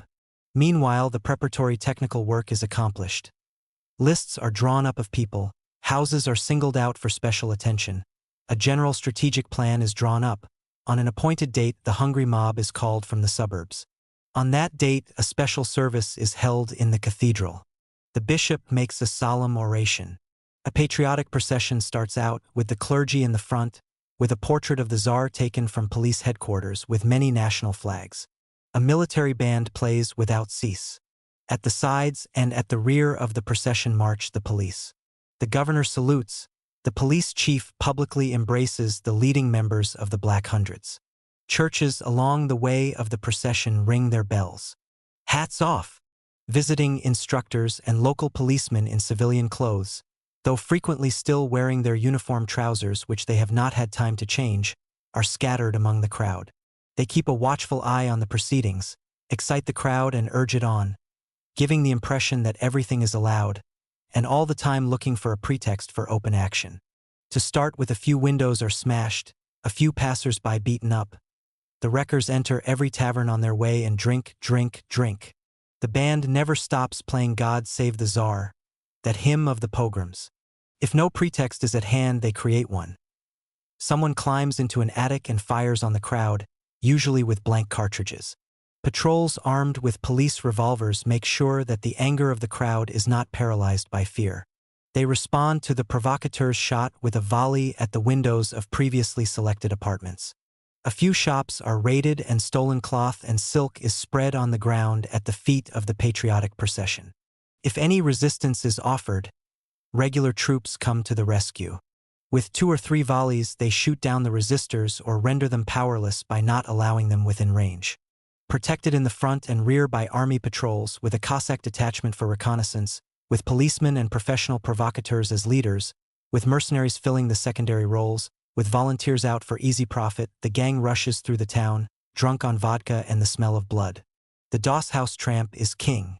A trembling slave an hour ago, hounded by police and starvation, he now feels himself an unlimited despot. Everything is allowed to him, he is capable of anything, he is the master of property and honor, of life and death. If he wants to, he can throw an old woman out of a 3rd-floor window together with a grand piano. He can smash a chair against a baby's head, rape a little girl while the entire crowd looks on, hammer a nail into a living human body. He exterminates whole families. He pours petrol over a house, transforms it into a mass of flames, and if anyone attempts to escape, he finishes him off with a cudgel. A savage horde comes tearing into an Armenian almshouse, knifing old people, sick people, women, children. There exist no tortures, figments of a feverish brain maddened by alcohol and fury, at which he need ever stop. He is capable of anything, he dares everything. God save the Tsar. Here is a young man who has seen the face of death. His hair has turned white within an instant. Here is a 10-year-old boy who has gone mad over the mutilated corpses of his parents. Here is an army doctor who went through all the horrors of the siege of Port Arthur, but who, unable to stand a few hours of pogrom in Odessa, has sunk into the eternal night of madness. God save the Tsar. The victims, blood-stained, charred, driven frantic, still search for salvation within the nightmare. Some put on the blood-stained clothes of people already dead, lie down in a pile of corpses and stay there for a whole day, for 2 or 3 days. Others fall on their knees before the officers, the policeman, the raider. They stretch out their arms, crawl in the dust, kiss the soldiers' boots, beg for mercy. In reply, they hear only drunken laughter. You wanted freedom? Here, look, this is it. In these words is contained the whole infernal morality of the pogrom policy. The Dosshouse tramp, gorged with blood, rushes further. He is capable of everything, he dares everything, he is king. The White Tsar has permitted him everything. Long live the White Tsar! And the tramp is not mistaken. None other than the autocrat of all the Russias is the supreme protector of this semi-official gang of pogromists and thieves which weaves in and out of the official bureaucracy, which can call more than 100 major local administrators its own, and whose headquarters is among the court camarilla. Dull-witted and scared, an all-powerful nonentity, the prey of prejudices worthy of an Eskimo. The royal blood in his veins poisoned by all the vices of many generations, Nicholas Romanov, like many others of his profession, combines filthy sensuality with apathetic cruelty. By tearing every sacred veil from his person on January 9th, the revolution finally corrupted him. The times when he was content to remain in the shadows, using Trepov as his secret service agent in pogrom affairs, have gone. Now he flaunts his connections with the savage scum of the taverns and convict labor gangs, trampling underfoot the foolish fiction of the monarch who stands above all parties. He exchanges friendly telegrams with well-known thugs, grants audiences to patriots despised by everyone and, at the demand of the Union of the Russian people, pardons without exception all the killers and robbers condemned by his own courts of justice. It is hard to imagine a more barefaced mockery of the solemn mystique of the monarchy than the behavior of this monarch, whom any court in any country would be obliged to condemn to forced labor for life, always provided that it recognized him as being of sound mind. During this Black October bacchanalia, compared with which St. Bartholomew's Night looks like the most innocent piece of theater, 3,500 to 4,000 people were killed and as many as 10,000 maimed in 100 towns. Material losses, amounting to tens if not hundreds of millions of rubles, were several times greater than those suffered by the landowners as a result of agrarian riots. Thus did the old order avenge its humiliation. What was the workers' role in these devastating events? At the end of October, the president of the Federation of North American Trade Unions sent a telegram addressed to Count Witt in which he energetically called upon Russian workers to take a stand against the pogroms which represented a threat to their newly won freedom. On behalf not only of the 3 million organized workers, the telegram ended, but also of all the workers of the United States, I beg you, Count, to transmit this dispatch to your fellow citizens, our brother workers.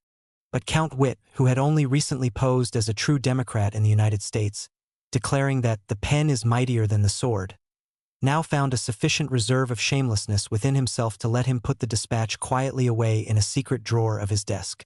Not until November did the Soviet, by devious ways, hear of its existence. However, it should be said to the honor of the Russian workers that they did not have to wait for the warning from their friends across the ocean to intervene actively in the bloody events. In a number of towns they organized armed detachments which offered active, and in some places heroic, resistance to the thugs. And wherever the troops behaved in a more or less neutral fashion, the workers' militia found no difficulty in putting an end to the hooligans' excesses. Nemirovich Danchenko, an old writer very far away from socialism or the proletariat, wrote during those days, side by side with this nightmare, this Walpurgis night of a dying monster, see how majestically, with what astonishing fortitude, order, and discipline, the workers' movement developed. They did not defile themselves with murders or robberies. On the contrary, they came to the aid of the public everywhere, and, needless to say, protected the public far better than the police, the Cossacks, or the gendarmes from the destructive delirium of the blood-gorged canes. The workers' armed detachments appeared wherever the hooligans began their foul work. This new force, entering the historical arena for the first time, showed itself calm in the consciousness of its right, moderate in the triumph of its ideals of liberty and goodness, organized and obedient like a real army that knows that its victory is the victory of everything for whose sake humanity lives, thinks and rejoices, fights and suffers. No pogrom took place in Petersburg, but overt preparations for a pogrom went on at full strength. The Jewish population of the capital was in a state of constant dread. After the 18th, students, worker agitators, and Jews were beaten up daily in different parts of the city. Separate gangs, yelling and whistling, attacked not only in the suburbs but in the Nevsky itself, using knuckle-dusters, jackknives, and whips. Several attempts were made on the lives of deputies to the Soviet, who lost no time in equipping themselves with revolvers. Police agents urged shopkeepers and shop assistants to attack the funeral procession planned for October 23. It was not the fault of the Black Hundreds that, nevertheless, they had to content themselves with guerrilla action. The workers made active preparations to defend their city. In certain cases, whole plants undertook to go out into the streets at any threat of danger. The gun shops, ignoring all police restrictions, carried on a feverish trade in Brownings. But revolvers cost a great deal and the broad masses cannot afford them. The revolutionary parties and the Soviet had difficulty in arming their fighting detachments. Meanwhile, rumors of a pogrom were growing. All plants and workshops having any access to iron or steel began, on their own initiative, to manufacture sidearms. Several thousand hammers were forging daggers, pikes, wire whips, and knuckle-dusters. In the evening, at a meeting of the Soviet, one deputy after another mounted the rostrum, raising their weapons high above their heads and transmitting their elector's solemn undertaking to suppress the pogrom as soon as it flared up. That demonstration alone was bound to paralyze all initiative among rank-and-file pogromists. But the workers did not stop there. In the factory areas beyond the Nevsky Gate, they organized a real militia with regular night watches. In addition to this, they ensured special protection of the buildings of the revolutionary press, a necessary step in those anxious days when the journalist wrote and the typesetter worked with a revolver in his pocket. By arming itself against the Black Hundreds, the proletariat was automatically arming itself against Tsarist power. The government could not fail to understand this, and it raised the alarm. On November 8, the Pravitelstvenny Vestnik government gazette informed the public of facts which everyone knew anyway, namely that the workers have recently begun to arm themselves with revolvers, sporting guns, daggers, knives, and pikes. Out of these armed workers, the government communiqué continued, whose number, according to available information, reaches 6,000 men, there has been formed a so-called self-defense force or militia, numbering approximately 300 men, who walk the streets at night in groups of 10 under the pretext of defense. Their real aim, however, is to protect revolutionaries against arrest by the police or troops. A regular armed campaign against the militiamen opened in Petersburg. The workers' detachments were dispersed, their arms confiscated. But by that time, the danger of a pogrom had already passed, to be replaced by another, far greater danger. The government was giving temporary leave to its irregular troops and putting into action its regulars, the Cossack and Guards regiments. It was preparing for war on a wide front. Chapter 13. Storming the censorship bastilles. The Petersburg Soviet wages a splendid campaign, well organized, politically perfect and victorious, in defense of the freedom of the press. Its faithful comrade in this struggle was a young but united political and trades organization, the Union of Print Workers. Freedom of the press, said a working-class speaker at a large meeting of the Union preceding the October strike, is necessary to us not only as a political right, it is an economic claim. Literature freed from the clamp of censorship will extend the printer's trade and other related branches of the industry. From that moment on, the print workers opened a systematic campaign against censorship restrictions. Even earlier, throughout 1905, illegal literature had been printed in legal print shops. But this was done clandestinely, on a small scale and with the greatest caution. From October on, the mass of rank-and-file typesetters were drawn into the work of publishing illegal literature. Conspiratorial methods within the print shops disappeared almost entirely. The workers' pressure on the publishers increased at the same time. The typesetters insisted on newspapers being published in disregard of the conditions of censorship, threatening otherwise to withhold their services. A meeting of representatives of periodical publications took place on October 13th. At this meeting, the reptiles from Novoye Vremya sat side by side with extreme radicals. And this Noah's Ark of the Petersburg press decided not to address any claim for freedom of the press to the government, but to institute such freedom without preliminary permission. The resolution breathes civic courage. Luckily, the general strike helped the publishers by making it unnecessary for their valor to be put to the test. And afterwards, the Constitution came to their aid. The Golgotha of political martyrdom happily receded before the more tempting prospect of agreement with the new ministry. The manifesto of October 17th was silent on the freedom of the press. Count would explain to liberal deputations, however, that this silence was a sign of consent and that the proclaimed freedom of speech extended also to the press. But, the premier added, censorship proved as impotent as he himself. His fate was decided not the publishers but by the workers.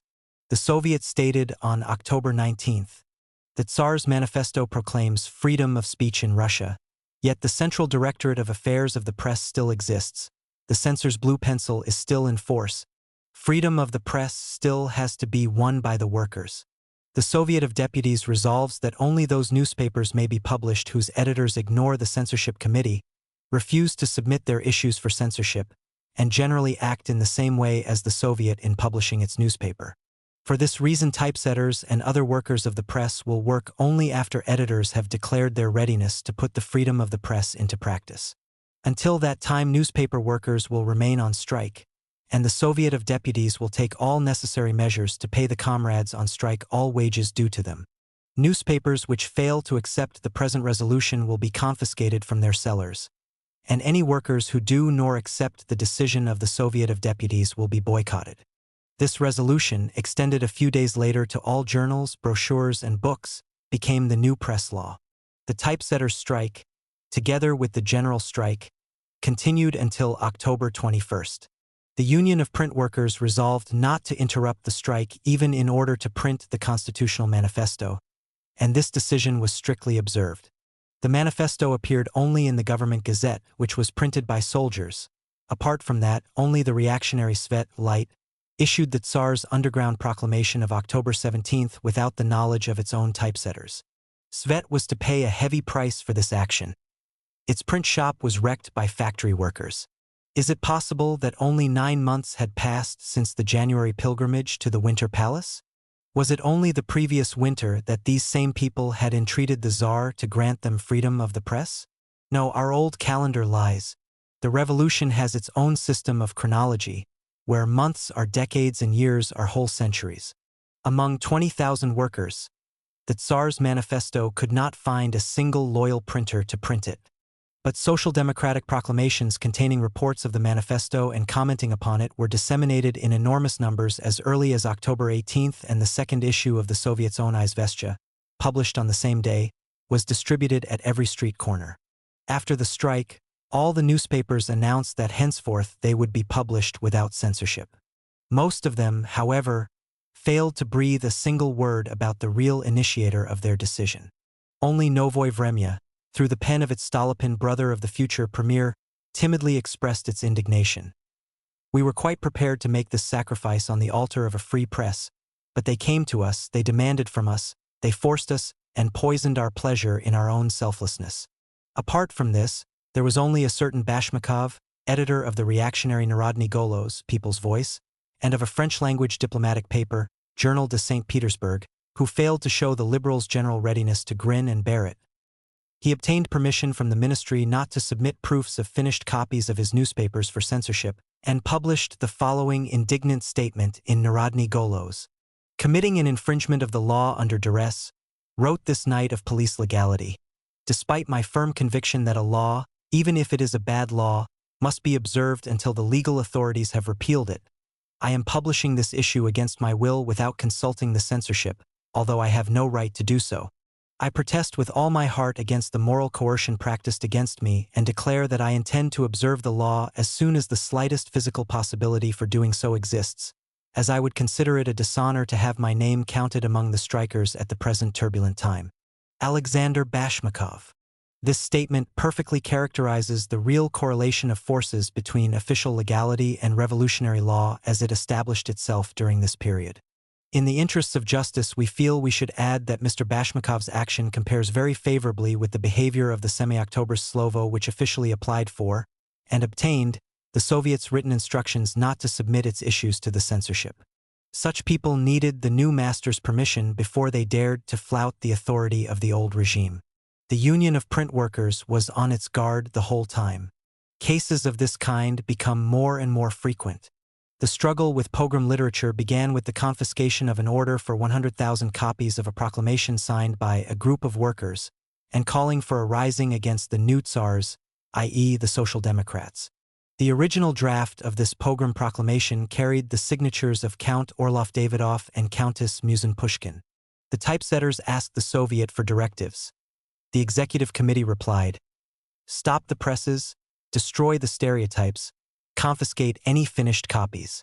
And the executive committee published the original proclamation of the nobly born hooligans, accompanied by its own comments, in the Social Democrats' paper. The general principle adopted both by the executive committee and by the Union of Print Workers was to allow the printing of texts which did not contain direct appeals to violence and pogroms. Thanks to the united efforts of the typesetters, all purely pogrom literature was excluded from the private print shops, so that appeals to violate were now printed only in the Department of Police and the Directorate of the Gendarmerie, with the doors and shutters tightly closed, on hand-operated presses previously confiscated from the revolutionaries. Generally speaking, the reactionary press appeared without any let or hindrance. During the first few days, it is true, there were a small number of exceptions. We know of one attempt by typesetters to publish their comments on a reactionary article and of several protests against crude anti-revolutionary statements. In Moscow, some typesetters refused to publish the program of the Oktoberfest group which came into being at that time.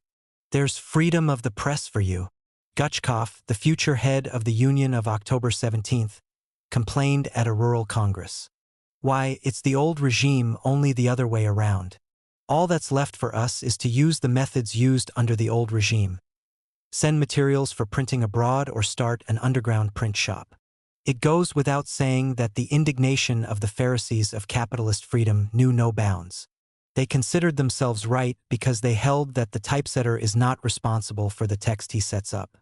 But at that exceptional time, political passions had reached such a pitch that a worker, even while at work, never for a moment lost the sense of his revolutionary responsibility. Typesetters in certain reactionary publishing houses even went so far as to give up their jobs, thus voluntarily condemning themselves to penury.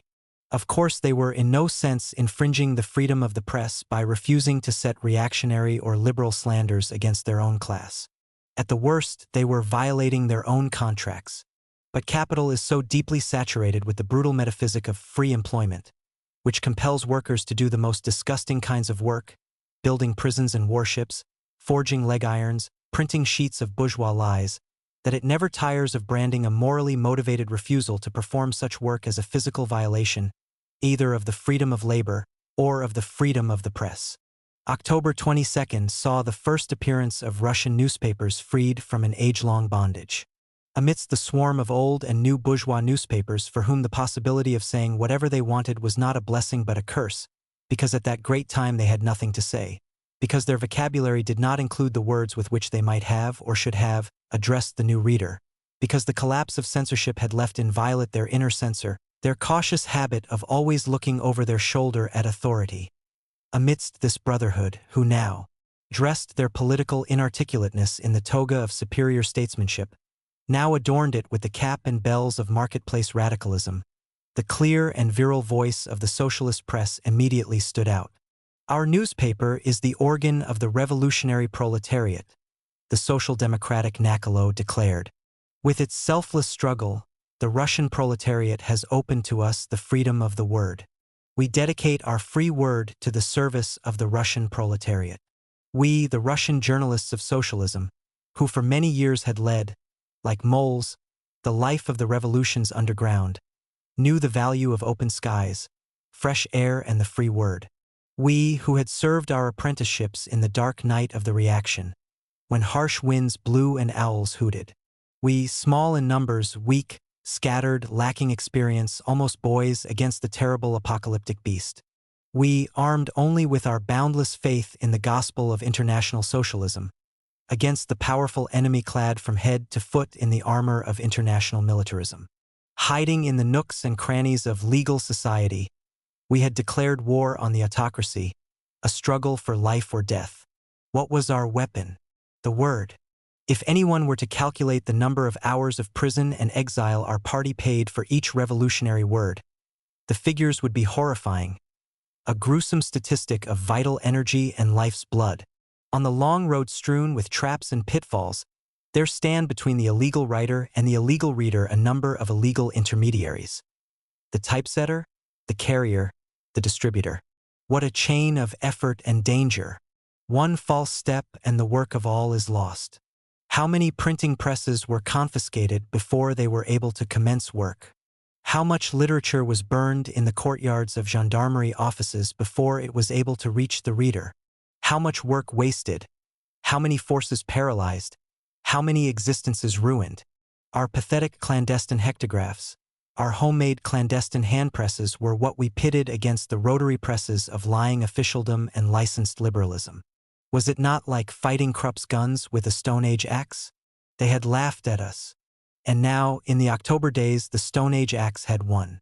The revolutionary word was out in the open, astonished and intoxicated by its own power. The revolutionary press met with colossal success. 2 large social democratic newspapers were published in Petersburg, each of them with more than 50,000 subscribers from the first days of their existence, as well as a cheaper paper whose circulation rose to 100,000 within 2 or 3 weeks. The Social Revolutionaries paper also had a large circulation. At the same time, the provinces, which had created their own socialist press within a short time, were also crying out for the capital's revolutionary publications in large and constantly increasing numbers. Conditions for the press, like all other political conditions, varied between one part of the country and another. Everything depended on whether the reaction or the revolution felt itself to be the stronger in a particular place. In the capital, censorship virtually ceased to exist. In the provinces, it maintained itself, but, influenced by the tone of the capital's newspapers, it let the reins hang very loose. The struggle of the police against the revolutionary press lacked any unifying idea. Orders for the confiscation of individual publications were issued, but no one seriously tried to implement them. Issues of social democratic papers supposed to have been confiscated were sold openly not only in the working-class districts but also in Nevsky Prospect. The provinces devoured the capital's press like manna from heaven. Long queues of newspaper buyers waited at railway stations for the arrival of postal trains. Vendors were practically torn to pieces. People would open a fresh issue of Russkaya Gazeta and start reading the main articles out loud. The railway station would become filled to capacity and transformed into a tumultuous auditorium. This happened for 2 days, 3 days, and then became part of the system. But sometimes the total passivity of the police was replaced by unbridled violence. Gendarmerie NCOs would confiscate the seditious Petersburg press before it had time to leave the railway wagons, and destroy it on the spot. The satirical magazines provided a special target for the frenzy of the police.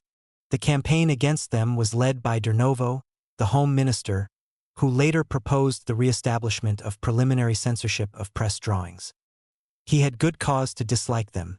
Invoking the authoritative description once made by Alexander III, the cartoonists never failed to depict the Home Minister's stupid head as attached to the body of a pig. But Durnovo was not the only one to hate the satirical magazines. All the Tsar's aides-de-camp, gentlemen-in-waiting, chamberlains, equerries, and the rest, were united with him in a passion of vindictive rage. And this gang finally succeeded in tampering with the press law by which the ministry had decided immediately, prior to legislative sanction by the State Duma, to put into effect the freedom of the press. In other words, they effectively succeeded in curtailing that freedom of the press which, thanks to the Petersburg proletariat, had already been won. The provisional rules of November 24th, which put the press back into the hands of the administration, made punishable offenses of any incitement to strike or demonstrate, insults to the armed forces, the dissemination of false information concerning the government's activities, and, finally, the dissemination of false rumors in general. In Russia, provisional rules of every kind are usually the most long-lasting form of legislation. This is proving true of the provisional rules governing the press. Issued pending the convening of the State Duma, they were subjected to a general boycott and, like the whole of Witt's ministry, remained suspended in mid-air. But the triumph of the counter-revolution in December cleared the ground for their enforcement. The provisional rules came into force and were accompanied by a new clause penalizing the glorification of crimes, on the one hand, and, on the other hand, granting discretionary powers to provincial and town governors. These vicious rules have survived the First Duma, the Second Duma, and will doubtless safely survive the Third. In connection with the history of the struggle for the freedom of the press, it still remains for us to tell the story of how the Izvestia of the Soviet of Workers' Deputies was published. The history of the publication of these bulletins of the revolution forms an interesting page in the chapter on the Russian proletariat's struggle for the freedom of speech. The first issue, published before the Constitution, was small both in size and in the number of copies printed. It was printed clandestinely for money in a private print shop. The second issue was printed on October 18th. A group of volunteers went to the printing works of the radical Syn Otakestva, son of the fatherland, which a little later passed into the hands of the socialist revolutionaries. The management hesitated. The situation was still confused, and no one could tell what the consequences of printing a revolutionary publication might be. "Now, if you were to arrest us," hazarded someone from the management. "You are under arrest," is the reply. "By force of arms," adds another volunteer, pulling a revolver out of his pocket. "You're under arrest. All under arrest. Everybody in, nobody out. Where's your telephone? Take the telephone." Work begins. New people keep arriving: journalists, typesetters. The typesetters are invited to go to the workshops and get down to work. The journalists are asked to write news items. The place is a hive of activity. The Общественная Polza, the public wheel, print shop is occupied. Entrances are locked. Sentries are posted. The foreman comes into the stereotype workshop. The matrices are being knocked out. The furnace is being lit. Unfamiliar faces all around. "Who are you? Who allowed you to do this?"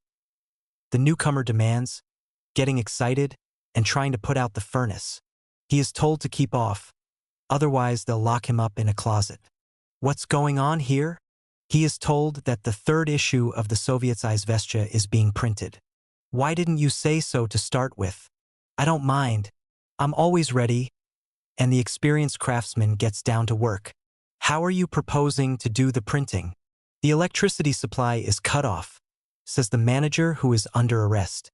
"Which is your power station?" "We'll get the current restored within half an hour." The manager names the power station, but is skeptical. He has been trying in vain for several days to get the current restored, if only to get some light in the private apartments. The power station, where the strikers are being replaced by seamen, is supplying current only to state institutions. Exactly half an hour later the light comes on. The machines can start working. The management's faces reflect a respectful surprise. A few moments later, the worker sent to the power station returns with a note from the officer in charge. At the request of the Soviet of Workers' Deputies, the electricity supply to Bolshaya Podyacheskiya, 39, has been restored for the Общественная Polza print shop. A signature follows. In harmony and even gaily, the raiders and the arrested together produce a large number of copies of the third issue. In the end, the police discover where Izvestia is being printed. They appear at the print shop, but too late. All copies have been taken away. The galleys have been removed. Not until the night of November 3rd to 4th during the second strike did the police succeed in catching the Izvestia flying squad in action. This happened in the print shop of Nasha Zizn Our Life, where work was continuing for the second day running. Meeting with a refusal to unlock the doors, the police broke them open. Simonovsky writes, "Under the protection of a company of riflemen with rifles at the ready, the police broke into the print shop, revolvers in hand, but were themselves embarrassed by the peaceful picture of the print workers calmly continuing their business despite the appearance of bayonets. We are all here by order of the Soviet of Workers' Deputies," the workers declared, "and we demand the withdrawal of the police, since otherwise we cannot be responsible for the safety of the equipment." While negotiations were going on with the police, and while the latter were gathering up the originals and proofs and sealing them to the tables and composing frames, the arrested workers wasted no time. They began at once to carry on agitational work among the soldiers and policemen, quietly reading the Soviets' address to them and handing out copies of Izvestia. Then the typesetters had their names taken and were released. The doors of the print shop were sealed and a police guard was mounted. But the investigating authorities who arrived on the next day found nothing. The doors were locked, the seals unbroken, but neither composition nor proofs nor originals were to be seen. Everything had been transferred to the print shop of the Birzovai Vedomosti Stock Exchange Gazette, where the 6th issue of Izvestia was being printed without hindrance. The evening of November 6th saw the biggest action of this kind. The huge printworks of Novoye Vremya were taken over. On the day after, that influential reptile of a newspaper devoted 2 articles to the event, one of which was headed, "How the Official Proletarian Was Paper is Printed." This is how the story appeared to the victim. At about 6 p.m. 3 young men called at the printworks. The manager happened to come in at the same time. The callers were announced to him and he invited them into the printworks office. "Send everybody out." One of the 3 told the manager, "We have to speak to you alone." "There are 3 of you and I am alone," said the manager. "I prefer to talk to you in front of witnesses. We request you to ask everyone to wait in the next room. We have only a few words to say to you." The manager agreed. Then the callers told him that they had come by order of the executive committee and that they were instructed to seize the printworks of Novoye Vremya and print the 7th issue of Izvestia there. "I can't discuss this with you," declared the manager. "The place isn't mine. I must consult the owner." "You cannot leave the premises. Ask the owner to come here if you need him," replied the deputies. "I can tell him over the telephone." "No, all you can do over the telephone is ask him to come here." "Very well." The manager, accompanied by the deputies, went to the telephone and asked Suverin Jr. to come around. Suverin declined, saying that he was unwell, and sent Goldstein, a member of the editorial board, instead. Goldstein describes the further course of events fairly accurately, except that he emphasizes a few points intended to show up his own civic courage. "When I came to the printworks, the gas lighting was off and the street was almost entirely dark. Outside the printworks building and nearby, I noticed several small groups of people. On the pavement outside the door there were 8 or 10 men. Inside the courtyard, directly by the gate, there were 3 or 4 more. A foreman met me and took me to the office. There I found the printworks manager and 3 young men unknown to me, evidently workers. When I entered, they rose to their feet. 'What have you to say, gentlemen?' I asked. Instead of a reply, one of the young men handed me a paper with instructions from the Soviet of Workers' Deputies to print the next issue of Izvestia at the Novoye Vremya print works. The order was written on a scrap of paper and rubber-stamped. 'The turn of your print works has come,' one of the messengers said to me. 'What do you mean by that?' I asked. 'We've printed our paper at Rus, Nasha Zizn, Synodekestva and Birzovai Vedomosti, and now we're going to print it here. You must give us your word of honor, on behalf of Suverin as well, that you won't report us until we have finished our work.' 'I can't answer for Suverin, and I don't intend to give my own word of honor.' 'In that case, we shan't let you out of here.' 'I'll force my way out. I warn you, I'm armed.' 'We're armed just as much as you,' said the deputies, pulling out their revolvers. 'Call the watchman and the foreman,' they told the manager. He looked at me inquiringly. I shrugged my shoulders. They called in the watchman and asked him to take off his sheepskin. The foreman, too, was called into the office. We were all arrested. A minute later, I could hear a crowd coming up the stairs. In the office door and in the anteroom there were people. The takeover had taken place. The 3 deputies went in and out, behaving in an extremely active manner. 'Do you mind if I ask you,' I said to one of the deputies, 'which machine you propose to use?' 'The rotary machine.' 'And if you damage it?' 'We've got a first-class man to operate it.' 'What about paper?' 'We'll take yours.' 'But that's plain robbery.' 'Can't be helped.' In the end, Mr. Goldstein gave in, promised to keep quiet, and was allowed to go. I went downstairs. The gateway was in total darkness. Directly by the gate, wearing the sheepskin taken from the watchman, a proletarian with a revolver was on duty. Another struck a match, a third put the key in the lock. The lock clicked, the gate opened, and I went out. The night passed quietly. The printworks manager, who had been told that he could go if he gave his word of honor not to say anything, refused to leave. The proletarians let him stay on. The work of composing proceeded rather slowly, and copy came in very gradually. The latest materials for printing had not yet come in. When the manager offered advice about speeding up the work, the answer was, "There's no hurry. We've got plenty of time." The makeup man and the proofreader, both very experienced men, did not turn up until 5 a.m. Typesetting was finished by 6 a.m. Then they started knocking out the matrix molds and pouring off the stereotype. Because of the strike, there was no gas to heat the furnaces for the stereotype. 2 workers were sent off somewhere and the gas came on. All the shops were shut, but food was obtained without difficulty all through the night. The shops opened up for the proletarians. At 7 a.m., the printing of the official proletarian newspaper began. They used the rotary press and they worked efficiently.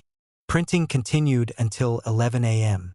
The print shop was then cleared and bundles of the printed newspaper were carried away and carted off in cabs, a sufficient number of which had been assembled outside. The police learned about all this on the next day and seemed very surprised. Only an hour after the work was finished, a large police detachment accompanied by a company of infantry, some Cossacks and some uniformed janitors, burst into the premises of the Union of Print Workers to confiscate the 7th issue of Izvestia. They met with the most energetic resistance. They were told that the available copies, only 153 out of the 35,000 printed, would not be handed over voluntarily. Workers in many print shops, hearing of the police invasion of their union's premises, stopped work which they had only just resumed after the November strike, to await further developments. The police suggested a compromise. Those present would look away, the police would snatch the copies of Izvestia, and the official report would state that the confiscation had been carried out by force. But this compromise was indignantly rejected. The police did not venture to use force, and retreated in full battle order, having failed to seize a single copy of Izvestia. After the takeover of the Novoye Vremya printworks, the city governor informed the police administration that all police officers in whose district a similar takeover took place in the future would be severely penalized. The executive committee replied by announcing that Izvestia, which appeared only during general strikes, would when necessary continue to be printed in the same way. And indeed, during the December strike, the Second Soviet of Workers' Deputies, after the arrest of the first, published 4 more issues of Izvestia. The detailed report of the raid on its printworks published by Novoye Vremya had a very unexpected result. Revolutionaries in the provinces took advantage of the model thus provided, and the seizure of printworks for the publication of revolutionary literature thenceforth became widespread throughout Russia. However, the word seizure should only be used with considerable reservations. We are not thinking of the printworks of liberal newspapers, where the management wanted only one thing, to evade responsibility, and therefore expressed their full readiness to be arrested. But even in the most publicized episode involving Novoye Vremya, the takeover would not have been possible without the passive or active sympathy of the entire personnel. Once the leader of the takeover proclaimed a state of siege, thus removing responsibility from the printworks personnel, the distinction between the besieged and the besiegers disappeared. The arrested typesetters were quite willing to set revolutionary manuscripts. The machine operator took his place at the press, and the manager encouraged both his own men and the others to work more quickly. Success was not assured by any carefully prepared takeover plan, and certainly not by physical force, but by that revolutionary atmosphere of unity without which none of the Soviets' activities would have been conceivable. At first glance, it may be difficult to understand why the Soviet chose the risky method of night raids for publishing its paper. The Social Democratic press was appearing quite openly at this time. Its tone differed little from that of Izvestia. It published the Soviets' decisions and reported its meetings in full. True, Izvestia appeared almost exclusively during periods of general strike, when the rest of the press was silent. But would it not have been possible for the Soviet to exempt the legal Social Democratic papers from the strike, thus relieving itself of the necessity to raid the print works of the bourgeois press? Yet it did not do this. Why? If the question is put in isolation, it cannot be answered. But everything becomes clear if we see the Soviet as a whole, in its origins and in all its tactics, as the organized embodiment of the supreme rights of the revolution at its moment of extreme tension, when it cannot and does not wish to adapt itself to the enemy, when it marches straight ahead, heroically extending its territory and sweeping all obstacles from its path. During general strikes, when all life came to a standstill, The old regime considered it a point of honor to continue printing its government gazette without interruption, and it did so under the protection of its troops. To this, the Soviet opposed its armed workers' detachments, which ensured the publication of the revolution's own newspaper. Chapter 14. Opposition and Revolution.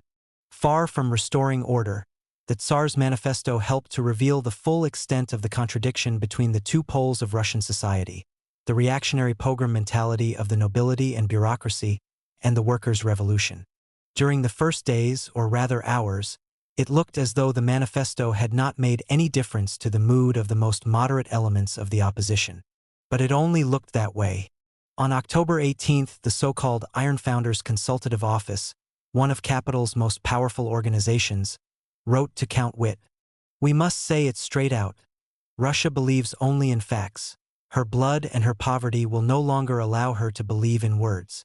Putting forward the demand for a full amnesty, the office noted with a special pleasure that demonstrative violence on the part of the revolutionary masses had been extremely limited and that they had proceeded with unheard-of discipline. Without being, according to its own declaration, a supporter in theory of universal franchise, the office had arrived at the conviction that the working class, which has demonstrated with such force its political consciousness and party discipline, must participate in popular self-government. All this was generous and broad-minded, but, alas, extremely short-lived. To say that it was a purely cynical gesture would be too crude. Undoubtedly, illusion played an important part in the matter. Capital still had some hope that far-reaching political reform might immediately allow the flywheel of industry to turn unhindered. This explains the fact that a large part of the entrepreneurs, if not the majority, adopted an attitude of friendly neutrality towards the October strike itself. There was almost no closing down of plants. The owners of engineering works in the Moscow region decided to refuse the services of Cossacks. But the most usual expression of sympathy towards the political aims of the struggle was the payment of wages throughout the period of the October strike. While awaiting the flowering of industry under a rule of law, the liberal entrepreneurs were perfectly prepared to enter this expenditure under the heading of special production costs. However, as capital paid the workers for these strike days, it made it abundantly clear that it was doing so for the last time. The power of the workers' action had shown them the necessity of being on guard. Capital's fondest hopes remained unrealized. The movement of the masses did not calm down after the manifesto. On the contrary, with every passing day it displayed more and more clearly its strength, its independence, its socially revolutionary character. While the plantation owners of the sugar industry were threatened with confiscation of their lands, the capitalist bourgeoisie was compelled as a whole to retreat before the workers step by step, raising their wages and shortening the working day. Besides the fear of the revolutionary proletariat, which reached fever pitch during the 2 last months of night. In the first place, there was the prosaic but irresistible need for money, and the object of the entrepreneurs' concupiscence as well as of their attacks was the state bank. This institution served as the hydraulic press for the autocracy's economic policy, of which Witt had been the grand master during the decade of his financial rule. On the bank's operations, and together with these, on the minister's views and sympathies, the life and death of the largest industrial undertakings depended. Unconstitutional loans, the discounting of fantastic bills, widespread favoritism in the sphere of economic policy, these and other factors greatly contributed towards turning capital into an oppositional force. But when, under the triple effect of war, revolution, and economic crisis, the bank reduced its operations to a minimum, many capitalists found themselves in a really tight spot. They no longer cared tuppence for general political perspectives. They needed money at whatever cost. "We don't believe in words," they told Count Witt at 2 a.m. on October 19th, "Give us facts." Count Witt plunged his hand into the cash box of the state bank and gave them facts. A lot of facts. The volume of discounts rose abruptly, 138.5 million rubles in November and December 1905 as against 83.1 million for the same period in 1904. Credits to private banks rose to an even greater extent, 148.2 million rubles on December 1st, 1905 as against 39 million in 1904. All other operations underwent a similar increase. Russia's blood and poverty, advanced, as we have seen, as a slogan by a capitalist syndicate, were duly taken into account by Witt's government. The result was the setting up of the Union of October 17th. This party was born not so much from a political maneuver as from an ordinary bribe. From the first, the Soviet of Workers' Deputies encountered a resolute and conscious enemy in the entrepreneurs organized in their professional or political unions. But while the Octobrists at least adopted a clearly anti-revolutionary position from the start, the most pathetic political role during those days was played by the party of lower middle class and intellectual radicals. 6 months later, this party was to put on an extraordinary show of false classical pathos on the stage of the Tauride Palace. We have in mind the Cadet Party.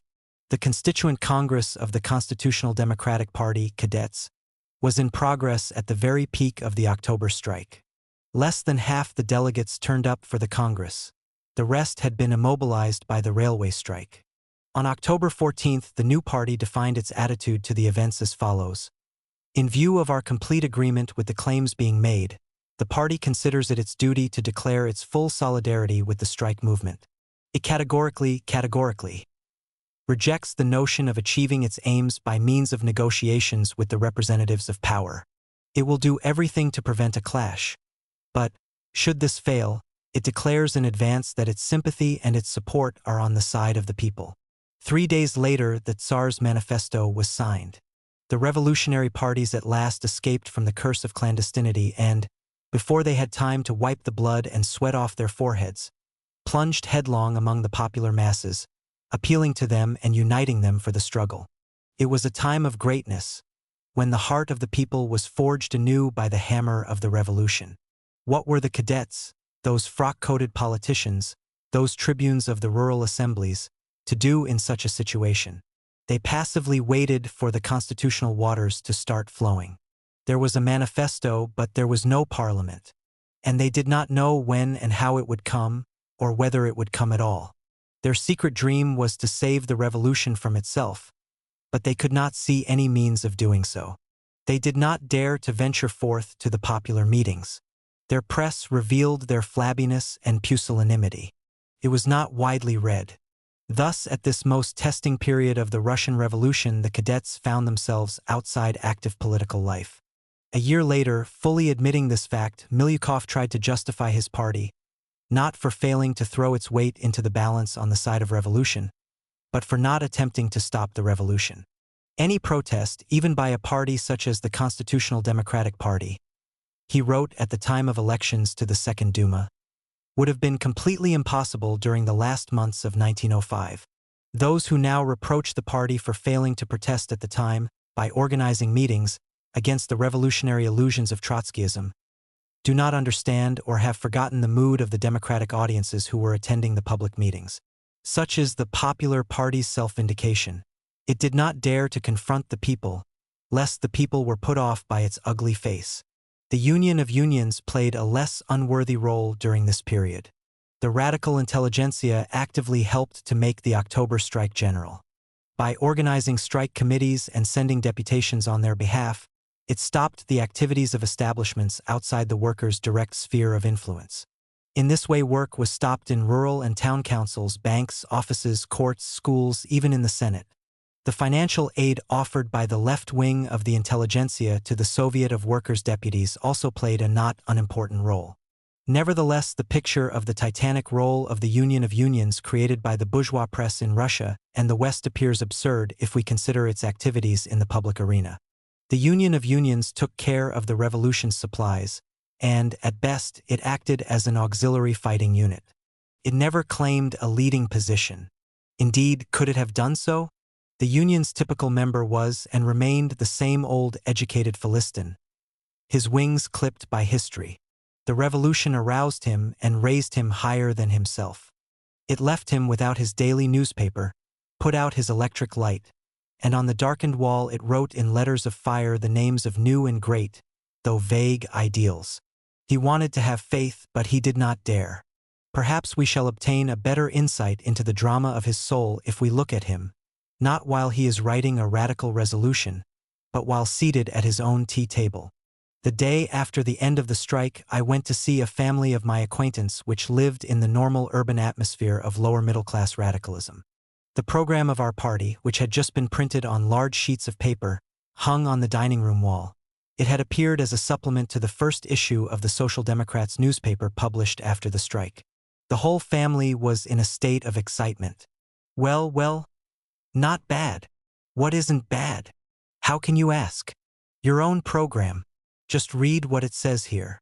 I've had occasion to read it more than once. Listen to me then. It literally says, the party sets as its immediate political objective the overthrow of the Tsar's autocracy. You hear me, overthrow. And its replacement by a democratic republic. A republic. Do you understand what that means? I think I do. But this has been printed legally. This is sold openly under the eyes of the police. You can buy it for 5 kopecks outside the Winter Palace. The overthrow of the Tsar's autocracy. Retail price 5 kopecks. Just try and beat that. And do you like it? What does it matter whether I like it or not? We aren't talking about me. It's they down there in Peterhof who have to face it now. Let me ask you, do they like it? I doubt it. The paterfamilias was the most excited of all. Only 2 or 3 weeks previously he had hated social democracy with the blind hatred of the petty bourgeois steeped in populist prejudices from early youth. Today his feelings towards it were entirely different, a mixture of worship and dread. This morning we were reading this same program in the office of the Imperial Public Library. The same issue of the paper was delivered there, You should just have seen those gentlemen. The director asked his 2 deputies and myself into his office, locked the door and read the program out loud to us from A to Z. I give you my word of honor, we all hadn't any breath left. What do you say to this? The director asks me. What do you say to it, sir? I reply. He says, I've lost the use of my tongue. A little while ago it was a crime to criticize a policeman in a newspaper. Today they're openly telling His Imperial Majesty, get out. These people don't care a hang about etiquette. No, they certainly don't. Whatever they think, they say. Then one of the deputies said, the writing is a bit heavy, isn't it? They want a lighter style. The director looked at him over the top of his glasses. This isn't a Sunday feature, my dear sir. This is the program of a party. And do you know the last thing they said, these gentlemen in the public library? They asked each other, how does one join the Social Democratic Party? How do you like that? I like it very much. Well, how does one really join? My host asks a little hesitantly. Nothing could be simpler. The main condition is that you endorse the program. Then you join your local organization and you pay your dues regularly. You like the program, don't you? Damn it. It's not bad at all, nobody could deny that. But what do you think of the present position? Only mind you, don't speak as the editor of a social democratic paper, but absolutely frankly. Of course it's a long way yet to a democratic republic, but the Constitution's there, isn't it? No, in my view the republic is much closer and the Constitution much further away than it seems to you. But what have we got now, damn it all? Isn't it a constitution? No, it's merely a prologue to martial law. What? Nonsense. That's your newspaperman's jargon. You can't believe what you're saying. It's wild talk. No, it's the purest realism. The revolution's strength and boldness are growing. Look at what is happening in the factories, in the streets. Look at the sheet of paper you've pinned to your wall. You wouldn't have put it there a fortnight ago. Now let me ask you what you asked me a moment ago. What do they in Peterhof think about it all? They're still alive, and they want to go on living. And they've still got the army. Are you by any chance hoping that they'll surrender without a fight? No, believe me, before they go they'll put all they've got into action, down to the last bayonet. And the manifesto? The amnesty? They're facts, aren't they? The manifesto is only the proclamation of a momentary truce, only a breathing space. And the amnesty?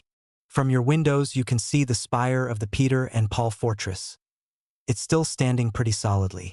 And Kresty prison too. And the secret political police department. You doubt my frankness? But let me tell you this.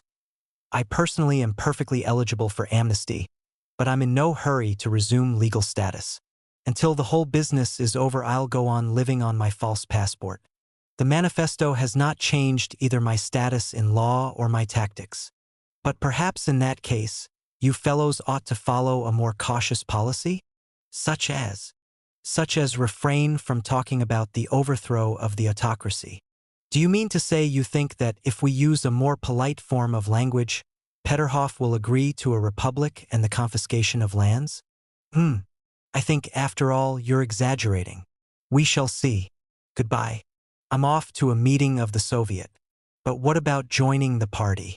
You need only say the word. We'll sign you up in no time. Thank you, thank you. There's plenty of time. The situation is so uncertain. We'll have another talk. Goodbye and all the best. Chapter 15. The November Strike. The October Ministry was feeling its way from danger to danger, amidst 1,000 underwater reefs. Where to? It did not know itself. On October 26th and 27th, a mutiny flared up in Kronstadt, at a distance of 3 gunshots from Petersburg. The politically conscious among the soldiers tried to restrain the mass, but a spontaneous fury broke out. Having proved unable to halt the movement, the best elements in the army placed themselves at its head. But they did not succeed in preventing some hooligan pogroms, provoked by the authorities. The major role in this was played by the gangs of the well-known miracle worker Iowan of Kronstadt, who carried with them the most ignorant of the sailors. Martial law was declared in Kronstadt on October 28th, and the unfortunate mutiny was crushed. The best of the soldiers and sailors were threatened with execution. On the day the Kronstadt fortress was captured, the government issued a strong warning to the country by placing the whole of Poland under martial law. This was the first large bone which, on the 11th day of its existence, the Manifesto Ministry threw to the Peterhof Camarilla. Count Witt assumed entire responsibility for this step. In a government communiqué, he lied about the Poles having made an insolent attempt at secession, and warned them against entering upon a dangerous path, not for the first time. The very next day, so as not to find himself Trepov's prisoner, he was obliged to sound the retreat. He admitted that the government was not so much taking into account actual events as anticipating the possible consequences of their development, given the excessive impressionability of the Poles. Thus, martial law was, in a sense, the Constitution's tribute to the political temperament of the Polish people. A number of districts of Chernigov, Saratov, and Tambov provinces, where agrarian unrest had broken out, were placed under martial law on October 29th. It appeared that the Tambov mujiks, too, suffered from excessive impressionability. The teeth of liberal society began to rattle with fear. For all the contemptuous grimaces the liberals had made at Witt, they nevertheless, in their heart of hearts, firmly believed in him. But now Durnovo had stepped out confidently from behind Witt's back, and Durnovo was just intelligent enough to adapt Cavour's aphorism, "The state of siege is the method of government of fools," into a theory for his own guidance. The workers' revolutionary instinct told them that to allow the counter-revolution to get away with this open attack was to encourage its insolence.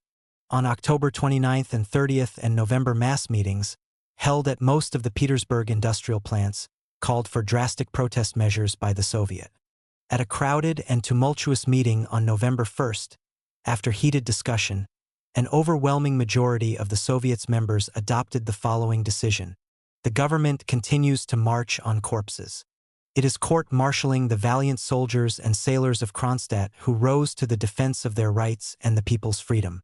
It has thrown the noose of martial law around the neck of oppressed Poland.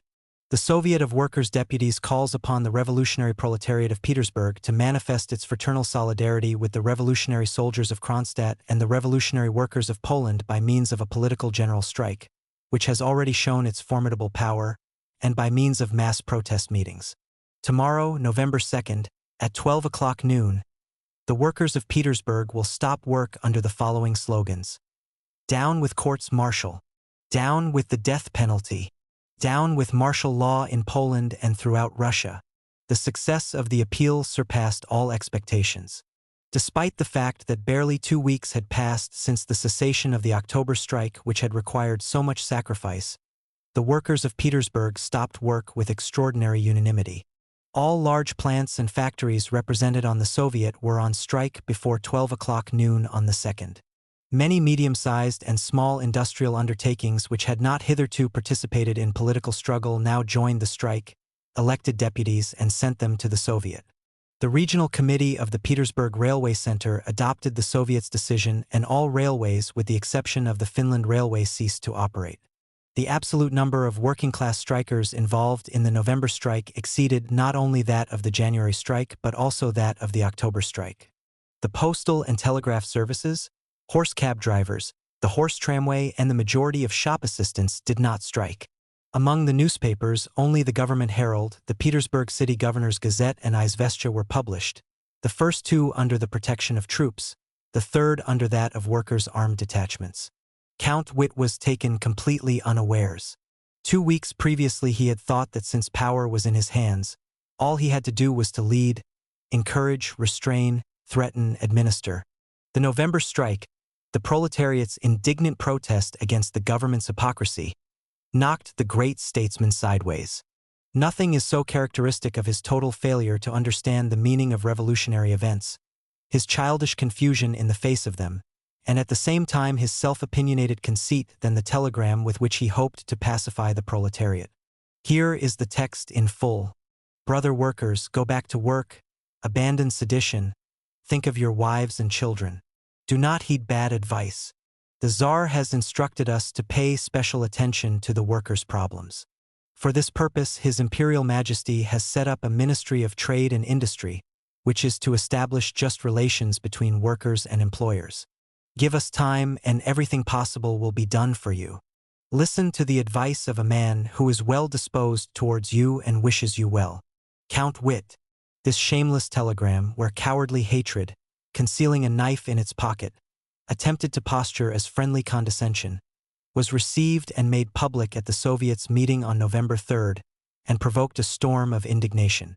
Immediately, with fervent single-mindedness, the reply proposed by us was adopted and was published in Izvestia on the next day. Here is its text.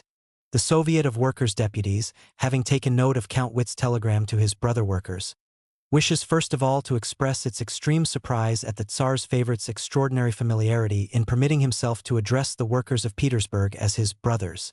There exists no family kinship whatsoever between the proletarians and Count Witt. On the substance of the matter, the Soviet declares, 1. Count Witt calls upon us to think of our wives and children. In reply, the Soviet of Workers' Deputies calls upon all workers to count how many widows and orphans have been added to the ranks of the working class since the day Count Witt assumed state power. 2. Count Witt draws attention to the Tsar's gracious attention to the working people. The Soviet of Workers' Deputies reminds the Petersburg proletariat of Bloody Sunday, January 9th. 3. Count Witt asks for time and promises to do everything possible for the workers. The Soviet of Workers' Deputies knows that Witt has already found time to hand Poland over to the military hangman, and the Soviet of Workers' Deputies does not doubt that Count Witt will do everything possible to strangle the revolutionary proletariat. 4. Count Witt calls himself a man who is well disposed towards us and wishes us well. The Soviet of Workers' Deputies declares that it has no need of favors from the Tsar's favorites. It demands a people's government on the basis of universal, equal, direct, and secret franchise. Well-informed persons reported that when the Count received this reply from his striking brothers, he suffered an attack of asphyxia.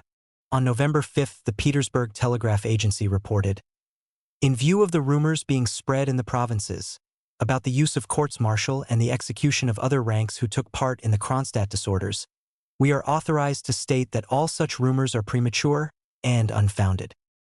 Participants in the Kronstadt events have not been and will not be judged by court-martial. This categorical statement meant nothing other than the government's capitulation in the face of the strike.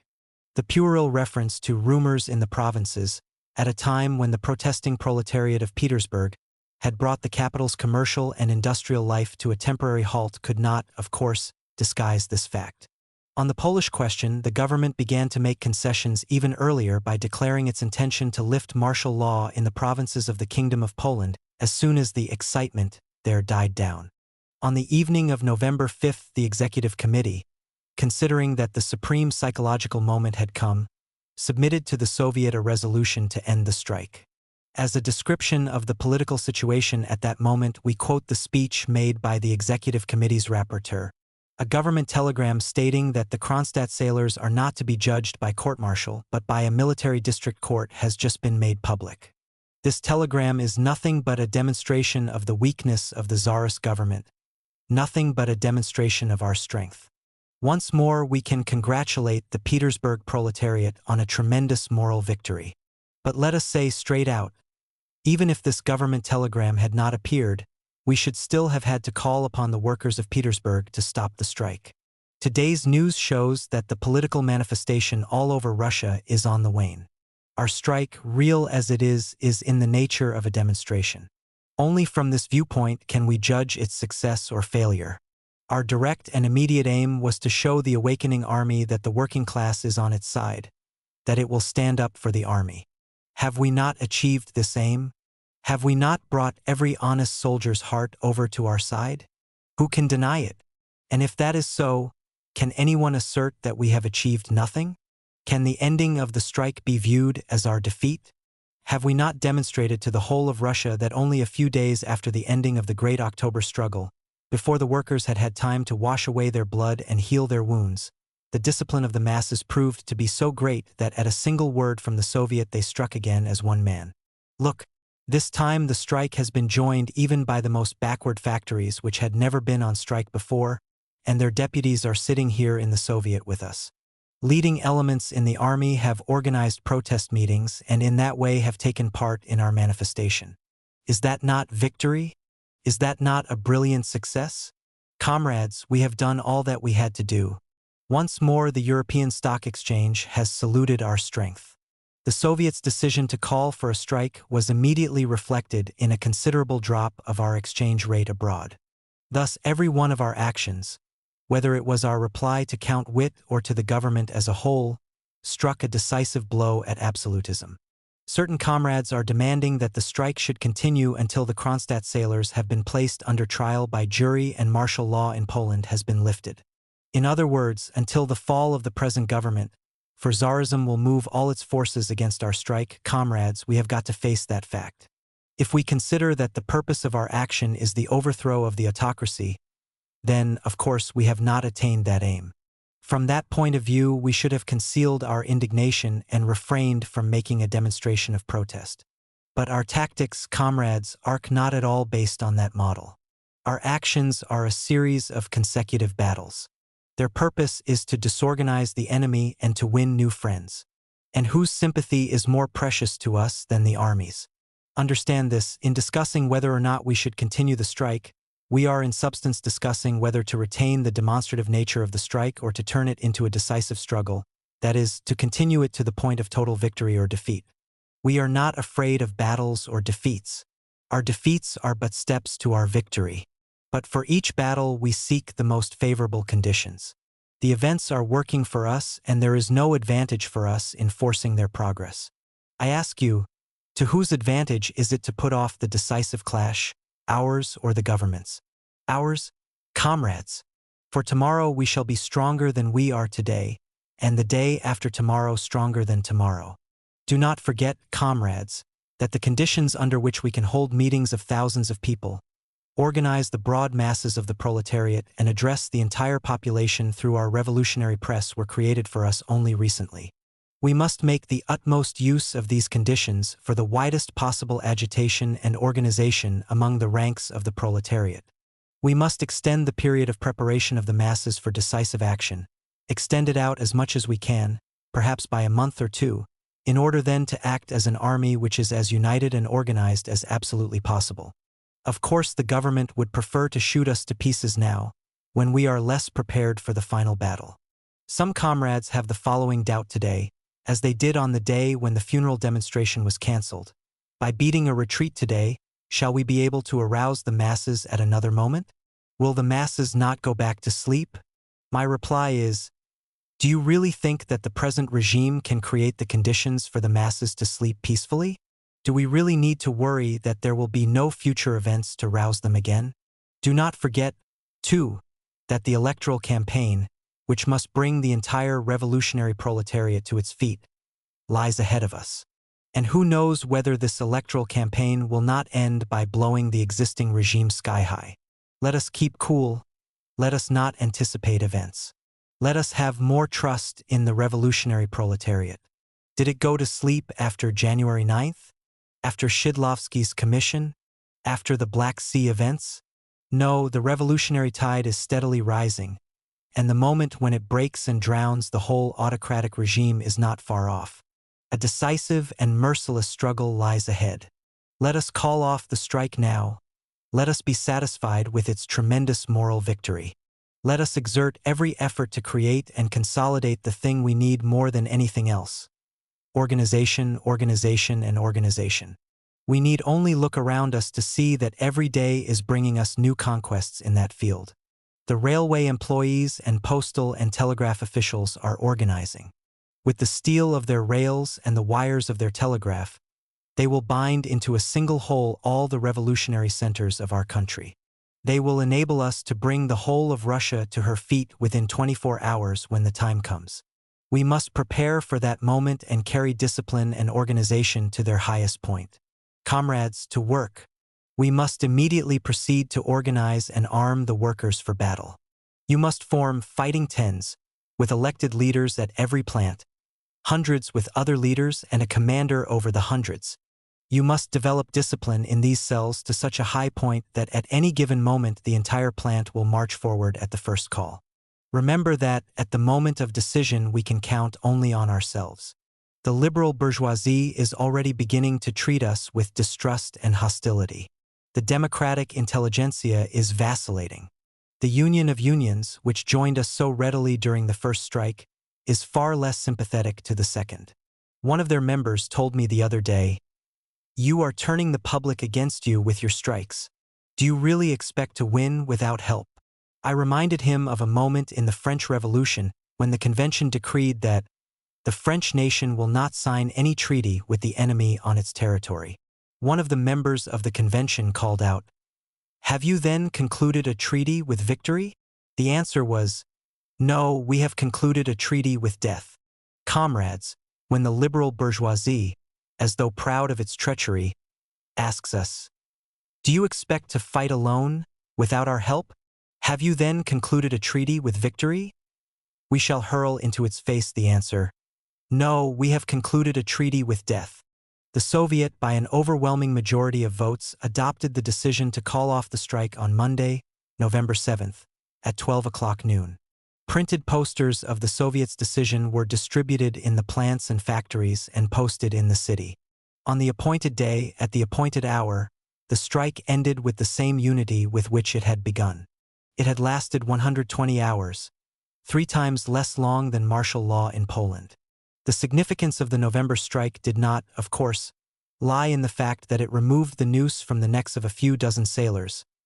What do a few lives matter in a revolution that devours tens of thousands? Nor did it lie in the fact that it forced the government hastily to abandon martial law in Poland. What does another month of emergency rule matter in the history of that long-suffering country? The November strike was a cry of warning addressed to the country at large. Who knows if a savage bacchanalia of reaction would not have set in throughout the country if the experiment in Poland had been successful? If the proletariat had not demonstrated that it was alive and fit and ready to give blow for blow? In a revolution where complete solidarity among the many races of the population made a glorious contrast to the events in Austria in 1848, the Petersburg proletariat, in the name of the revolution itself, could not and dared not hand over its Polish brothers without protest into the impatient hands of the reaction. And, concerned though it was about its own future, it could not and dared not pass the Kronstadt rising in silence. The November strike was a cry of solidarity hurled by the proletariat over the heads of the government and the bourgeois opposition to the prisoners in the barracks. And the cry did not remain unheard. Reporting on the November strike, the correspondent of the London Times quoted a Guards colonel who made the following remark. "Unfortunately, it cannot be denied that the intervention of the workers on behalf of the Kronstadt mutineers had a regrettable moral influence on our soldiers. It is in this regrettable moral influence that the main significance of the November strike must be sought. With a single blow it stirred the consciousness of many circles within the army and, in a matter of a few days, gave rise to a number of political meetings in the barracks of the Petersburg garrison. Not only individual soldiers but also soldiers' delegates began to show up in the executive committee and even at meetings of the Soviet itself, making speeches, demanding support. Revolutionary liaison among the troops was reinforced. Proclamations were widely read. During those days, the agitation within the ranks of the army reached even its aristocratic leadership.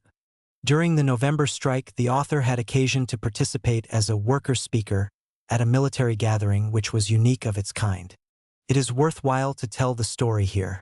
Armed with an invitation from Baroness X, I arrived at 9 p.m. at one of the wealthiest houses in Petersburg.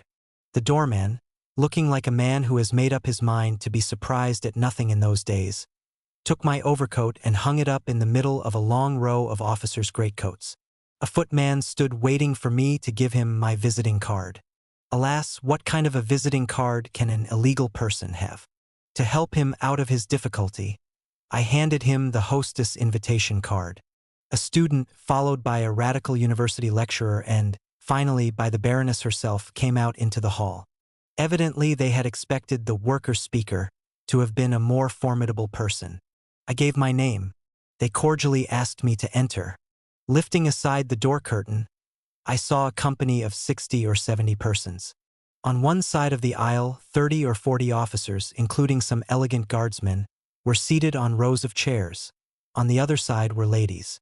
In the front corner there was a group of black-coated journalists and radical lawyers. An old gentleman I had not seen before, seated behind a small table, acted as chairman. At his side I saw Trotsky, the future tribune of the cadets. He was speaking about the establishment of martial law in Poland, and about what ought to be the attitude to the Polish question of the liberal public and of the thinking elements of the army. The speech was dull and limp, the thoughts expressed were short and limp, and the applause at the end was limp too.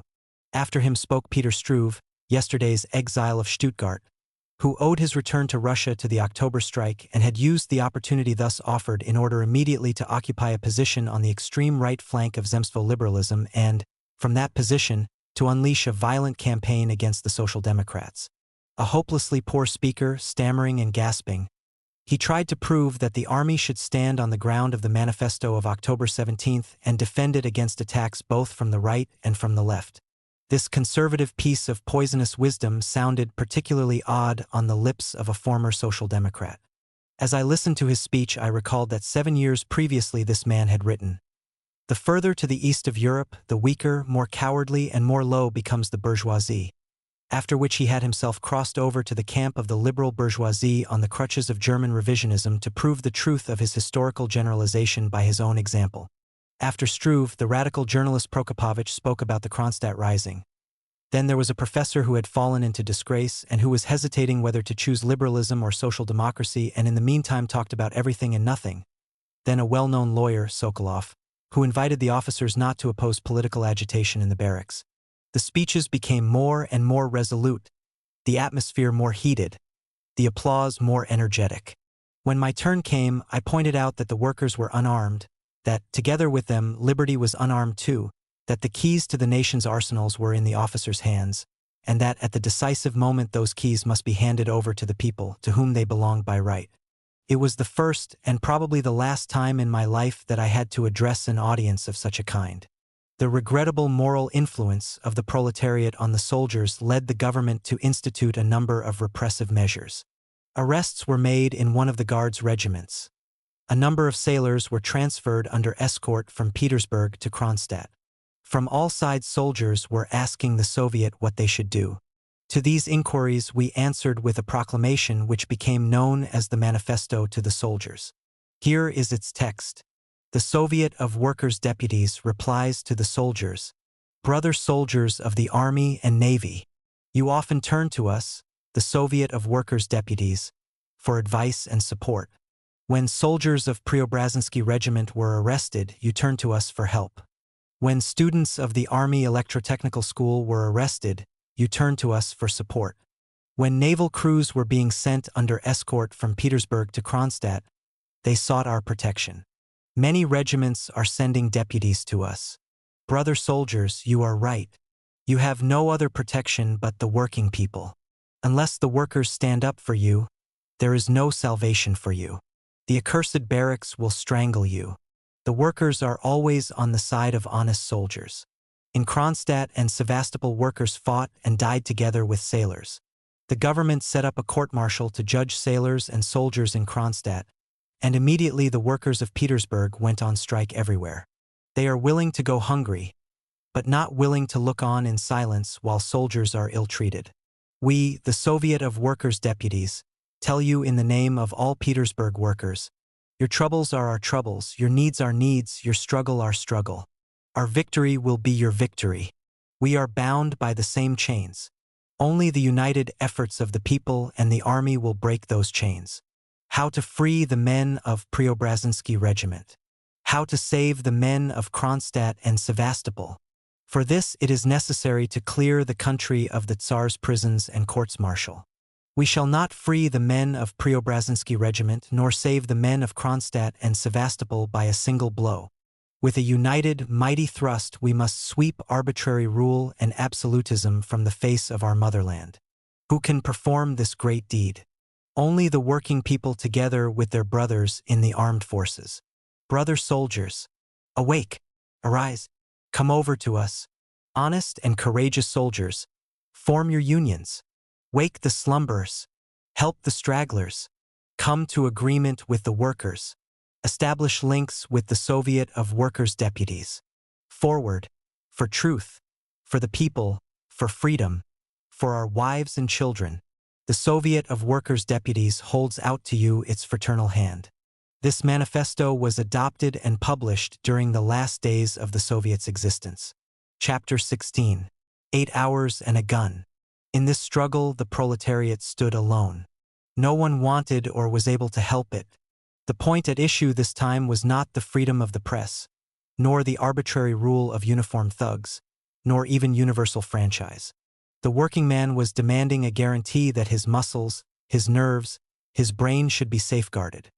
He had decided to win back for himself a part of his own life. He could not wait any longer, and he did not want to. In the events of the revolution he had sensed his own strength for the first time, and through the same events he had first come to glimpse a different, higher form of life. It was as though he had been born again for the life of the spirit. All his senses were tensed like strings on a musical instrument. New, immeasurable, radiant worlds opened up before him. Will he be born soon, the great poet who is to recreate for us the revolutionary resurrection of the working masses? After the October strike, which had transformed smoke-grimed factories into temples of revolutionary speech, after a victory which had filled the weariest hearts with pride, the worker found himself once more in the damnable grip of the machine. In the half-sleep of a gray dawn, he plunged into the gaping mouth of the industrial hell. Late in the evening, after the placated machine had blown its whistle, again half asleep, he dragged his weary body to the dark, repellent hole that was his home. Yet all around bright lights were burning, so near and yet so far, lights that he himself had lit. The socialist press, political meetings, the party struggle, a tremendous and beautiful feast of interests and passions. Where was the solution? In the 8-hour working day. This was the program of programs, the precept of precepts. Only the 8-hour day could immediately release the class force of the proletariat for the revolutionary politics of the time. To arms, proletarians of Petersburg. A new chapter opens in the grim book of struggle. Already during the Great Strike, delegates had often said that, when work was resumed, the masses would on no account agree to work under the old conditions. On October 26, delegates from one of the Petersburg districts decided, without the knowledge of the Soviet, to introduce the 8-hour working day at their factories by revolutionary means. On the 27th, the delegates' proposal was unanimously adopted at several workers' meetings. At the Alexandrovsky Mechanical Engineering Works, the question was decided by secret ballot to avoid pressure. The results were 1,668 for, 14 against. As of the 28th, several major metalworking plants began to work the 8-hour day. An identical movement flared up simultaneously at the other end of Petersburg. On the 29th, the initiator of the campaign reported to the Soviet that the 8-hour day had been introduced by takeover means at 3 large plants. Thunderous applause. No room for doubts and hesitations. Was it not the takeover that had given us the freedom of assembly and of the press? Was it not by revolutionary initiative that we had harvested the Constitutional Manifesto? Were the privileges of capital more sacred to us than the privileges of the monarchy? The timid voices of the skeptics were drowned in a wave of universal enthusiasm. The Soviet adopted a decision of enormous importance. It called on all factories and plants to introduce the 8-hour working day by takeover means on their own initiative. This decision was adopted almost without debate, as though it were a completely natural step. The Soviet gave the workers of Petersburg 24 hours for preparatory measures.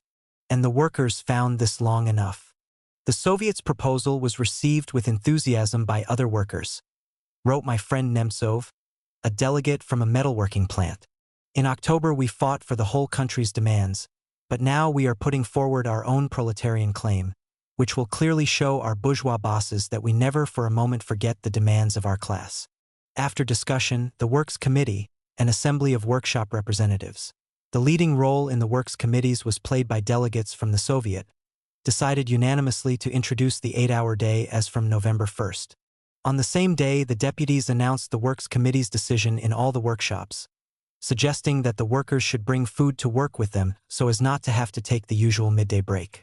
On November, the workers turned up at the plant at 6:45 a.m. as always. At noon, the whistle blew for the midday break. This provoked many jokes among the workers, who had decided to take only 30 minutes off for lunch instead of the prescribed 1 hour 45 minutes. At 3:30 p.m., the entire personnel of the plant stopped work, having worked exactly 8 hours. On Monday, October 31st, we read in number 5 of Izvestia, all factory workers in our district, in accordance with the Soviet's decision, having completed 8 hours' work, left their workshops and went out into the streets carrying red banners and singing the Marseillaise. On their way, the demonstrators swept up several smaller enterprises which were still continuing to work. The Soviet's decision was carried through with the same revolutionary unity in other districts. On November 1st, the movement spread to almost all metal works and the larger textile factories. Workers at Schlisselburg factories telegraphed the Soviet with the query, "How many hours should we work as of today?" The campaign developed with irresistible unanimity. But the 5-day November strike cut into the campaign like a wedge at its very start. The situation became more and more difficult. The reactionary element within the government was making desperate efforts to rise to its feet, not without success. The capitalists were uniting energetically for a counterblow under Witt's protection.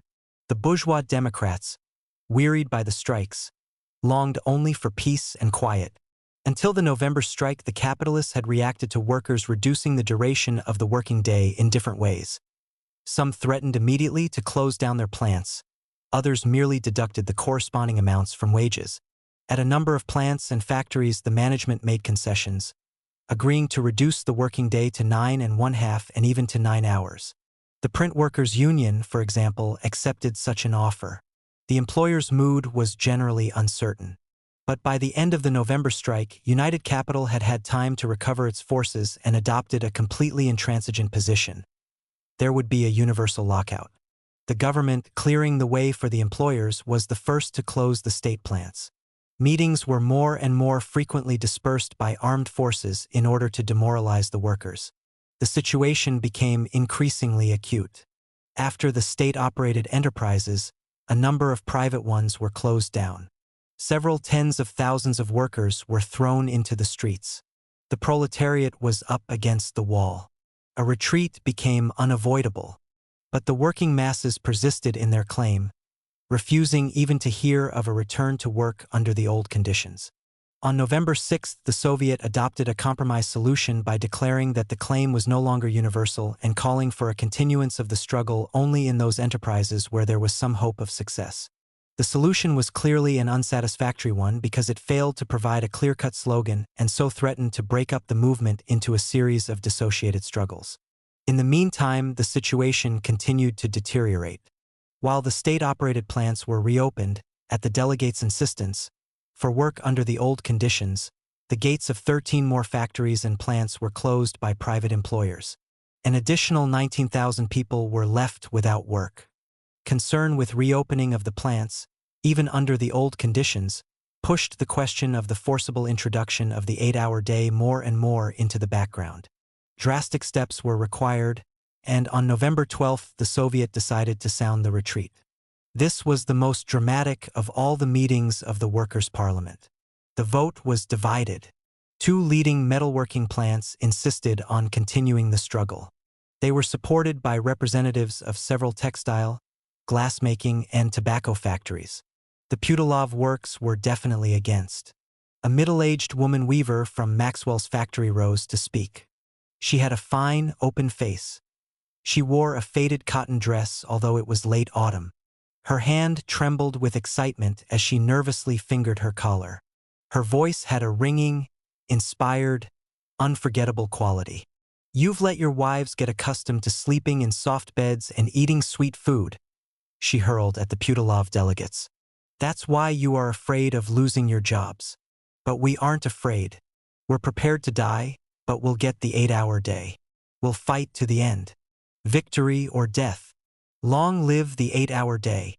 To this day, 30 months later, this voice of hope, despair, and passion is still ringing in my ears. A lasting reproach, an indomitable call to action. Where are you now, heroic comrade in faded cotton? Ah, you were accustomed to sleep in a soft bed and eat sweet food. The ringing voice came to a halt. There was a moment of painful silence. Then a storm of passionate applause.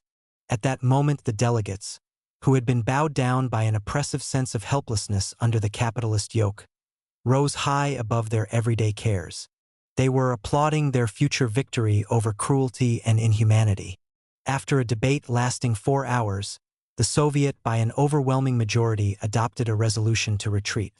After pointing out that the coalition between United Capital and the government had transformed the question of an 8-hour working day in Petersburg into a state problem, and that the workers of Petersburg could not therefore achieve victory in isolation from those of the country at large, the resolution stated, "For this reason, the Soviet of Workers' Deputies considers it necessary temporarily to halt the immediate and universal introduction of the 8-hour working day by takeover. Methods. To carry out the retreat in an organized fashion required a great deal of effort. Many workers preferred the course indicated by the woman weaver from Maxwell's. Comrade workers from other factories and plants. The workers of a large factory who had decided to continue the struggle for a 9.5-hour working day wrote to the Soviet, "Forgive us for doing this, but we have no strength left to suffer this gradual exhaustion of ourselves, both physical and moral. We shall fight to the last drop of our blood."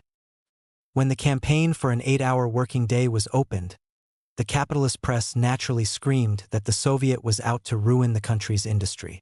The liberal democratic press, which during this period went in fear and trembling of its master on the left, was silent, as though struck dumb. Only when the December defeat of the revolution had freed it from its bonds did it begin to translate all the reaction's charges against the Soviet into its own liberal jargon. The struggle for the 8-hour day was the action the liberal Democrats most strongly condemned in retrospect.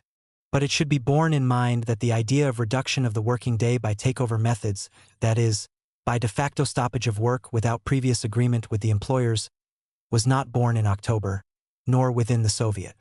Attempts of this kind were made many times in the course of the strikes of 1905, and they were not always unsuccessful. Thus, at the state-operated works, where political motives are stronger than economic ones, the workers obtained a 9-hour day by such action. Nevertheless, the idea of introducing a normal working day by revolutionary means in Petersburg alone, after a preparation of only 24 hours, may appear utterly fantastic. The respectable treasurer of a respectable trade union, for instance, might find it downright lunatic. And indeed it was lunatic, from the viewpoint of normal, rational times. But under the conditions of revolutionary madness, it had its own rationale.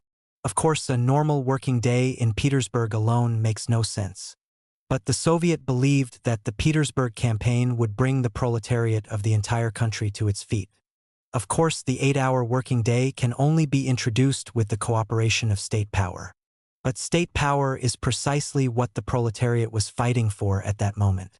Had it won a political victory, the introduction of the 8-hour day would have been no more than a natural consequence of the fantastic experiment.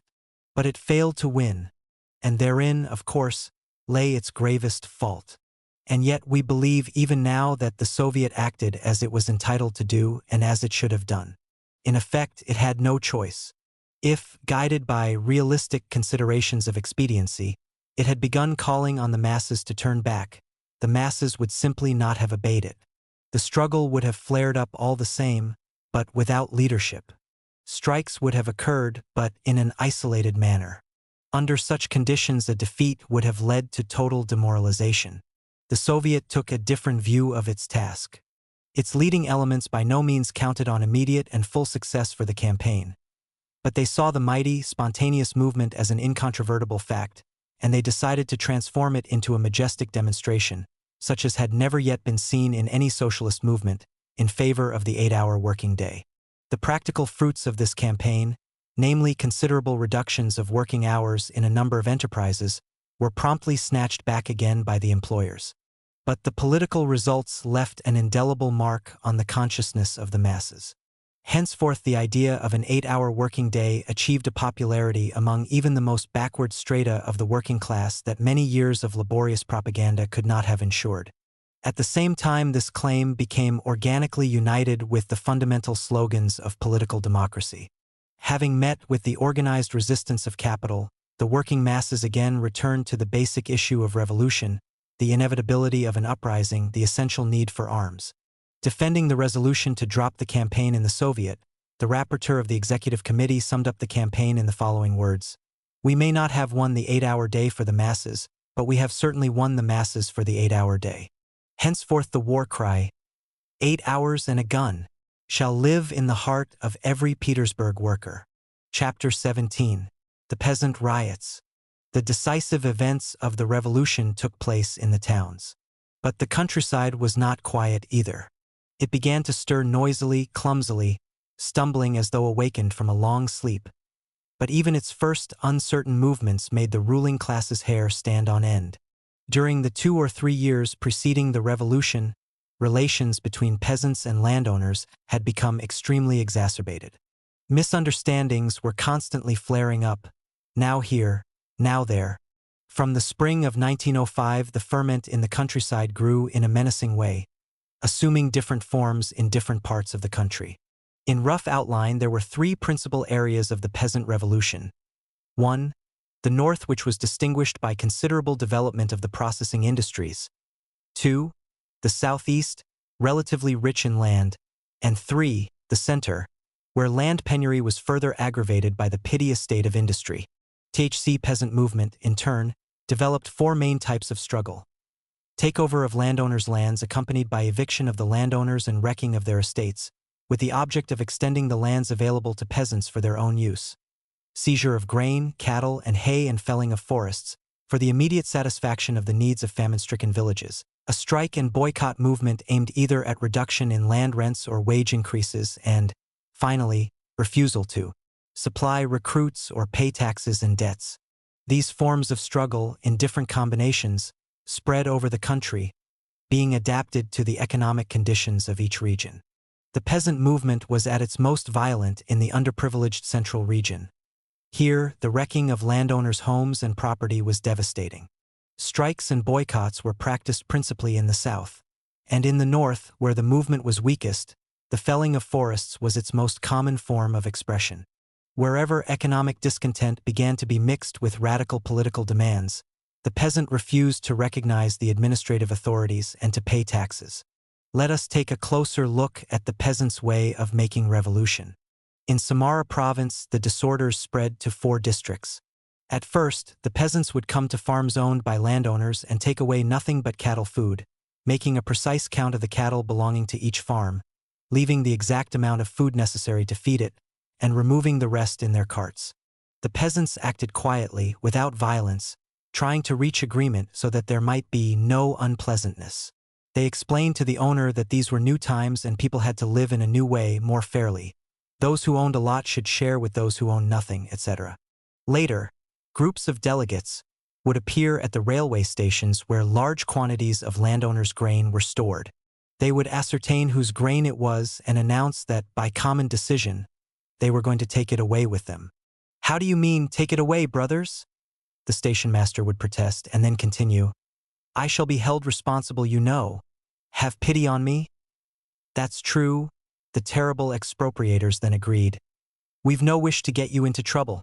The point is, the railway station's nearer, we didn't want to go all the way to the farm, it's so far.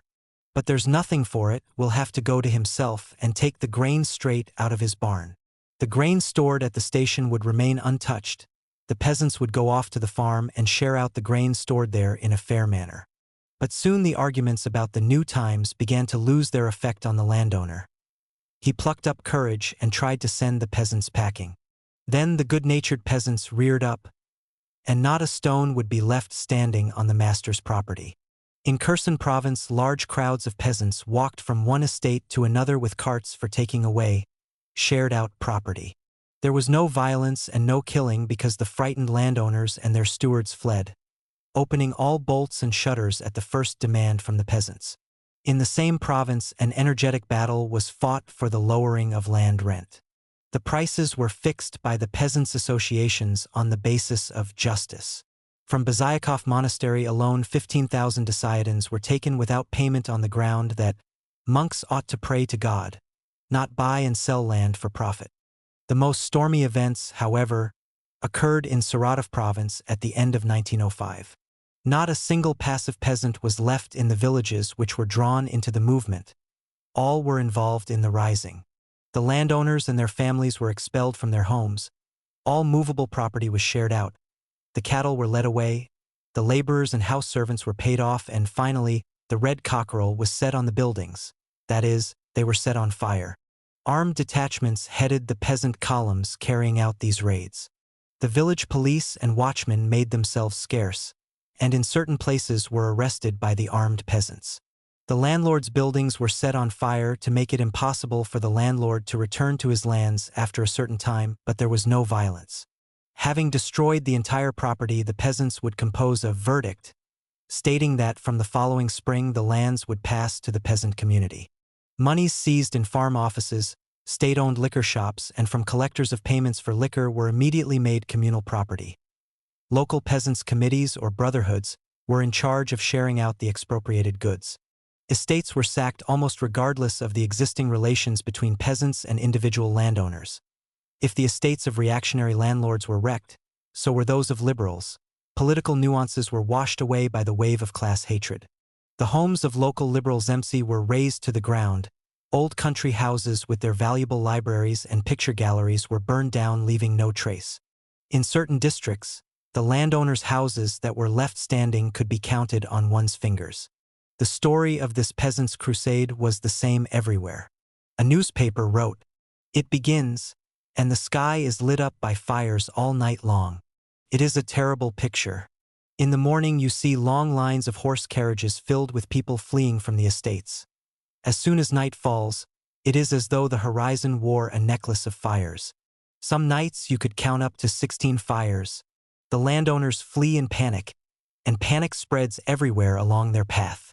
Within a short time, more than 2,000 landowners' estates were wrecked and burned all over the country, including 272 in Saratov province alone.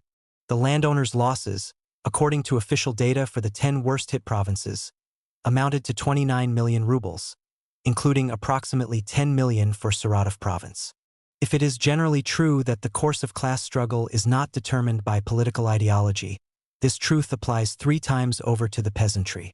The Saratov muzhik must of course have had weighty reasons, concrete ones within his own homestead, his threshing floor and village, for throwing a lighted bundle of straw on the landowner's roof. Yet it would be a mistake to ignore completely the effect of political agitation.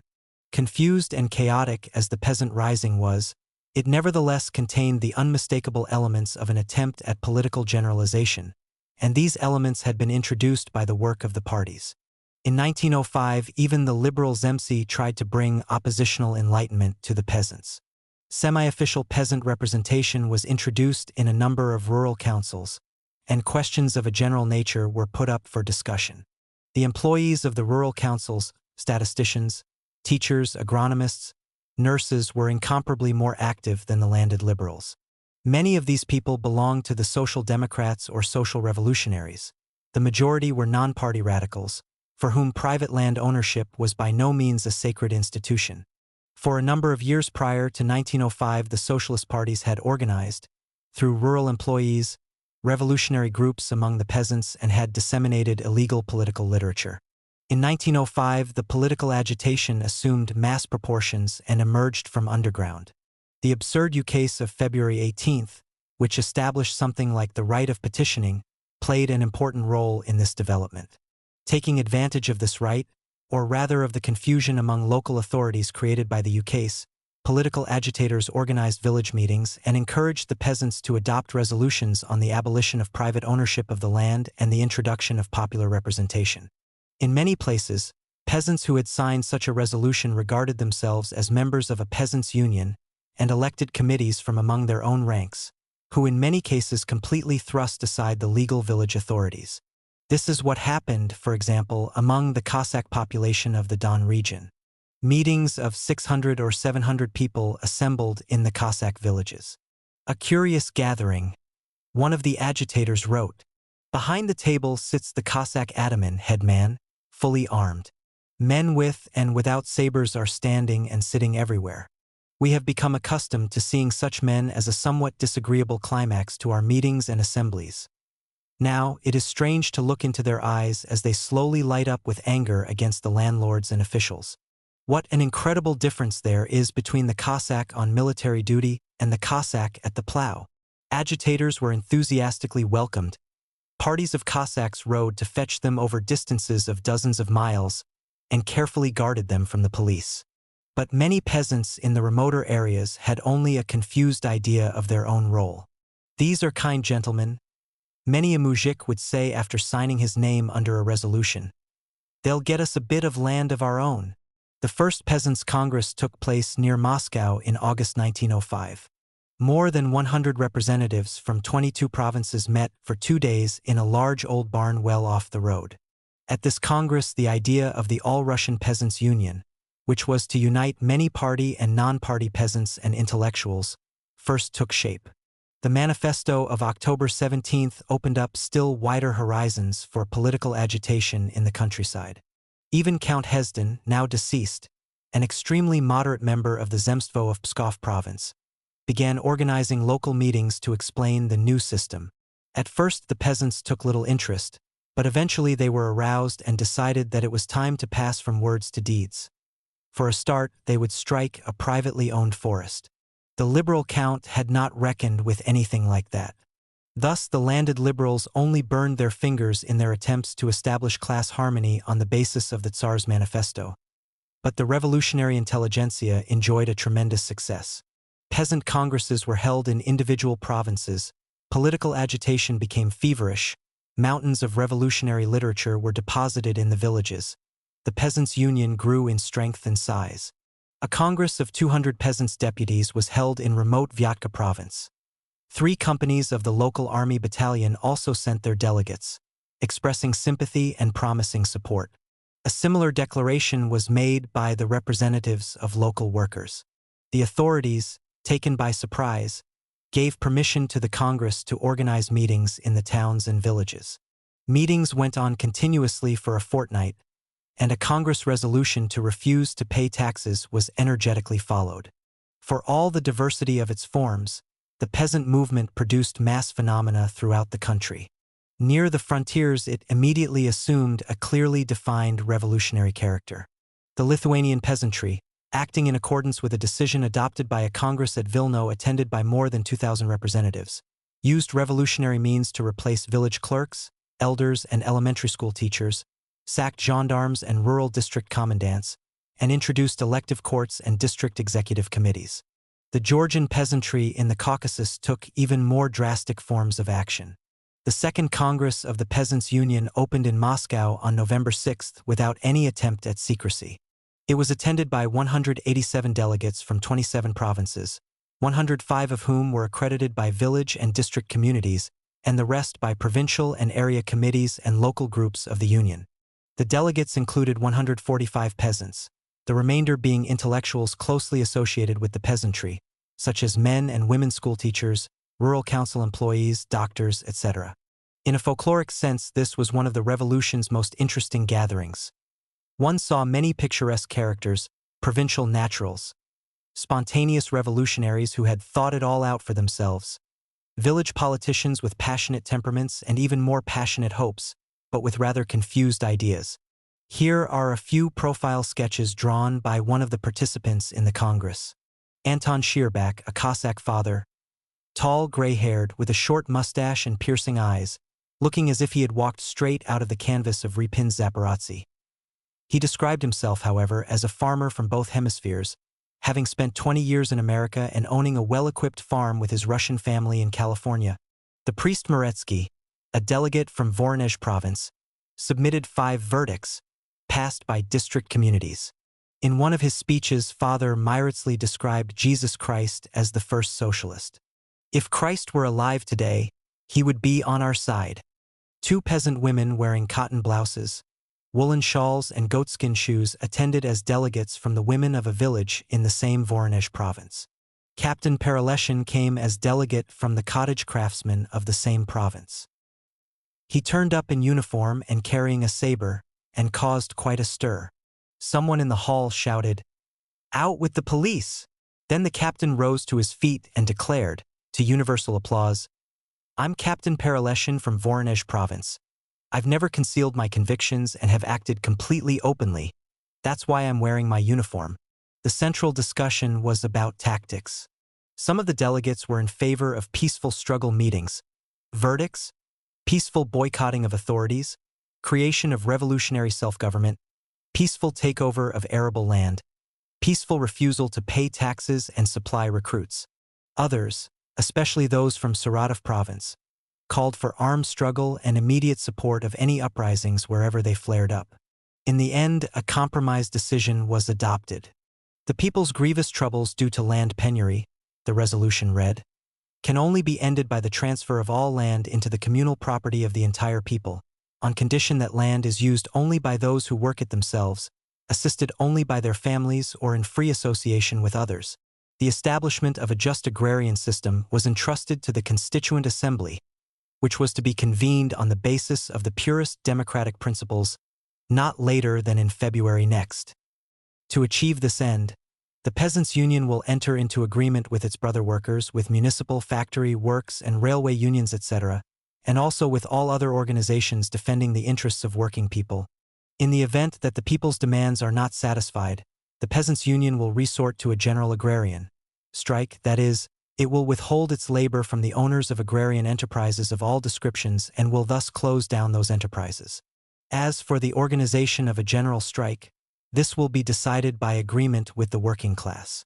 Having further resolved to discontinue the consumption of liquor, the resolution finally stated, on the basis of information received from all corners of the Russian countryside, that failure to satisfy the people's demands would cause great troubles in our country and inevitably lead to a universal peasant uprising. For the cup of the peasants' patience has spilled over. Naive though this resolution was in certain of its passages, it nevertheless showed that the progressive peasantry was adopting a revolutionary course. From the meetings of this peasants' parliament, the specter of land expropriation rose before the eyes of the government and the nobility in all its cruel reality. The reaction sounded the alarm, and it had every reason to do so.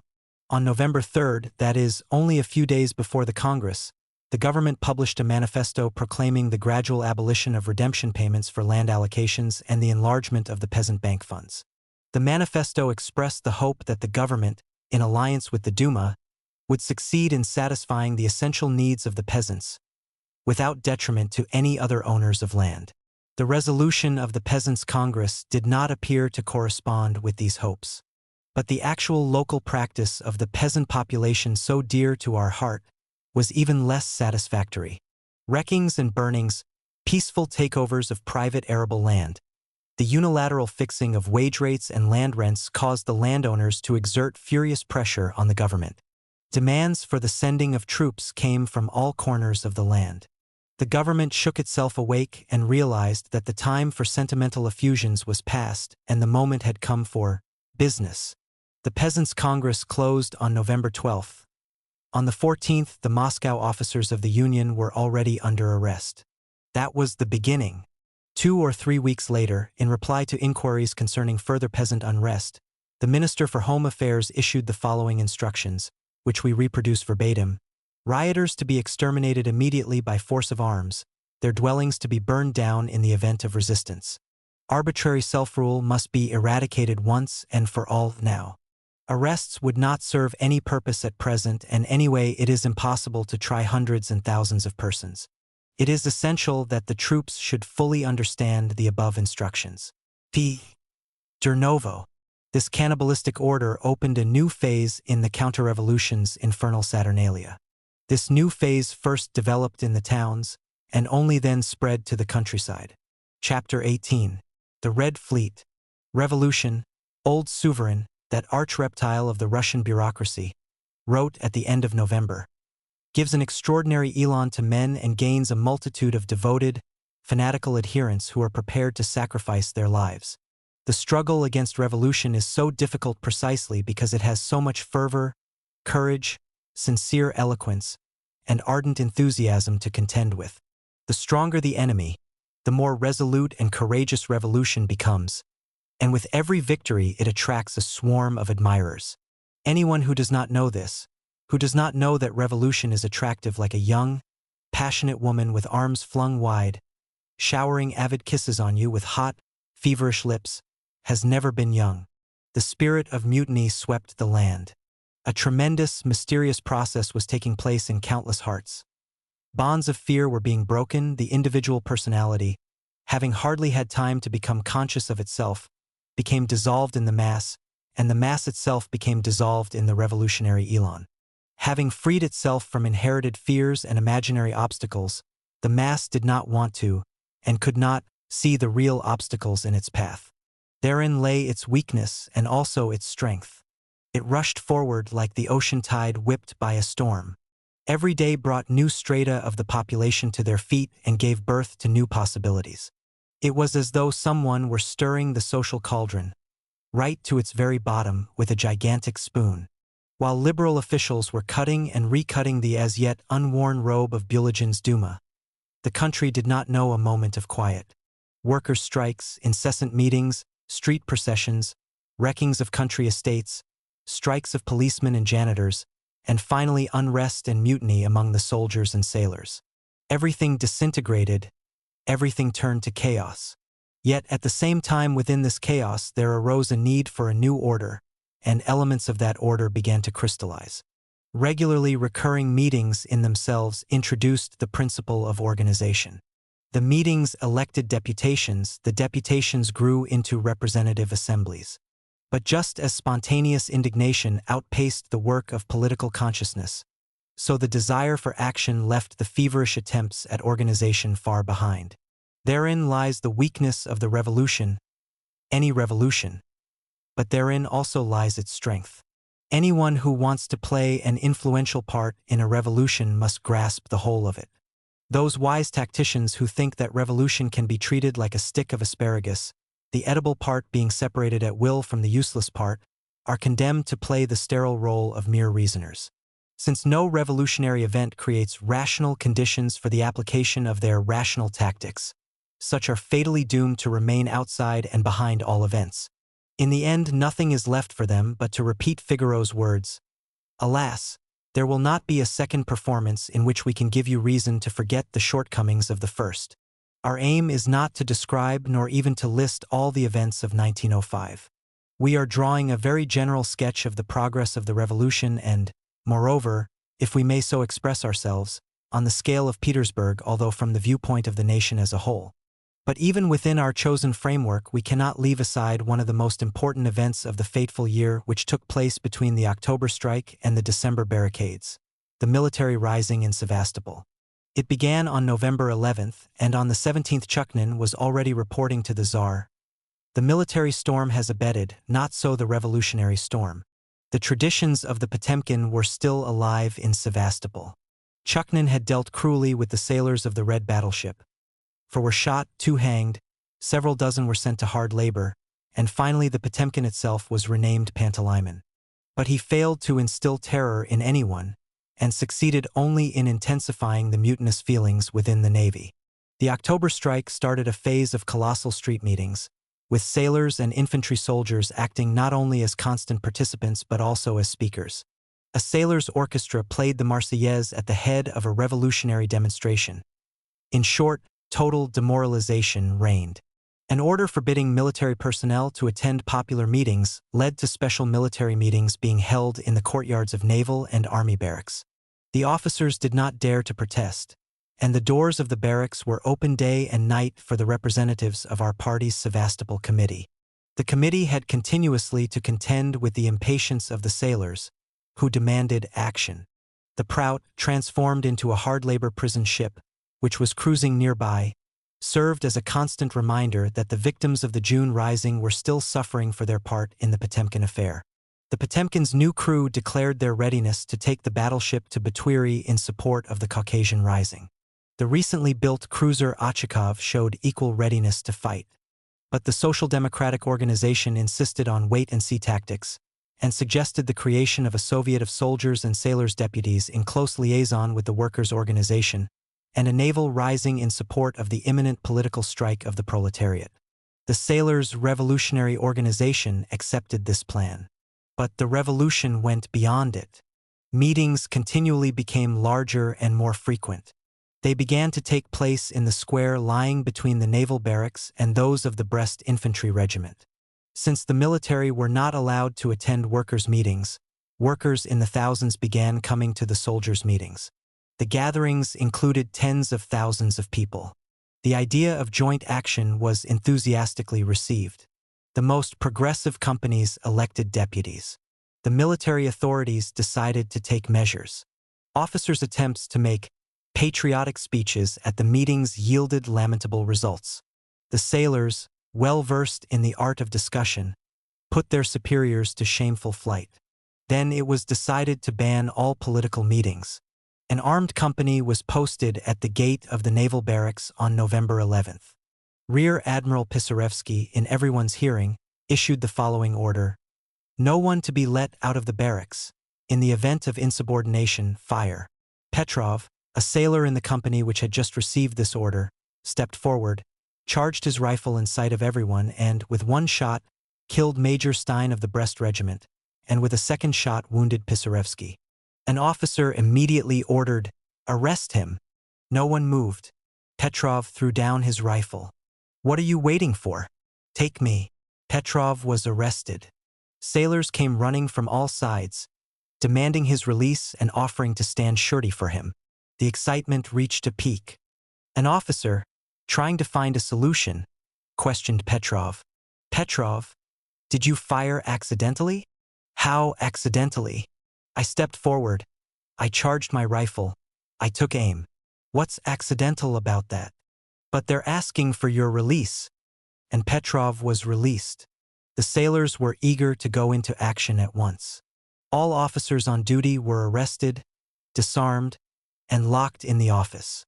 In the end, influenced by a Social Democrat speaker, the sailors decided to await the next morning's meeting of deputies. About 40 sailors' representatives met all night. They decided to release the officers from arrest but not to allow them to enter the barracks. They also decided to continue carrying out the duties they considered essential. A gala procession with bands was to go to the infantry barracks to involve the soldiers in the movement. In the morning, a workers' deputation arrived for consultation. A few hours later, the entire port was at a standstill.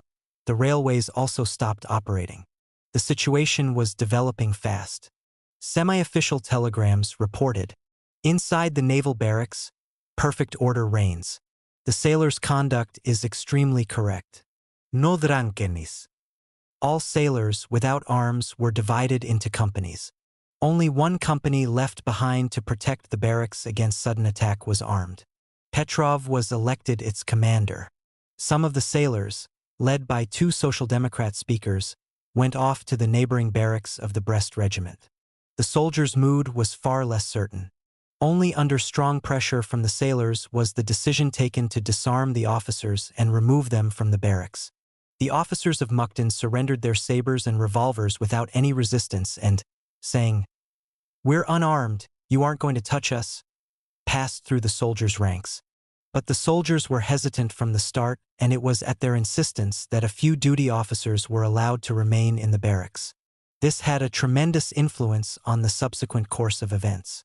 The soldiers began to form ranks, intending to march through the town together with the sailors to the barracks of the Białystok regiment. As they formed ranks, they made sure that any freemen, civilians, should march separately and not join them. At the peak of these preparations, the fortress commandant Nepliwev, together with General Sadelnikov, a divisional commandant, drove up in his carriage. He was asked to remove the machine guns which had been placed on Historicheski Boulevard since morning. Nepliwev replied that this did not depend on him but on Chuknin. Then he was asked to give his word of honor that, as fortress commandant, he would not make use of the machine guns. The general showed sufficient courage to refuse. It was decided to disarm and arrest him. He refused to hand over his arms, and the soldiers could not make up their minds to use force. Finally, a few sailors had to jump into the carriage and drive the generals across to their own naval barracks. There they were disarmed immediately, sans phrases, and placed under arrest in the office. Later, however, they were released. The soldiers, with bands playing, marched out of their barracks.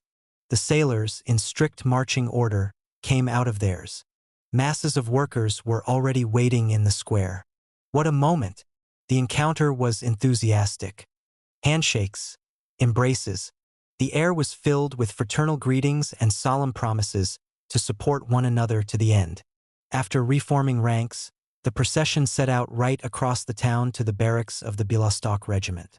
The soldiers and sailors carried St. George's banners, the workers those of the Social Democratic Party. The semi-official agency reports. The demonstrators held a march through the town in exemplary order, with a band at the head of the procession and with red banners.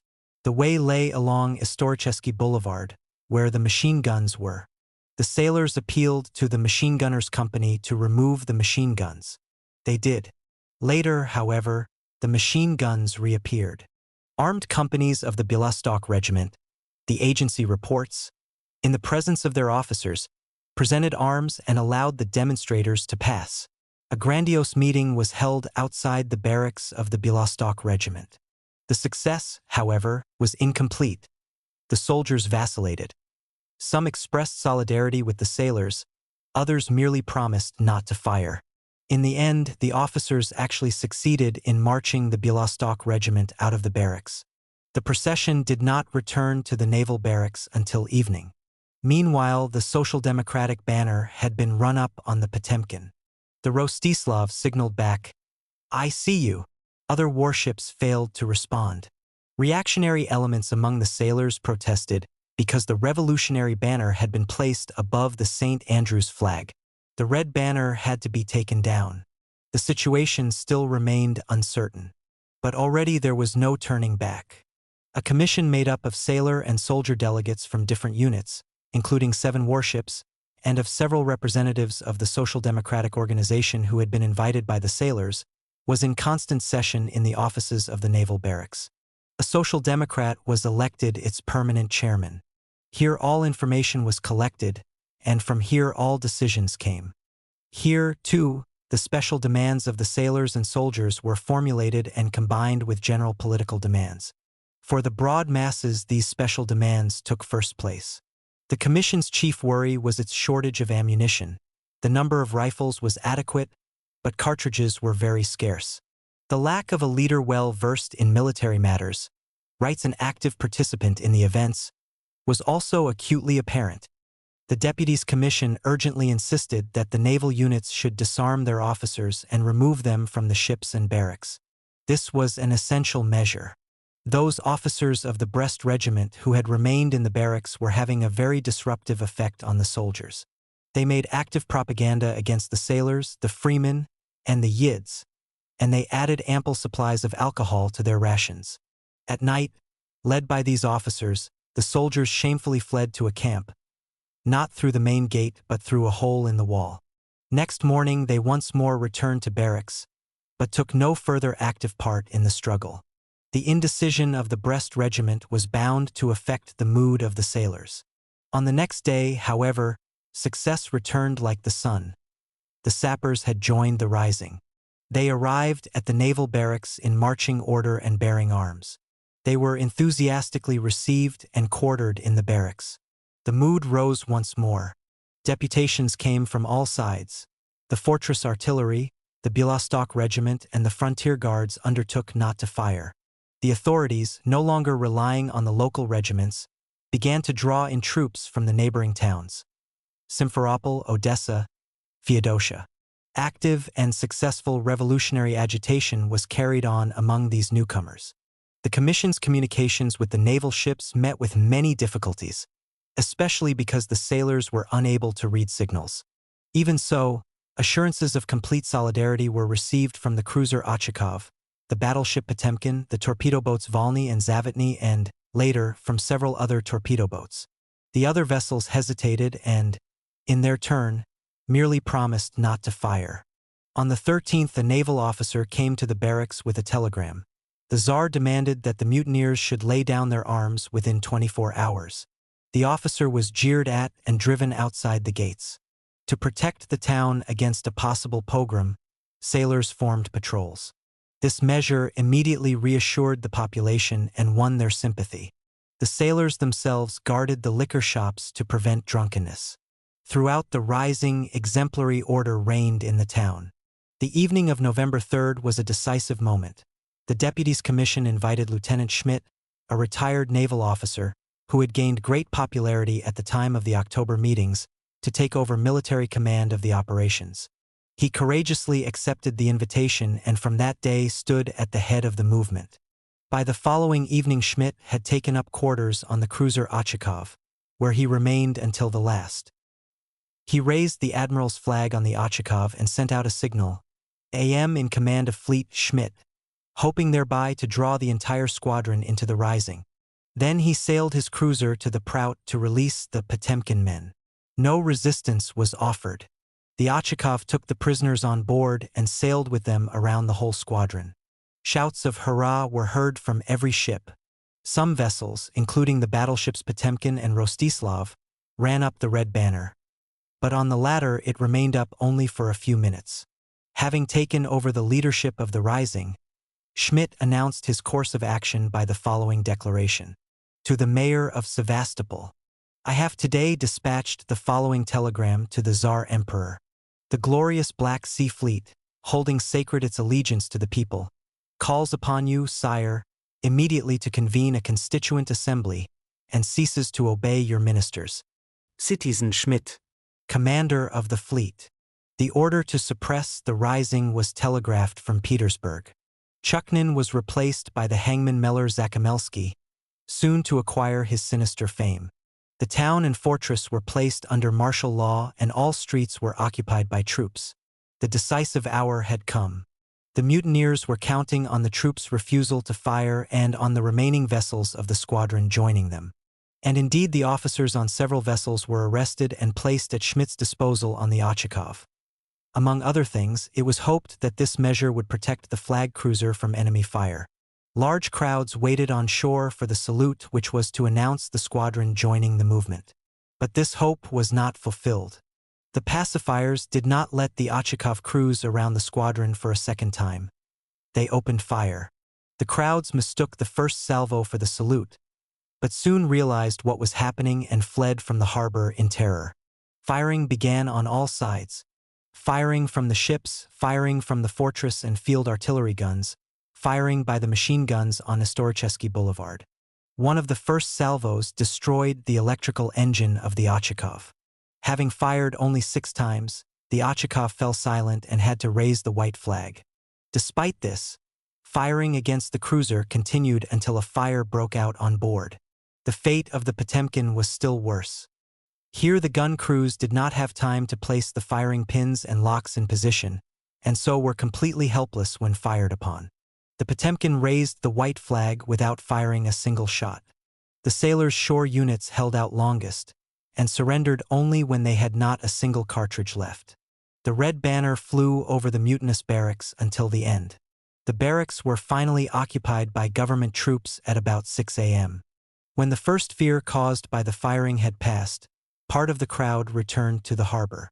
The picture before our eyes was truly dreadful," writes the participant in the rising whom we have quoted before. Several torpedo boats and sloops were immediately sunk by artillery crossfire. Soon flames appeared on the Ochakov. Sailors were trying to swim to safety and calling for help. They were shot dead in the water. Boats which went to their rescue were also fired upon. Sailors who managed to swim to the shore where troops were standing were killed on the spot. Only those who swam ashore where there was a sympathetic crowd were saved. Schmidt attempted to escape dressed as a common sailor, but was captured. The bloody work of the hangman of pacification was done by 3 a.m. Now they had to transform themselves into the hangman of justice. The victors reported, "More than 2,000 men have been captured and arrested. 19 officers and civilians arrested by the revolutionaries have been released. For banners, money safes, and a large quantity of state property, cartridges, arms and equipment, as well as 12 machine guns, have been seized." Admiral Chuknin telegraphed to Tsarskoye Selo, "The military storm has abated, not so the revolutionary storm. What a tremendous step forward compared with the Kronstadt mutiny. There, a spontaneous flare-up that ended in savage excesses. Here, a rising that developed according to plan and consciously sought to achieve order and unity of action." In the rebellious town, the Social Democratic paper Nakolo wrote at the height of the Sevastopol events, "Nothing is heard of hooligans and looters, and the number of cases of simple theft is less than normal for the simple reason that the embezzlers of state property in army and navy uniform have left this happy place. You want to know, citizens, what is democracy backed by an armed population? Look at Sevastopol. Look at Republican Sevastopol, whose only authorities are elected and responsible ones. And yet this revolutionary Sevastopol held out for only 4 or 5 days and surrendered long before it had exhausted all its reserves of military force. Strategic errors? Indecision on the part of the leaders? Neither the one nor the other can be denied. But the final result was due to deeper causes. The rising was led by sailors. The very nature of their activities demands from sailors a greater degree of independence and resourcefulness, makes them more self-reliant than land soldiers. The antagonism between common sailors and the closed upper-class caste of naval officers is even deeper than it is in the army, where half the officers are plebeians. Lastly, the disgrace of the Russo-Japanese War, the onus of which had been borne by the Navy, destroyed any last vestiges of respect the sailors might still have had for their grasping and cowardly captains and admirals. As we have seen, it was the sappers who were most resolute in joining the sailors. They came armed and took up quarters in the naval barracks. The same fact can be observed in all revolutionary movements in our army. The most revolutionary are sappers, engineers, gunners, in short, not the gray illiterates of the infantry, but skilled, highly literate, technically trained soldiers. To this difference at the intellectual level corresponds one of social origin. The vast majority of infantry soldiers are young peasants, whereas the engineers and gunners are recruited chiefly from among industrial workers.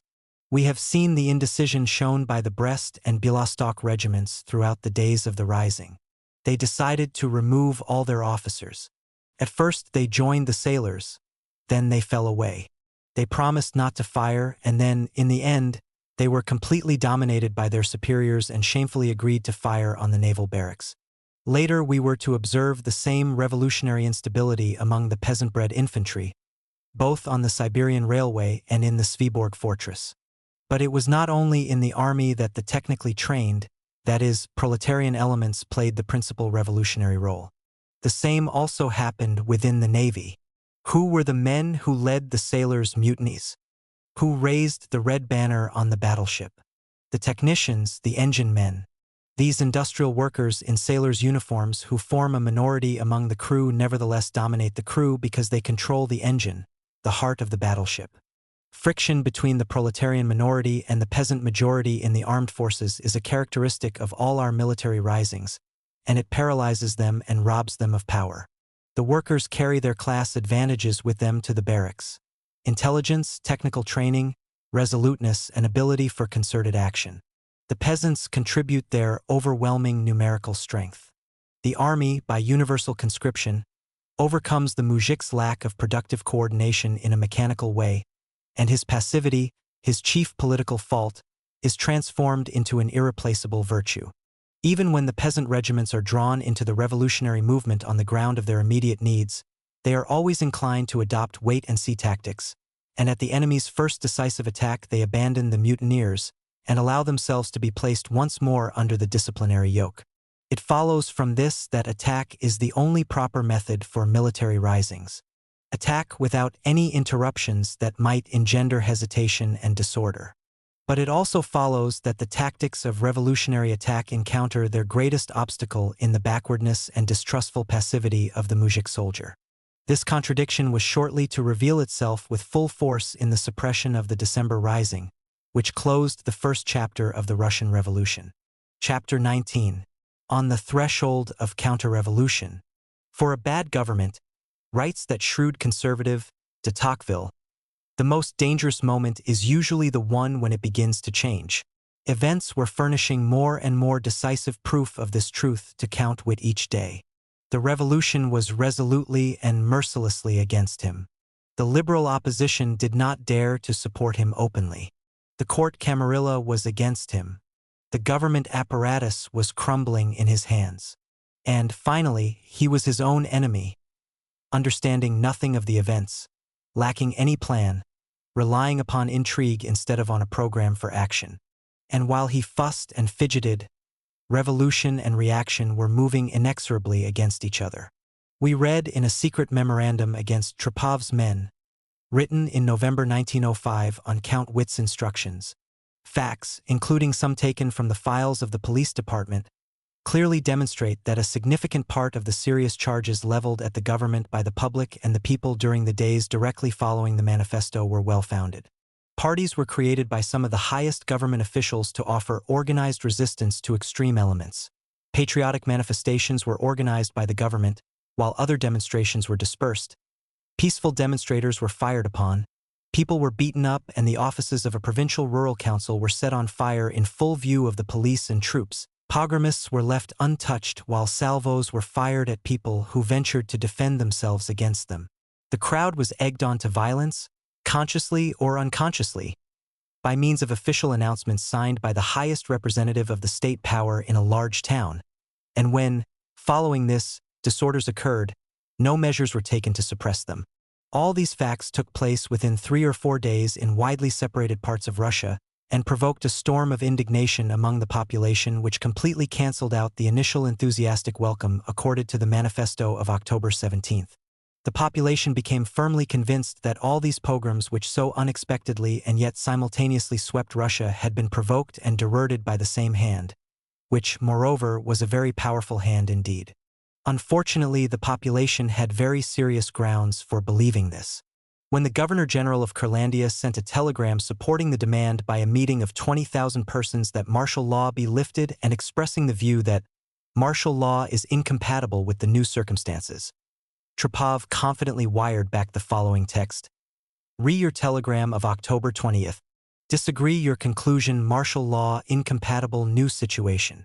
Witt silently accepted his subordinate's barefaced statement that martial law in no way ran contrary to the manifesto of October 17th, and even tried to convince a workers' deputation that Trepov isn't at all the monster he's said to be. True, Trepov was obliged to resign from his post under the pressure of universal indignation. But Durnovo, who replaced him as Minister of Home Affairs, was no better. Besides, Trepov himself, being appointed palace commandant, retained all his influence on the running of affairs. The behavior of the provincial bureaucracy depended far more on him than on Witt.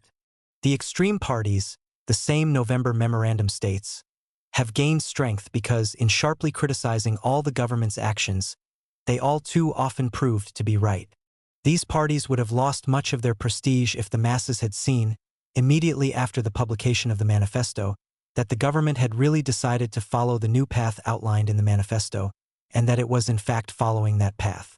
Unfortunately, the exact opposite happened, and the extreme parties had yet another occasion, the importance of which can hardly be appreciated, of priding themselves on the fact that they, and they alone, had correctly estimated the value of the government's promises. In November, as the memorandum shows, Witt began to understand this. but he was deprived of the possibility of applying his understanding in practice. The memorandum to the Tsar, written on his instructions, remained a dead letter. Floundering helplessly, Witt was henceforth merely towed along by the counter-revolution. A Congress of Zemsty met in Moscow on November 6 to determine the liberal opposition's attitude towards the government. Its mood was one of vacillation, but with an undoubted bias to the right. True, some radical voices were heard.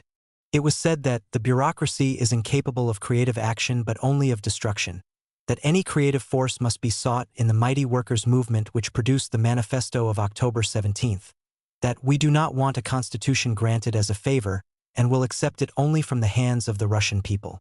Radachev, who had an irresistible fondness for the pseudo-classical style, exclaimed, "Either there will be universal direct franchise, or there will be no Duma." But at the same Congress it was also stated, "Agrarian disturbances and strikes all create fear.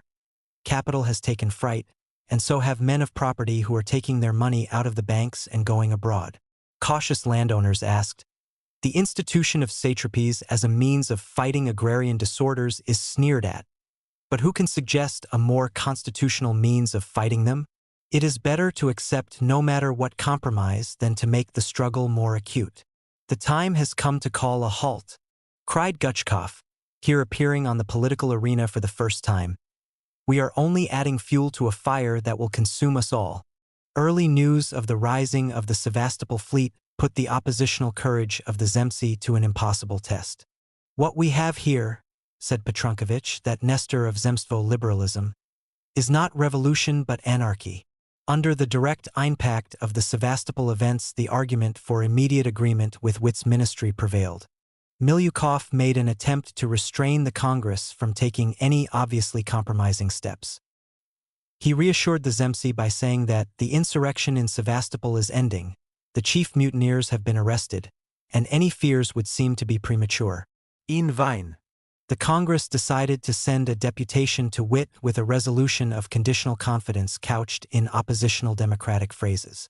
Meanwhile, the Council of Ministers, with the participation of several public figures from the liberal right wing, was discussing the system of elections to the State Duma. These so-called public figures defended universal franchise as a regrettable necessity.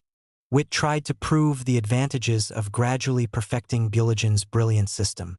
No results were reached, and from November 21 the Council of Ministers proceeded without the assistance of the public figures. On November 22 the Zemsty deputation, composed of Messrs. Petronkovich, Muramtsev, and Kokoshkin, handed the Zemstvo resolution to Count Witt and, having received no answer at the end of 7 days, returned in shame to Moscow. The Count's reply, couched in a tone of high-ranking bureaucratic arrogance, followed on their heels. The Council of Ministers' task, the reply stated, consisted first and foremost in executing His Imperial Majesty's will. Anything that went beyond the limits of the Manifesto of October 17 must be swept aside. The prevailing unrest made it impossible to abandon the Manifesto's restrictive clauses. As for those social groups which were unwilling to support the government's only concern was that such groups should realize the consequences of their conduct. As a counterweight to the Zemstvo Congress, which, for all its flaccid pusillanimity, still undoubtedly stood far to the left of the Zemstvos and Provincial Dumas' real mood, a deputation from the Tula Provincial Zemstvo was taken to Tsarskoye Selo on November 24. The head of the deputation, Count Bobrinsky, in a speech of unparalleled Byzantine servility, said inter alia, "We do not ask for many rights, because our own good demands that the Tsar's power be great and effective. Sire, it is not from single voices raised in clamor that you will learn the truth about the people's needs, but only from the State Duma, lawfully convened by you. We beseech you not to tarry in convening it. The nation has already taken to its bosom the decree for the holding of elections on August 6. Events seem to conspire to force the property-owning classes into the camp of order. A postal and telegraph strike flared up spontaneously and unexpectedly in the middle of November. It was the response of the awakening helots of the postal administration to a circular issued by Durnovo forbidding officials to form unions. The Postal and Telegraph Union addressed an ultimatum to Count Witt asking for the withdrawal of Durnovo's circular and the reinstatement of officials dismissed for belonging to the Union. On November 15, a Congress of 73 delegates of the Union meeting in Moscow unanimously decided that the following telegram be dispatched on all lines. No reply received from WIT. Strike. Tension was so great that in Siberia the strike began before the time limit indicated in the ultimatum had expired. By the next day the strike, applauded by wide circles of progressive officials, had spread to the whole of Russia. WIT sagely explained to various deputations that the government had not expected such a turn of events. The liberals, worried by the harm to culture caused by the interruption in postal communications, began with furrowed brows to study the limits of the freedom of professional associations in Germany and France. The Petersburg Soviet of Workers' Deputies did not hesitate for a single moment. And, although the postal and telegraph strike had certainly not broken out at the Soviets' initiative, it continued in Petersburg with its active support. A sum of 2,000 rubles was issued to the strikers from the Soviets' treasury. The executive committee sent speakers to their meetings, printed their proclamations, and organized pickets. It is hard to assess the effect of these tactics on culture, but there can be no doubt that it made the postal officials sympathetic towards the proletariat. At the very beginning of the strike, the Postal and Telegraph Congress sent 5 delegates to the Soviet. The interruption of postal communications certainly caused great harm to trade, if not to culture. The merchants and stockbrokers ran backwards and forwards from the strike committee to the ministry, now imploring the postal officials to end the strike, now demanding repressive measures against the strikers. As a result of ever new threats to their pockets, the capitalist classes became more reactionary day by day. The reactionary insolence of the conspirators of Tsarskoye Selo also increased continually. If anything still restrained the onslaught of reaction, it was only fear of the revolution's inevitable response.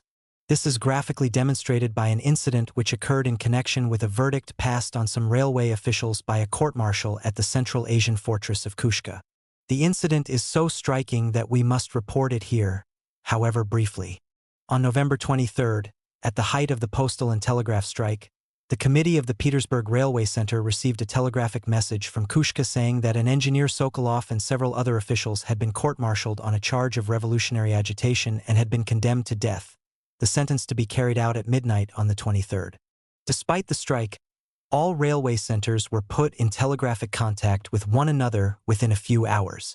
The railway army wanted an urgent ultimatum to be issued to the government. And an ultimatum was issued.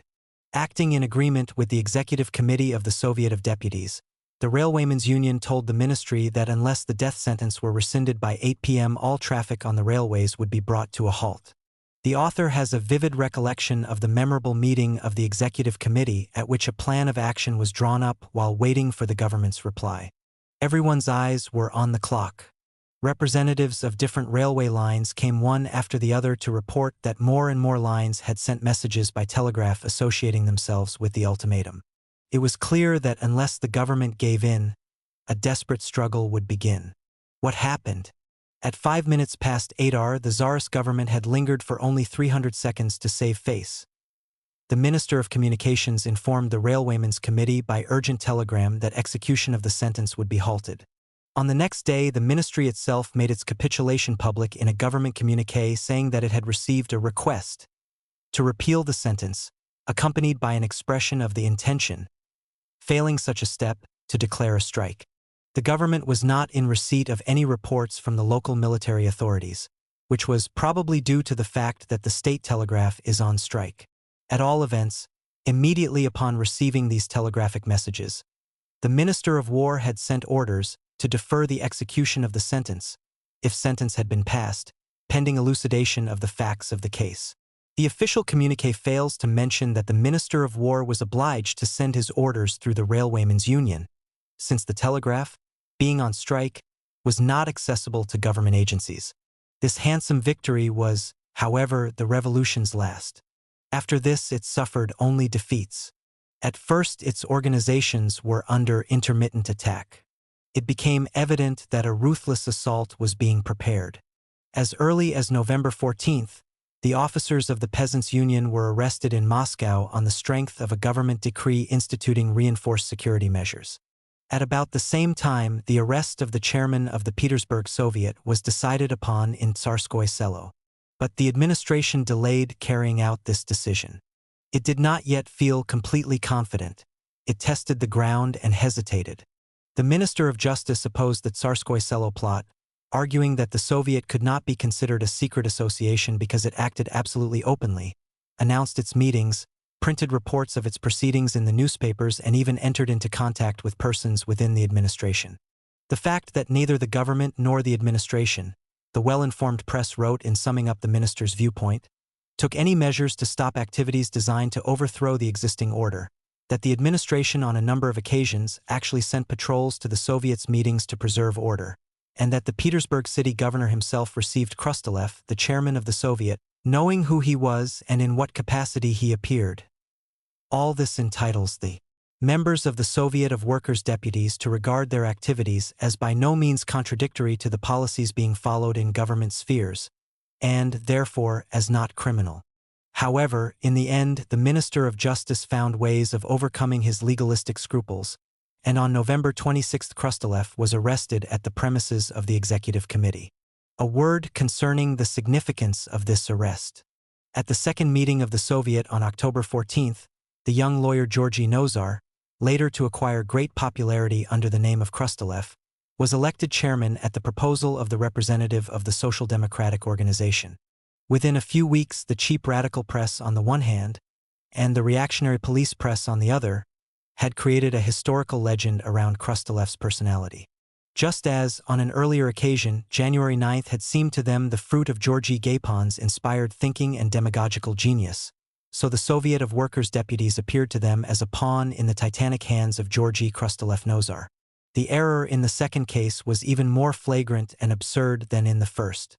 Although the work done by Krustalev as chairman was immeasurably richer in content than Gapon's adventurous activities, the personal influence exerted by the chairman of the Soviet on the course and the end result of events was incomparably smaller than the influence gained by the mutinous priest from the Department of Police. That is not Krustalev's fault. It is the revolution's merit. Between January and October, it had put the proletariat through an intensive political school. The notions of hero and crowd were no longer applicable in the revolutionary practice of the working masses. The leader's personality became dissolved in the organization, and, at the same time, the united mass itself became a political entity.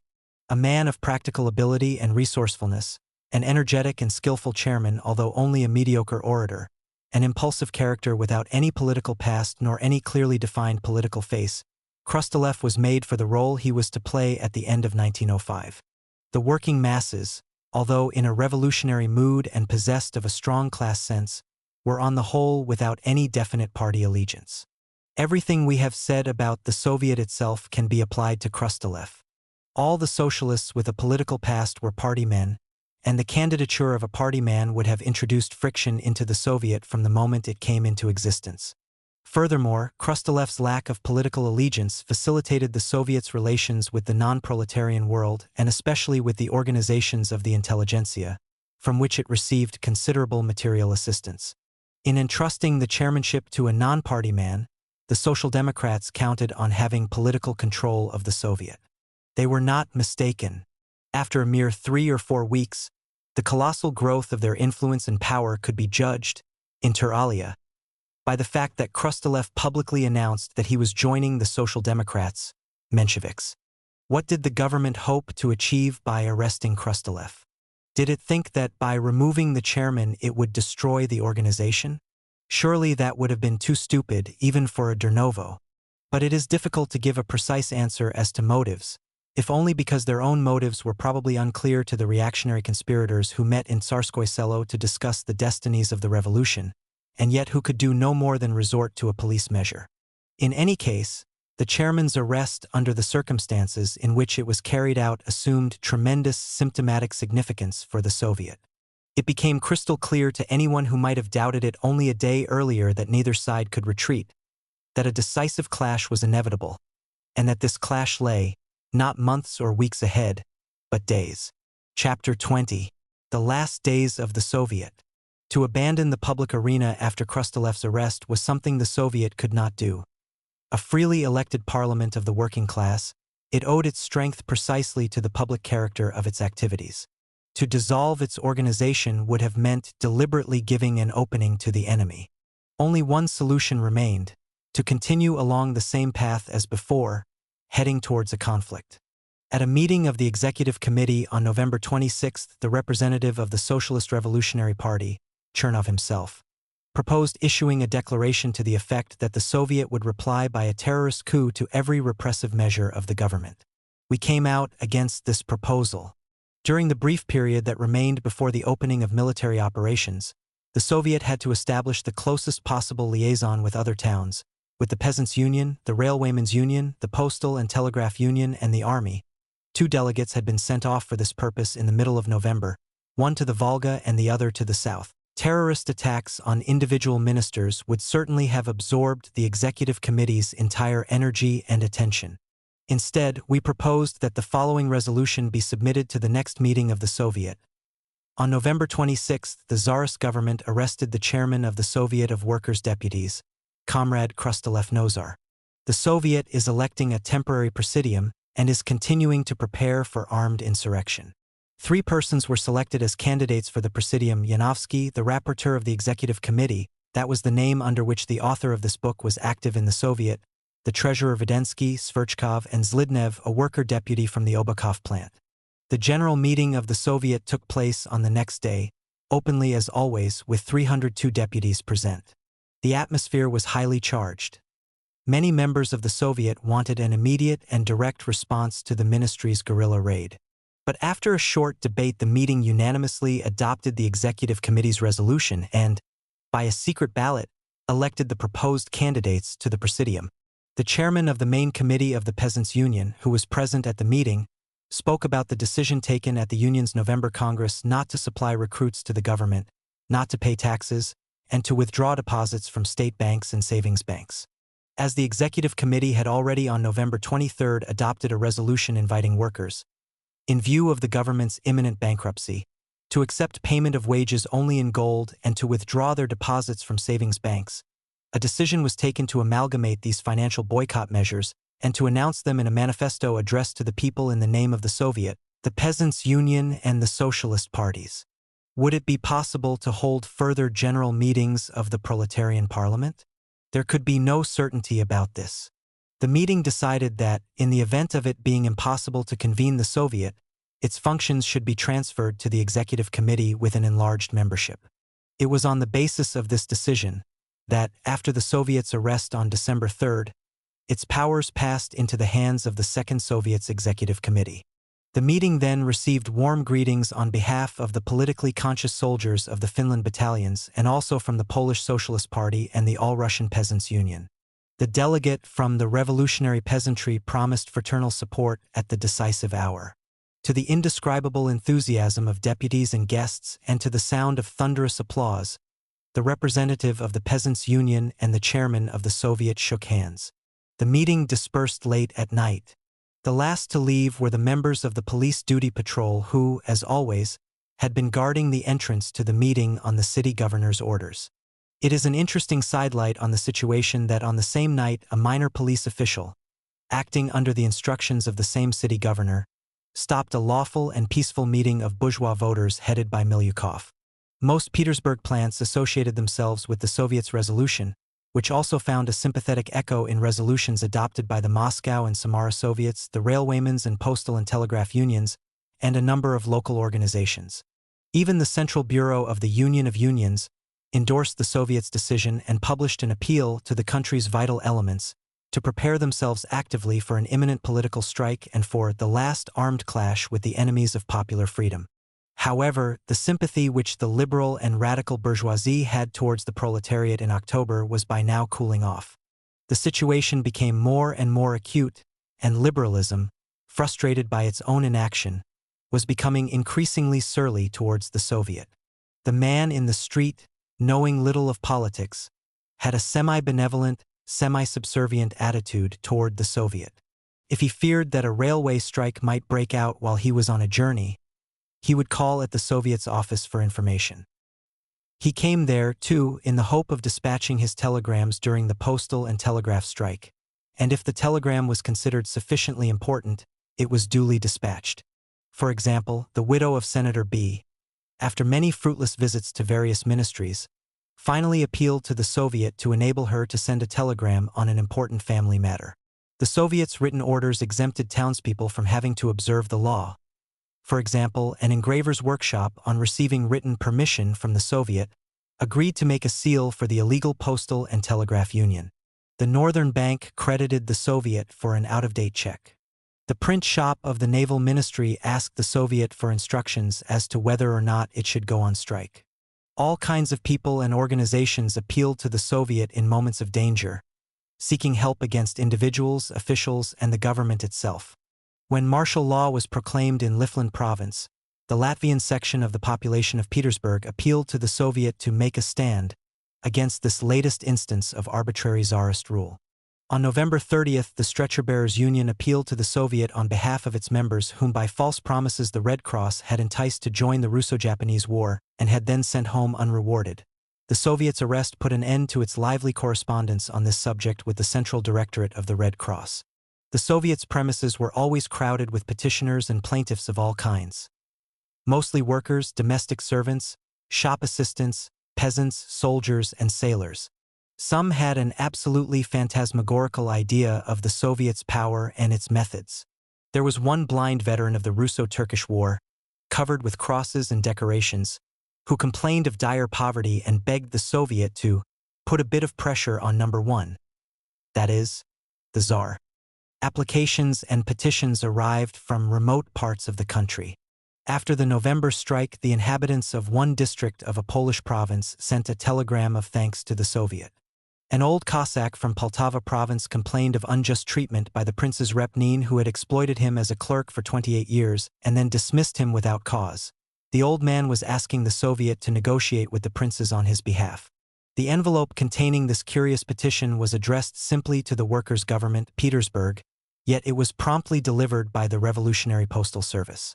A special deputy from a team of navies in Minsk province came to the Soviet. A landlord wanted to pay his debt of 3,000 rubles to the team in some kind of shares. "What should we do?" the deputy asked. "We'd like to take the shares, yet we're afraid. We've heard a rumor that your government wants us workers to accept payment in gold or silver only." The case was investigated and it was found that the landowner's shares were almost valueless. News of the Soviet began reaching the countryside only towards the end of its activity, and requests from peasants became more and more frequent. Peasants from Chernigov province wanted to be put in touch with the local socialist organization. Peasants from Mogilev province sent messengers with verdicts from several villages who undertook to act together with the town workers and the Soviet. A tremendous field of action was opening up before the Soviet. Everywhere a vast expanse of new political ground was waiting for the deep plowshare of revolution. But time was short. The reaction was feverishly forging its weapons, and the blow was expected from hour to hour. Amid the mass of day-to-day business, the Executive Committee hurried to put the Soviets' resolution of November 27th into action.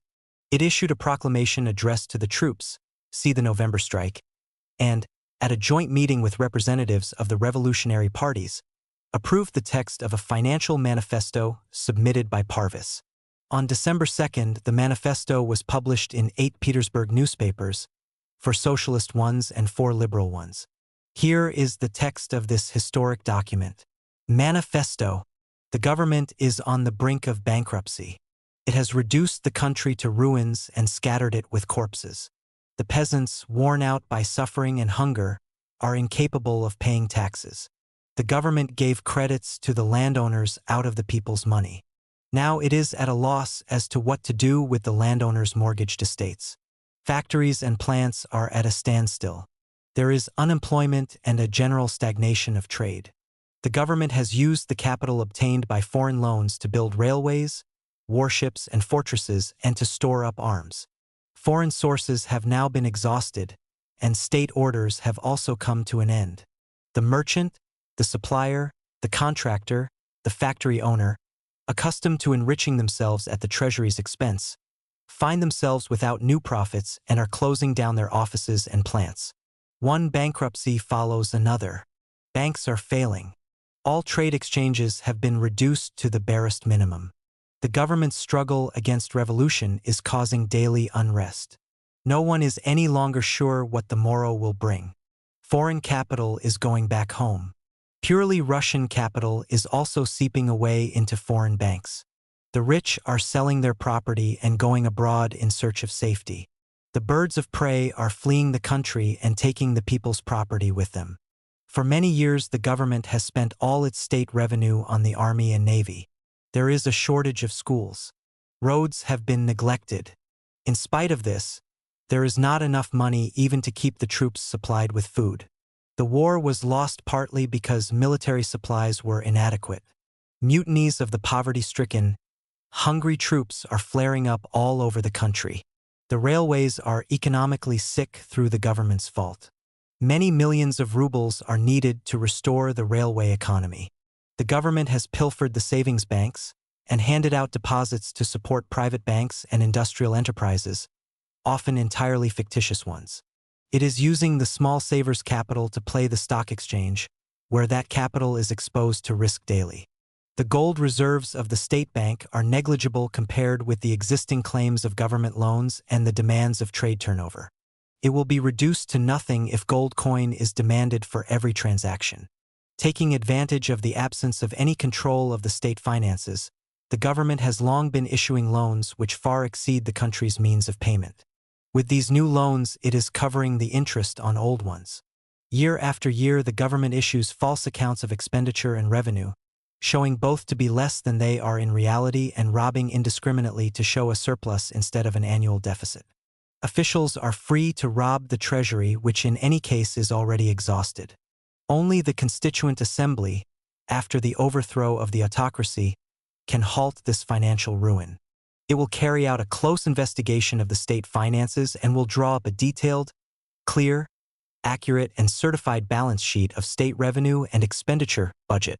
Fear of popular control, which would reveal to all the world the government's financial insolvency, is forcing it to keep putting off the convening of the People's Representative Assembly.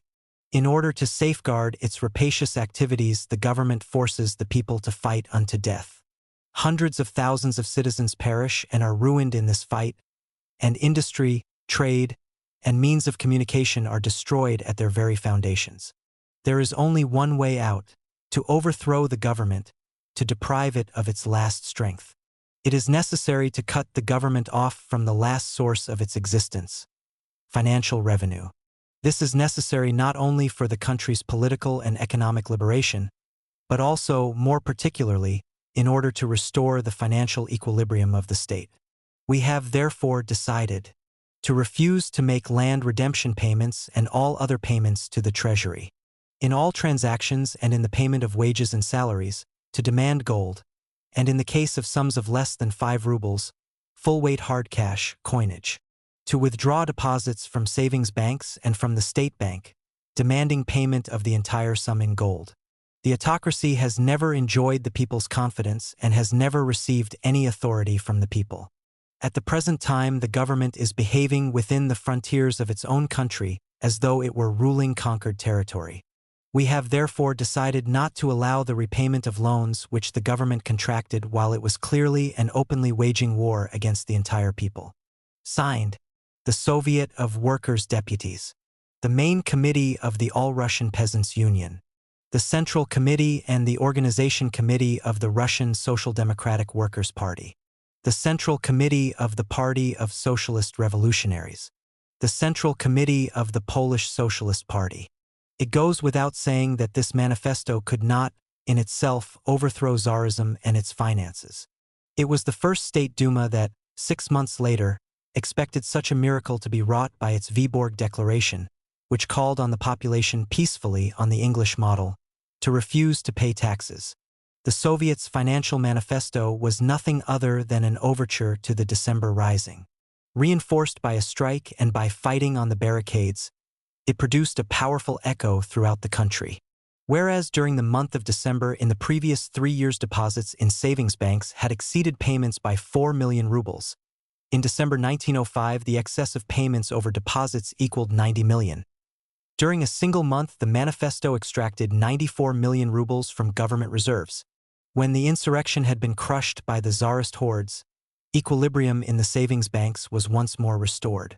In the last 10 days of November, martial law was proclaimed in Kiev and its administrative district, and in Livland, Chernigov, Saratoy, Penza, and Simbirsk provinces, the chief centers of rural disturbances.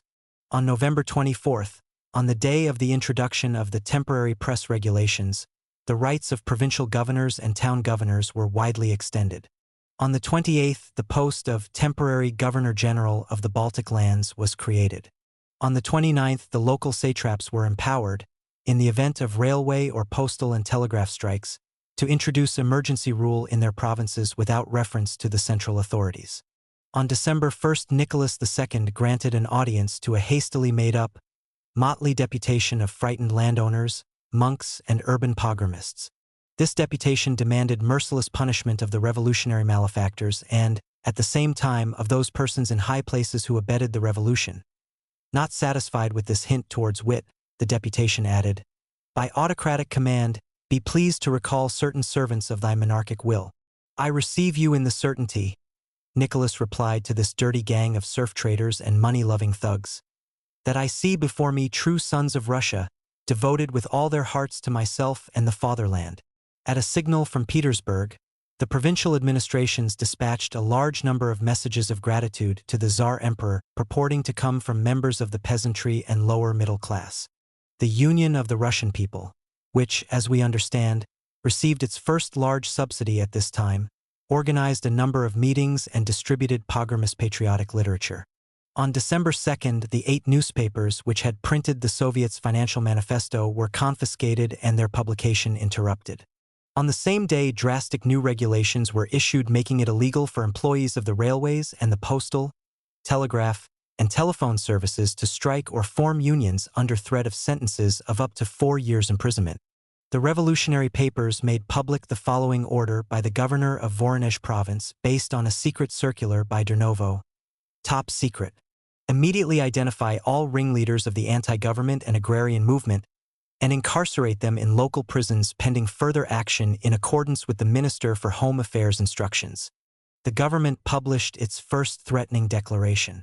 The extreme parties, it said, had adopted as their aim the disruption of the country's economic, social, and political structure. The Social Democrats and Socialist Revolutionaries were, in essence, anarchists. They declared war on the government, vilified their opponents, prevented society from enjoying the benefits of the new regime. They provoked strikes in order to turn the workers into raw material for revolution. The shedding of the workers' blood by the government is incapable of causing them, the revolutionaries, any pangs of conscience. If ordinary measures proved of no avail against these phenomena, then the necessity would undoubtedly arise to adopt measures of an entirely exceptional nature. The caste interests of the privileged and the frightened, the vindictive rage of the bureaucrats, the servility of the bought, the dull hatred of the fooled, all these mingled together to form a single repulsive, bloody, dirty block of reaction. Tsarskoye Selo issued supplies of gold. Durnovo's ministry wove a furtive fabric of conspiracy. The hired assassins whetted their knives. Meanwhile, the revolution grew irresistibly. New forces kept joining its main army, the industrial proletariat. In the towns, there were meetings of janitors, doormen, cooks, domestic servants, floor polishers, waiters, public bath attendants, laundresses. Astonishing characters appeared at public meetings and came to the offices of the revolutionary press. Politically conscious combatant Cossacks, railway policemen, ordinary policemen and police officers, even some repentant police detectives. From some mysterious, unknown depths, the social earthquake kept throwing up new strata whose very existence is unsuspected in times of peace. Petty officials, prison warders, army clerks waited in the offices of the revolutionary newspapers for their turn to be heard. The November strike had a tremendous effect on the army. A wave of army meetings swept the entire country. The barracks were filled with the spirit of mutiny. Here discontent generally arises on the ground of the soldiers' immediate needs, then develops rapidly and assumes a political orientation. From the last third of November on, military disturbances of extreme gravity occurred in Petersburg, among sailors, Kiev, Yekaterinodar, Yelisavetpol, Proskorovo, Kursk, and Lomza. In Warsaw, guardsmen demanded the release of their arrested officers. Messages came in from all sides indicating that the entire Manchurian army was aflame with revolution. A meeting held at Irkutsk on November 28 was attended by the entire garrison, some 4,000 men. Under the chairmanship of a non-commissioned officer, the meeting decided to endorse the demand for a constituent assembly. In many towns, soldiers fraternized with workers at meetings. On December 2nd and 3rd, rioting began among troops of the Moscow garrison. There were meetings in which even Cossacks took part. Street processions were held to the strains of the Marseillaise. Officers of certain regiments were forcibly removed from their posts. And finally, as a revolutionary background to the towns which were seething like cauldrons, came the flames of peasant risings in the countryside. At the end of November and the beginning of December, agrarian disorders spread to a large number of rural areas. In the center near Moscow, on the Volga, on the Don, and in the Kingdom of Poland there were incessant peasant strikes, wreckings of state-owned liquor shops, arson on country estates, seizures of property and land. The whole of Kovna province was in the grip of the Lithuanian peasants rising. Messages of ever-increasing alarm arrived from Livland. Landowners were fleeing from their estates. Provincial administrators were abandoning their posts. With a clear image of Russia at that time, one realizes how inevitable was the December conflict. The showdown should have been avoided, say certain men wise in their hindsight, Plekhanov, as though it were a matter of a chess game, not of the elemental movement of millions. The Soviet of Workers' Deputies, wrote Novoye Vremya, is not discouraged.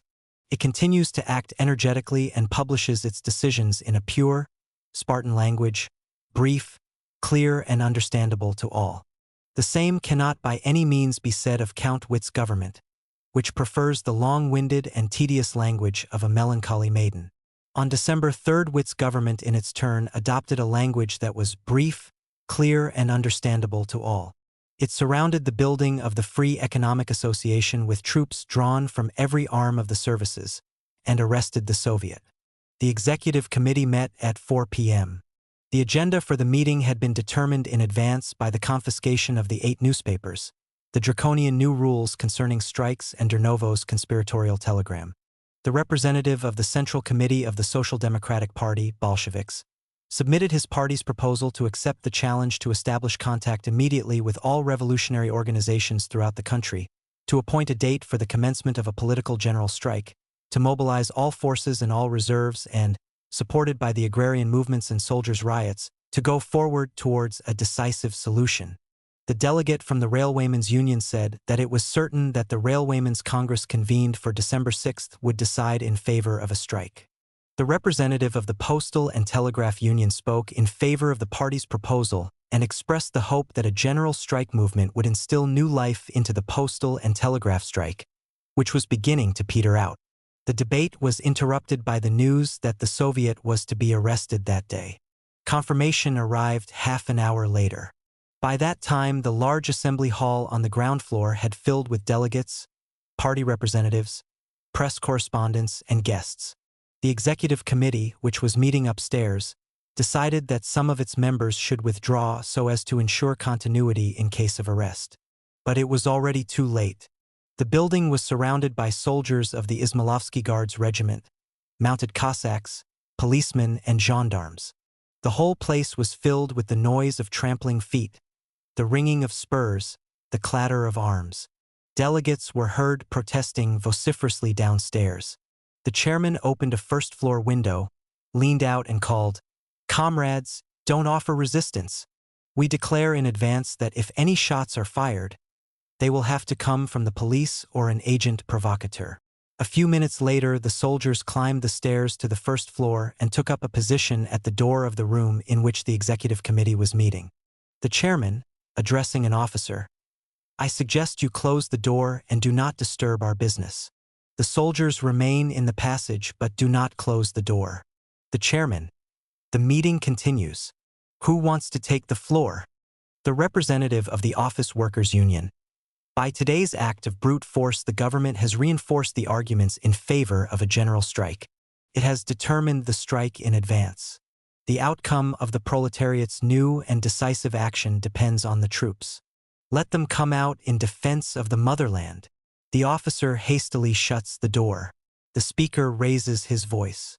Even through closed doors, the fraternal call of the workers, the voice of their tormented country, will reach the soldiers.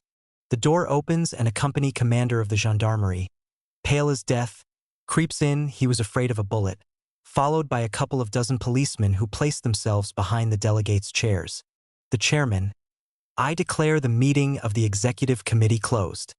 The sound of loud metallic banging came from downstairs. It was as though a dozen blacksmiths were working at their anvils. The delegates were smashing their Brownings so as to prevent them falling into the hands of the police. Chapter 21. December. On December 4th, the Moscow Soviet endorsed the Financial Manifesto. On December 6th, directly influenced by major disturbances in the Moscow garrison, the Soviet, which by this time represented 100,000 workers, decided, together with the revolutionary parties, to proclaim a political general strike in Moscow on the next day, December 7th, and to do its best to transform the strike into armed insurrection. A conference of deputies from 29 railways, which was meeting in Moscow on December 5th and 6th, decided to join the Soviet in carrying out this plan. The Postal and Telegraph Congress adopted a similar decision. The strike in Petersburg started on the 8th, reached its climax the following day, and began to collapse after the 12th. It was far less unanimous than the November strike and involved not more than 2/3 of the workers. This indecision can be explained by the fact that the Petersburg workers realized very clearly that this time it was not a matter of a strike demonstration but of a life-or-death struggle. January 9th had left an indelible mark on the consciousness of the masses. Faced with a garrison of monstrous size with guards regiments as its backbone, the Petersburg workers could not themselves take the initiative of a revolutionary rising. Their mission, as the October strike had shown, was to deliver the final blow to absolutism once it was already weakened by insurrection in the rest of the country. Major victory in the provinces was the essential psychological precondition for decisive action in Petersburg. But no victory came, and indecision was followed by retreat. Besides the passivity of Petersburg, the fact that the Nikolaevsky Railway, Petersburg-Moscow, continued to run had a fatal effect on the further progress of events. The general mood of wait and see prevailing in the capital influenced the Petersburg Committee of the Railwaymen's Union. The government, its attention centered wholly on the Nikolaevsky line, took advantage of the delay and sent troops to occupy the line. Some of the workshops struck, but the railway telegraph was operated by the authorities and the line itself by a railway battalion. Attempts to stop the traffic were made repeatedly but without success. On December 16th, workers from Tver destroyed part of the track to prevent the transfer of troops from Petersburg to Moscow, but it was too late. Trains had already transported the Semyonovsky Guards regiment to Moscow. Generally speaking, however, the railway strike began very unitedly. Most lines had struck by the 10th, and the rest joined them during the following days. In opening the strike, the Conference of the Railwaymen's Union declared, "We undertake to bring back the troops from Manchuria much sooner than the government would have done. We shall adopt every measure to convey grain supplies to the starving peasants and provisions to our comrades on the railway lines. This is not the first time that we encounter a phenomenon whose meaning should be pondered by those anarchists who are still capable of thought. In paralyzing state power, a general strike imposes extremely important state functions on its own organization. And it must be admitted that, on the whole, the Railwaymen's Union functioned very well indeed. Trains carrying reserve supplies, revolutionary armed detachments, and members of revolutionary organizations traveled with remarkable regularity and speed despite the proximity of government troops in many places. Many stations were run by elected commandants. Red flags were raised over railway buildings. The first city to strike was Moscow on the 7th. On the next day it was joined by Petersburg, Minsk, and Taganrog, on the 10th by Tiflis, on the 11th Vilna, on the 12th Kharkov, Kiev, and Nizhny Novgorod, on the 13th Odessa and Riga, on the 14th Lodz, and on the 15th Warsaw, to mention only the largest centers. In all, the strike was joined by 33 towns as against 39 in October. Moscow stood at the center of the December movement. From the first days of December, some of the regiments of the Moscow garrison were in a state of revolutionary upsurge. Despite all the efforts made by the Social Democrats to prevent isolated flare-ups, The ferment kept breaking through into the open. Among the workers, voices were raised demanding immediate support for the soldiers. It would be wrong, they argued, to let the favorable moment slip by. The soldiers guarding the factories came wholly under the influence of the workers. Many of them said, "As soon as you rise, we'll rise too. We'll open up the arsenal for you." It was not uncommon for soldiers and officers to speak at meetings. On December 4th, a Soviet of Soldiers' Deputies was formed within the army, and soldiers' representatives joined the Workers' Soviet. Vague but persistent rumors of the army joining the workers came from other towns. Such was the atmosphere in which the Moscow strike began. Some 100,000 men stopped work on the first day. 2 engine drivers who tried to drive trains out of one of the stations were killed. Minor clashes took place in several parts of the town. A workers' detachment raided and emptied a gun shop. From that day on, ordinary policemen on the beat vanished from the Moscow streets. The police now appeared only in groups. On the second day, the number of strikers increased to 150,000. The strike in Moscow became general and spread to factories in the countryside around Moscow. Huge meetings were held everywhere. At the railway terminal where trains from the Far East arrived, the crowd disarmed officers returning from Manchuria. Workers took several dozen pounds of cartridges from a railway wagon. Later, others seized another wagon load of arms. On December 8th, the second day of the strike, the executive committee decided, wherever troops appear, try to enter into conversation with the soldiers and to influence them with comradely words. For the time being, avoid open clashes. Offer armed resistance only if the troops behave in an exceptionally challenging manner. Everyone understood that the decisive word would be spoken by the army. The smallest encouraging rumor about the mood of the garrison was passed from mouth to mouth. All the time, the revolutionary crowd was fighting an incessant battle with the Moscow authorities over the army. For example, having heard that infantrymen were marching down the street to the strains of the Marseillaise, some print workers sent a deputation to meet them. But it was too late. The military authorities had the excited soldiers surrounded by Cossacks and dragoons, marched them back to their barracks, then accepted their demands. On the same day, 500 Cossacks under the command of a police officer received orders to fire on demonstrators. The Cossacks refused to obey, entered into conversations with the crowd, and then, at a command issued by one of their non-commissioned officers, turned their horses around and slowly rode away, accompanied by friendly cries from the crowd. The Druzhniki, that is to say, the militarily organized armed detachments from the revolutionary organizations, became more active. They systematically disarmed every policeman they came across. It was then that the order "hands up," the purpose of which was to ensure the safety of the attackers, first began to be issued. Whoever disobeyed the order was killed. Soldiers were not touched for fear of alienating them. One meeting went so far as to decide that anyone who opened fire without orders from the commander of the detachment should be executed. Workers at factory gates carried on agitational work among the soldiers. But by the third day of the strike, bloody clashes with the army began to occur. For example, a squadron of dragoons disperses an evening meeting in a city square plunged into darkness by the strike. "Brothers, don't touch us, we're with you." The soldiers ride off. But a quarter of an hour later, they return in larger numbers and attack the crowd. Darkness, panic, shouts, curses. Part of the crowd seeks safety in a railway pavilion. The dragoons call for surrender. The crowd refuses. Several salvos are fired. A schoolboy is killed. A number of people wounded. Driven by conscience or by fear of revenge, the dragoons gallop off. Murderers! The crowd stands around the bodies of the first victims, fists furiously clenched.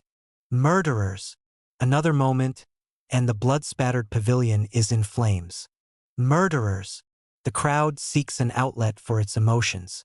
In the darkness, surrounded by danger, it moves forward, runs into obstacles, presses on. More shots are fired. Murderers! The crowd builds barricades. Because it is inexperienced, it works clumsily without any system.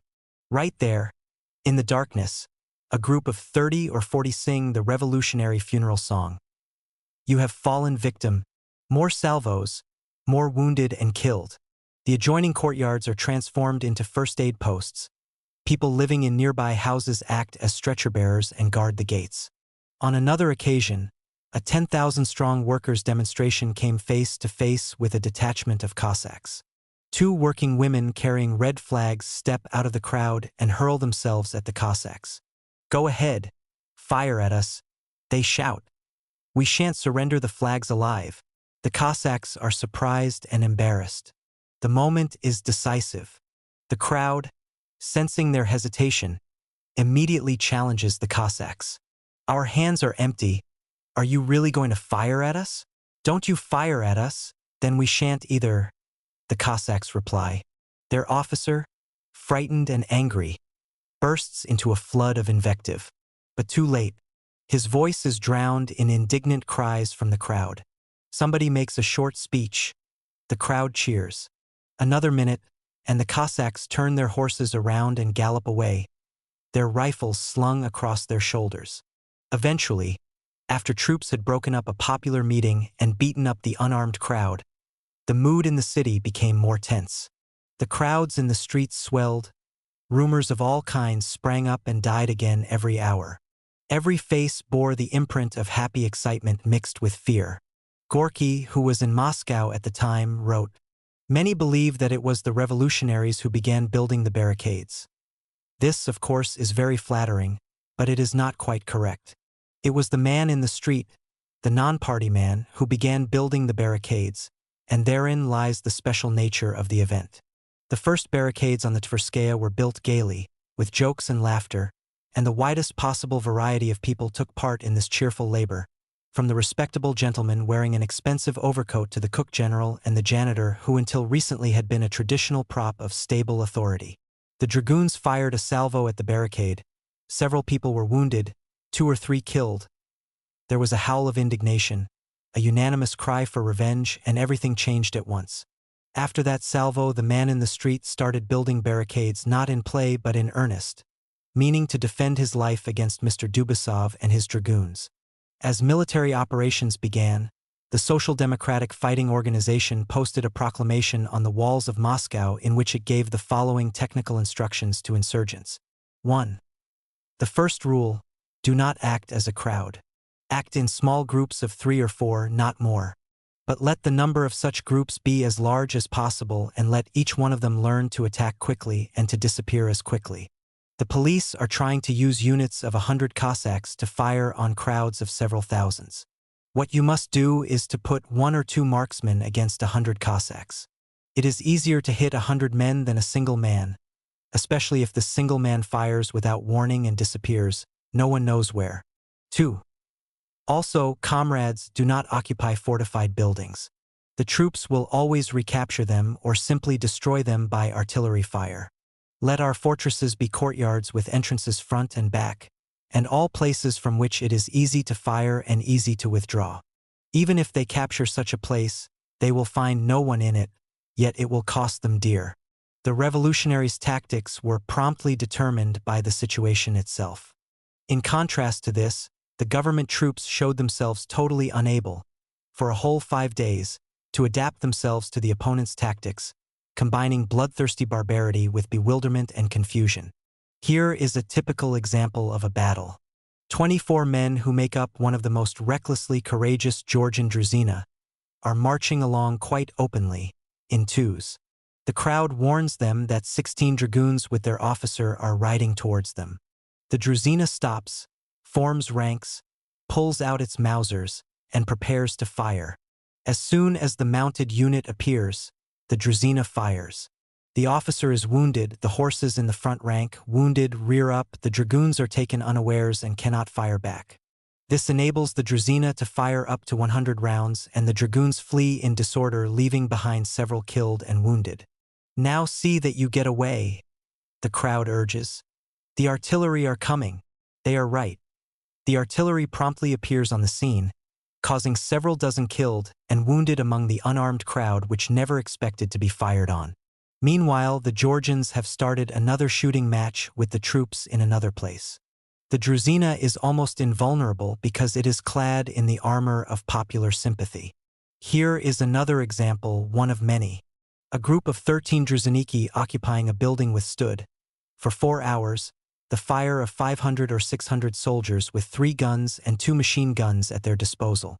When they had used up all their ammunition and inflicted great losses on the troops, the Druziniki withdrew without a single wound, whereas the soldiers destroyed several city blocks with artillery fire, set a number of wooden houses on fire, and killed more than a few terrified citizens, all in order to put a dozen revolutionaries to flight. The barricades were not defended. They served only as obstacles to the movement of troops, especially dragoons. Houses in the barricaded areas were outside the reach of artillery fire.